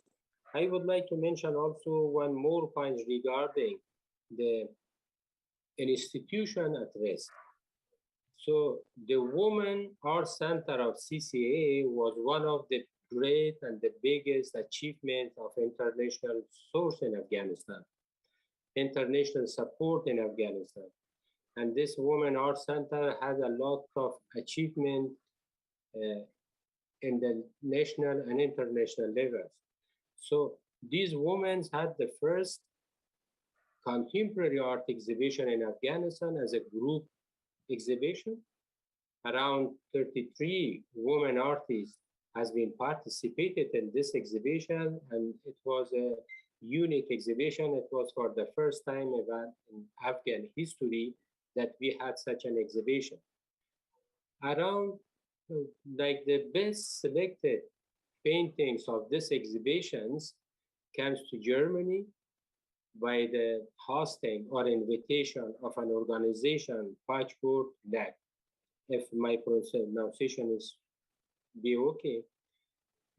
He invited us here in Germany. We did the opening of this exhibition, and this exhibition went to Bonn and also to Italy. At the end, the director of this organization, Rainer Militsky, he sold some of the paintings in some of the organization we don't know, and the rest of the paintings disappear. And it was a big risk for a women art center. I see it as a violence against women, violence against a women art center, and also it was a very big problem for developing contemporary arts in Afghanistan. It was the beginning of this new movement. With this, like lasting the art was here in Germany, then the credibility of the center and also the support of international sources from this Women Art Center gets questioned. And that's why I want to use this opportunity to ask the German government if they can help us to receive this artwork back. We had authority and the court of the German government, they also made the decision. They given a formal letter that this artwork should keep giving back to Afghan women.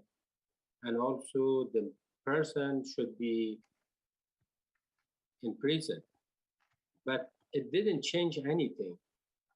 Up to date, we didn't get back the artworks, and this 2%, they escaped from Germany and they went to some other countries, and this is the, so this is another discussion of art and institution at risk, not by Taliban, by an art organization.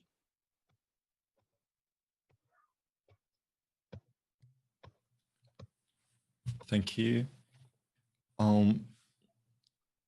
Dia, would you like to speak to the statement from Claire? Yeah, and I was just going to briefly also touch on what some of the other speakers also raised. I think, and actually just the last point as well, I think is really important what you said about how do we protect, of course, the institutions and the artists themselves, but what do we do with the artworks? And what will happen to them? Where are they going to go? What is going to happen to them? And I was just sort of thinking, you know, is there maybe an idea for us to try and pressure some of our governments, and you know, and hopefully that the German government is willing to listen as well, is when you send your delegations to speak with the Taliban, maybe part of, you know, a very easy ask, you know, is you know, allowing girls to go to school is like, you know, moving the sky down to the ground. It sounds like such a huge thing to do, but to ask for the safe exit of artworks might also be something that would be worth thinking about. Of course, it's hard to think about when there are people not being able to exit the country. But I think maybe there is something there that we need to think about. How can we safely bring out? I mean, you know, you've had the British bring out, you know, dogs and cats. You know, I have nothing against dogs and cats. I like dogs and cats. But, you know, this is the heritage, this is the imagination, this is the creativity and the artistry of that land that is being left open for erasure, basically. It's kind of not just a kind of an ethnic cleansing is going on, but also an aesthetic cleansing is what's at risk. So maybe there's something there for us to think about. And then in terms of the statement and the, you know, thinking about curiosity, empathy, and compassion and solidarity, I think that, you know, we would have hoped that COVID would have taught us that, you know, we have challenges as a global community, and that our responses to the challenges that we face might also be global and might be, you know, rooted in solidarity and compassion for each other, and not a jockeying for who gets vaccines and who doesn't, you know, the game that it's now become. And similarly, you know, like she was saying, you know, I think climate is the big, is what we're all facing, and we sort of failed our COVID practice for that. But the reality is what that is going to bring is, we talked about movement earlier, the freedom to move. People are going to move. There are going to be floods of refugees. I mean, migration is not something that you can do away with. It's not something that you can vote away. It is coming, and it will continue coming. And in fact, it's going to increase. So how we learn to deal with that, how we learn to address that, and how we learn to relate to it in a way that is less destructive. And like Hugh was saying earlier, you know, to have a refugee card in India is makes you the worst possible cost. You know, there's something really important there, that as an artistic community and just a community of people who care about, you know, where our societies are going, something that we need to figure out is how are we going to deal with and manage our differences? How are we going to be there and learn to be there in each other's time of need, just as human beings, and then of course also as artists and communities of artists. So I think that, you know, we're failing on a lot of fronts. And I think we're going to have to, you know, practice and build up our muscles of empathy and compassion very, very fast, because, you know, this reluctance to want to allow Muslims into the country, or brown people or Black people into the country, it's, yeah, you know, it's coming, not to terrify the right-wing populists, but it's inevitable. So we need to, other than trying to stop it and build walls, there are only so many walls you can build. We have to find another solution. And the other solution is we have to figure out how we're going to live together without destroying ourselves and each other. So that's and part of that solution I do believe that part of the process of figuring that out also resides partly in the imagination of artists, of trying to figure out what can be some of our creative and human responses to what's coming for all of us. You know, it's the climate, sun doesn't choose where it will shine. We don't choose that, it chooses that. So we can only respond. So we have to respond in a better way, in a more humane way. We have no other option, really. So we have to figure this out. There's no way out. Thank you. You raised so many points. I mean, one was just, I think that, supporting art institution, rescuing artwork, and artists at risk, these are just closely related. And for an alliance, obviously, it's interesting to think of that as, as kind of a brief, really. I'm going to try to fold in a couple of questions from the chat and ask you for closing statements at the same time. So there is a question, what a department would look like. The question is actually, what would a department for artists at risk look like at an institution like the ZKM? And I think it's quite a nice question to slightly broaden and pose to all of you because there's a lot of talk about in these couple of days that there needs to be some way to organize response quickly, when there's risk. And I think in relationship to Claire's statement and what you just said, we can talk about crisis, but actually we're talking about a normality. And so if we are not able to respond in a non-crisis fashion, but like in a way that reshapes, partly shapes normality, then we will just never be able to really make a difference beside like punctual, no?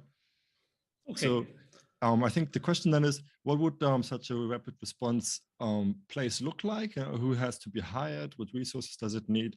And maybe this can also be a kind of like a closing statement to the working session, actually. What are we giving them to work with, take away from the session? Something that is close to your heart that you think they should definitely consider taking going forward when they meet on the next days?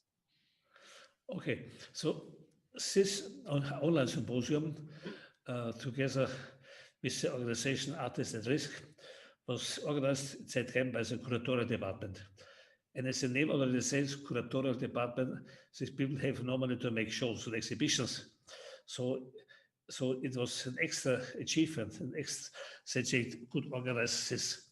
So it means in future, a department would consist of some people who just exclusively have to take care with aliases from Barcelona, or partners too, from CCCB, of Artists at Risk, or all the speakers from the last 2 days, like also the director Makalba from Iran, and also with our friend from Pakistan, etc., that we systematically research who are the artists, where are the artists who need our help.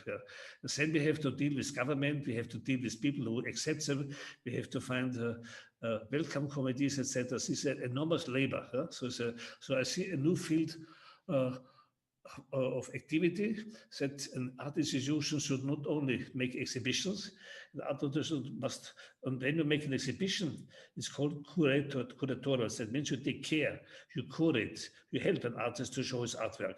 But at the moment, when we have this risk that the artist cannot show his artwork, he cannot even produce it because he's endangered, he's a priest, whatever. So you have to shift attention, not to help the artist to show his work, not help the artist to produce his work, to help the artist himself to survive. So when we call it the sixes, the expansion of art, that artistic activity expanded in many, many different fields. Now we can see in the 21st century, we can see the expansion of the museum, that the museum expand also in new activities. And we are living in a very critical situation concerning art on a global level. Therefore, we have to expand the activities of the museum to help artists to survive. Not up to now, as I said before, we had contracts to help artists that their work survives. When an artist is dead, his work is in the museum and we show it. So we take care, we curate him. But now we have to take care and curate the artist himself so that he can survive. And then the next step can produce an artwork. So therefore, we have to make public discussions to the government government said symposium is expanding. We need extra money with extra departments who can take care on a global level of artists who are endangered to die. Thank you for that. I don't want to make an obligation, but if you want to share a message to the working group, that would be really appreciated. Yeah, please. So if I could just be idealistic and wave a wand and just create an organization or fill certain needs. So in the process of working with not necessarily Afghan artists, but a lot of the women's rights activists, and then dealing with artists in other contexts.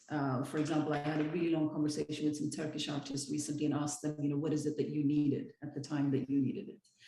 So one of the kind of the concrete things on the ground is when something happens. So when an artist is targeted for whatever reason by the military, by the state, by the militias, by whoever, is instant access for an organization, for the artist to be able to contact organization, whatever, artists at risk or something, and immediately, depending on the level of risk, they can be put into safe houses and moved around, through either, we have found a lot of kind of underground feminist networks have actually helped us a lot.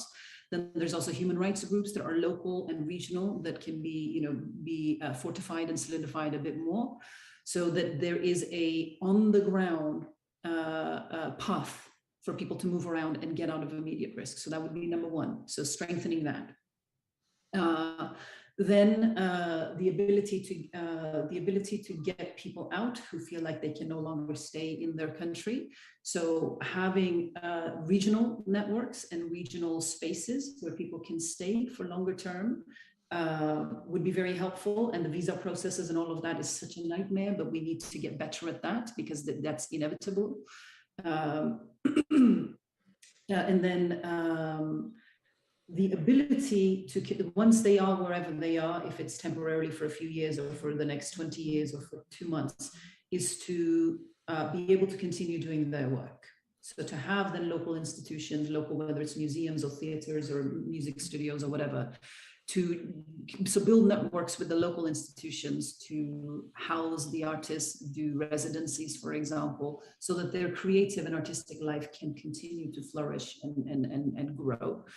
And then there is, of course, some of the artists that cannot leave or will not leave. And what some of them have said to me, this is regardless of what part of the world that they've been in, they have all at some point or another said to me and others that we cannot get out, but we need our work to get out. So help us keep our work alive. So keep our ideas, keep our stories, our work alive outside. So that's the other thing that we can do is we can create, and Q alluded to this about the chain, we need ways to get things out and for the work to have a life. So those are just those. Of course, there's 100 other things in between, but those are just generally. If I could, just go, this is needed, would be really, really helpful. I mean, right now, for example, there's a person who's an activist who's in Pakistan, and he's been tortured. He's probably not going to be let out.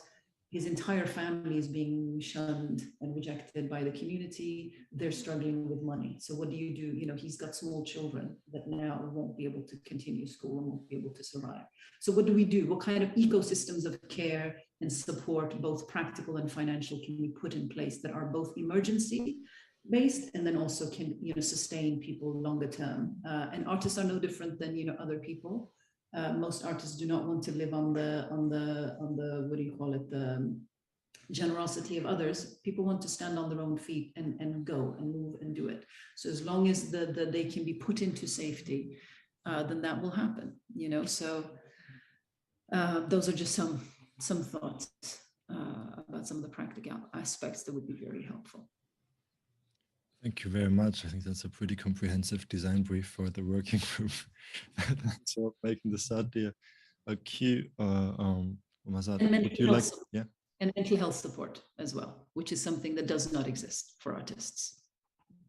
That actually came up yesterday also. It just made me think also what came up yesterday a lot was that it is really not about a package. It is really about treating people as peers, and therefore also seeing a very specific situation and not assuming any needs, but really in conversation, establishing what a person wants to support their work and their condition. Yeah. Q, we are about to close. Would anyone like to add? Sure. Yes. I'll just quickly, tell you about something happy that we could look at, something hopeful, because things are indeed dark, and we know how shitty it is to live right now. But art is also about hope, and we are supposed to instill hope, and we are supposed to imagine things that are fantastic. And something that I opened with, I would just like to close, because this is something that is easily achievable, technically achievable right now, where the union of artists are decentralized, are put on a blockchain. And this has a marketplace which is attached to it.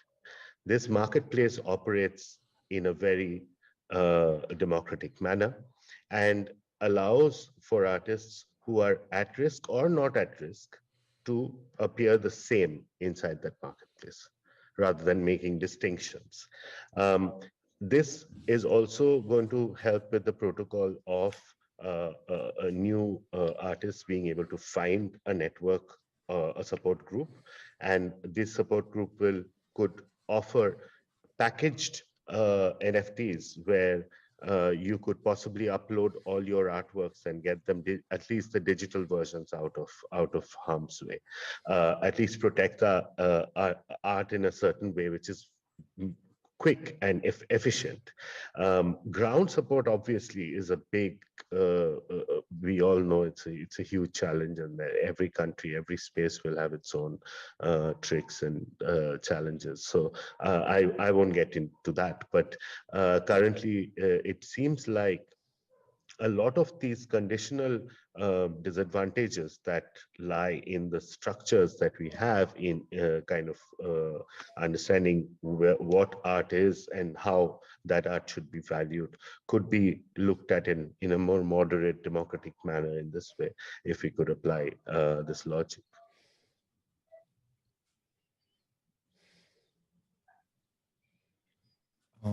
Barbara Mazad, would you like to add anything at this point before we close the panel?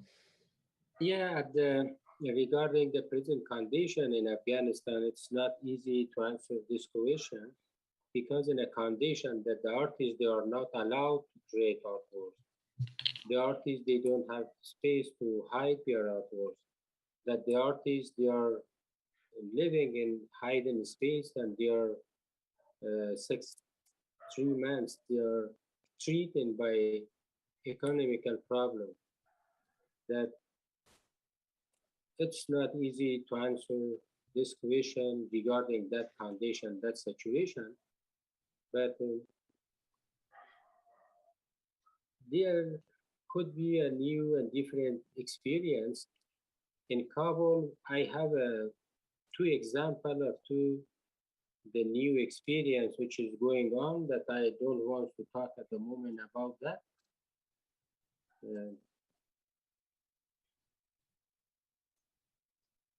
I don't want to say anything else at the moment. Then I would like to thank you all. I think this, I really enjoyed the conversation, and I think it brought up some really relevant points for the working group to take forward. So thank you for joining us tonight and for all your thoughts and your work. Thank you, dear Khan, Q, or Umazat, and Peter Weibel for joining us. It was a pleasure. Thank you. And, for me, it remains to close this panel, and we will next hear closing words by the organizers and directors of Artists at Risk, Marita Mukunin and Ivo Studolski. And with that, I hand over to them. Thank you. Thank you. Thank you.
And thank you from us as well here in ZKM, Marita Mukkonen and myself, Ivor Stodolski. Thank you. It was a really interesting day today, an excellent first section, and then brilliant keynote, which I think will be profoundly kind of thought about for several years to come. I think it's a very interesting speech which David Wengrow gave, and all of the panelists. It's been a long day, but we're not yet done. There's one more very interesting artistic intervention that will follow our closing words. We wish to, of course, say thank you to all of the participants and the team members and the partners, but don't turn off now. We have Satch Hoyt, his piece, Ablation Unmuted, which we'll introduce before we say goodbye at the very end of our closing words. So hang on there, we're getting it. So first of all, I just, again, really would like to thank the ZKM, Peter Weibel in particular, who through his kind of clairvoyance saw that this was a project that needed to be kind of built and grown, and brought us into contact with the amazing team here at ZKM, and Philip Ziegler in particular, who has been so encouraging and so self-effacing at the same time. And we really thank and commend him. Philip Ziegler, thank you so much. And Teresa Rezza, who just worked day and night for weeks and weeks, making this possible. Of course, we would like to thank the communications team, in particular, the Daria Shipitsina, a young, I think she's just beginning at ZKM the last 6 months, and the press and communications team, the video studio, which has done a brilliant job on the video and graphic outlay of this. Very well done. Thank you so much. And everyone else behind the scenes. I mean, there's been all kinds of people providing the food, arranging the schedules, doing the hotels. It's been brilliant. A very, very professional work. Marita, perhaps you can continue from there.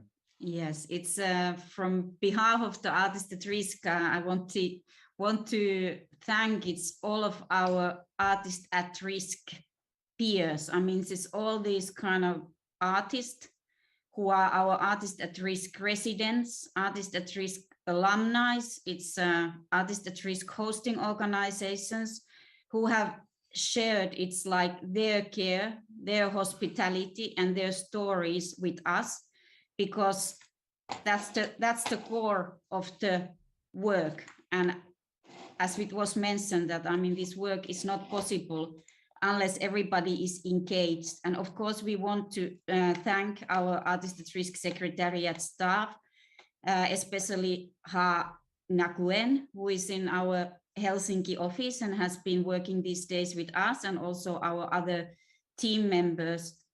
And when it comes to our Artists at Risk kind of peers and networks and institutions, we are especially here with our ARN network.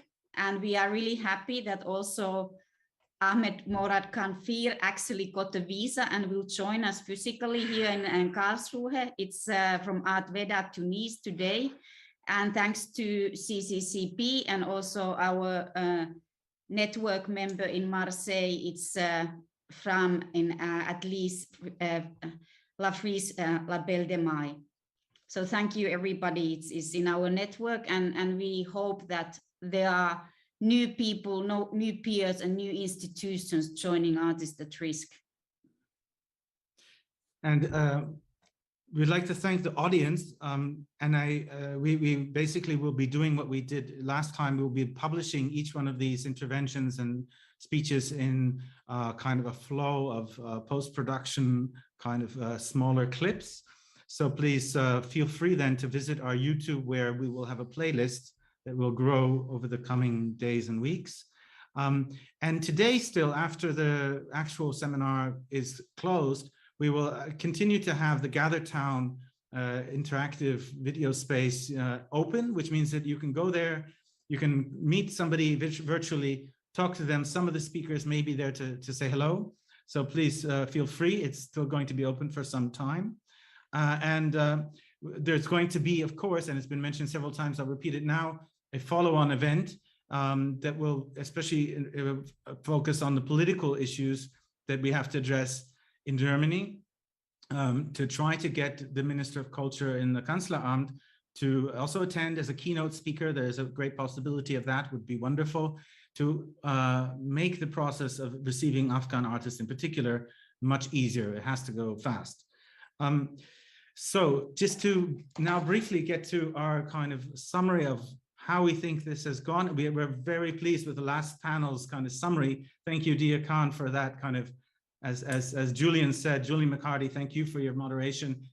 But today you gave a great kind of series of practical kind of hurdles that we have to face and deal with. And this is our work for the last 10 years at Artists at Risk. We've been doing this for many, many years. But we're always learning, and it's coming together, and we're happy to see more and more people realizing the urgency of this kind of work.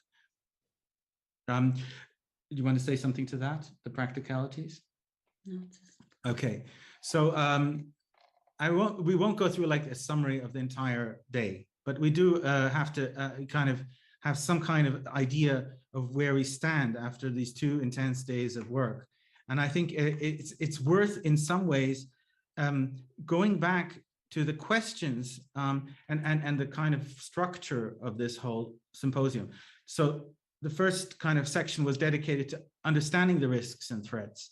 The second was dedicated to understanding the current institutions that are in place and what kind of existing networks we can rely on, which are not many.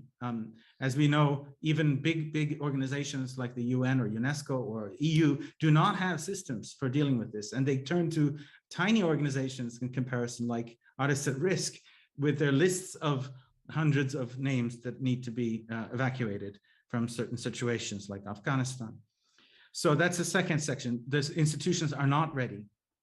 Third section is what we saw today. And we are trying to ask, what kind of alliances, programs, and concrete policies can institutions form together with activists and movements to counter forms of discrimination, persecution, and more widely anti-democratic, authoritarian, and eco-destructive forces in a concrete way? And this is where Peter Weibel's comments at the end were very relevant. The institution, the museum itself, has to evolve. This is a really important moment, where, you know, we've talked since the 80s about the museum's ruins, but what can the museum be in the 21st century when we need to build networks, alliances of care for people on the move? And there's going to be not only hundreds of thousands or millions, there's going to be tens, hundreds of millions on the move with climate change. How can we build resilient networks to be able to prepare for that, especially so we don't fall into fascist or authoritarian reactionary responses to that situation, and strengthen those institutions which are in those places where these crises are most acute. And I think this is what we've just heard from India, where Q has described the great successes of some of the environmental movements. How can we support artists that are supporting those environmental movements? How can we build another network parallel, which we're working on as well at Artists at Risk, called Ecologists at Risk, that would help us in that circumstance. So we are looking at actually existing examples and realities, and not theoretical, representative, metaphoric artworks about the problems of the world. And I think this is where the museum is really, really growing and expanding and changing into a different kind of institution in the 21st century. Marita would like to also follow on with some words about the seminar as a whole.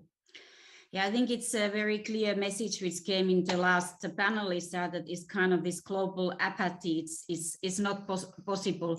We need global activism. We need its global solidarity. As Claire Farrell, the founding member of Extinction Rebellion, said that we need love, we need empathy. I remember very clearly it's the words and discussion of late David Graeber, and it's his birthday today. His other kind of remarkable book, Bullshit Jobs, also talks about care and hospitality work and those concepts. And we were talking with David cooking in the kitchen, and then we were talking about that how much kind of work it is in Artists at Risk is very concrete work. It's just this battle of getting visas, filling in forms, getting bank accounts to people, finding apartments, finding the support networks, artistic networks, and so on. And David said very clearly that, okay, well, it sounds like that Artists at Risk is not a bullshit job, and you should be proud of it. And basically, I think that's something which is really the challenge, that is care and hospitality work should be the core. But unfortunately, in contemporary society, often it's undervalued, underpaid work. And therefore, we need also museums and art institutions and other institutions to bring it to core, and not only to discursive practice, because hospitality and care is something we have to practice in this global crisis we are facing right now. And the institution has opened themselves to also to really take care of their peers, to artists, fellow curators and other activists who need this kind of safe places. Also, RAC from Hyperallergic mentioned earlier, but that it hasn't been easy. They have tried to also do that in the US. So it's a really, really serious issue. So I think that's something also, it's just, we have to really concentrate our energies on. And I think I also would like to refer to the words of Mohsen Makmalbaf from yesterday. And his clear message was that if each institution, each individual, everybody cares for, even for one artist, it's a mass movement. And same implies to work with ecological crises, that, I mean, we have to do the same. It's basically, we have to plant that one tree and we have to make that one move. So I think that's the movement, and those are the alliances we need now. And as it was mentioned, that work continues. We will have this working session coming up in Berlin. And I also would like to wish David Graeber happy birthday. Happy 61st birthday, my friend.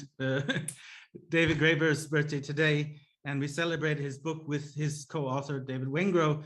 And I think this is where we should also make sure that we don't fall into this trap of saying, okay, NGO work, you know, that's the boring stuff behind the scene, okay, and it won't be paid that well, and it's not even exciting. It's not the art world, you know, where it's bling and interesting and fancy artists. No, we have to have the imagination to be able to, like David and David say, to reimagine the world. And that is an exciting thing. And I think this is where the art world can do what, you know, that's its task, is to reimagine. And this is something I think we can do with the museums and the institutions in our time. So just to finally come to the last piece, Sach Hoyt, friend of Marita's and mine, a great artist. We've been together in certain, you know, we've worked together in Berlin. We've gotten to know each other. His work is one of a decolonial practice. He's a British Jamaican artist based in Berlin. And his work is, in some ways, can lead us to think of these you know, kind of healing the crimes that we've committed against this planet, if you like. I'll read his text before the piece begins. This decolonial practice project activates a sonic restitution, which attempts to unsettle colonial attitudes, including hegemonic custodian tropes, while reclaiming the Blackness past, present, and future. The process entails gaining access to African musical instrument collections that have been sequestered in ethnographic museum storage facilities since the advent of colonial invasions. I then release these instruments from their state of dormancy and activate them by playing and simultaneously recording them on site. So thank you, and goodbye from Marita and myself. Bye-bye. Bye-bye. Thank you. Thank you.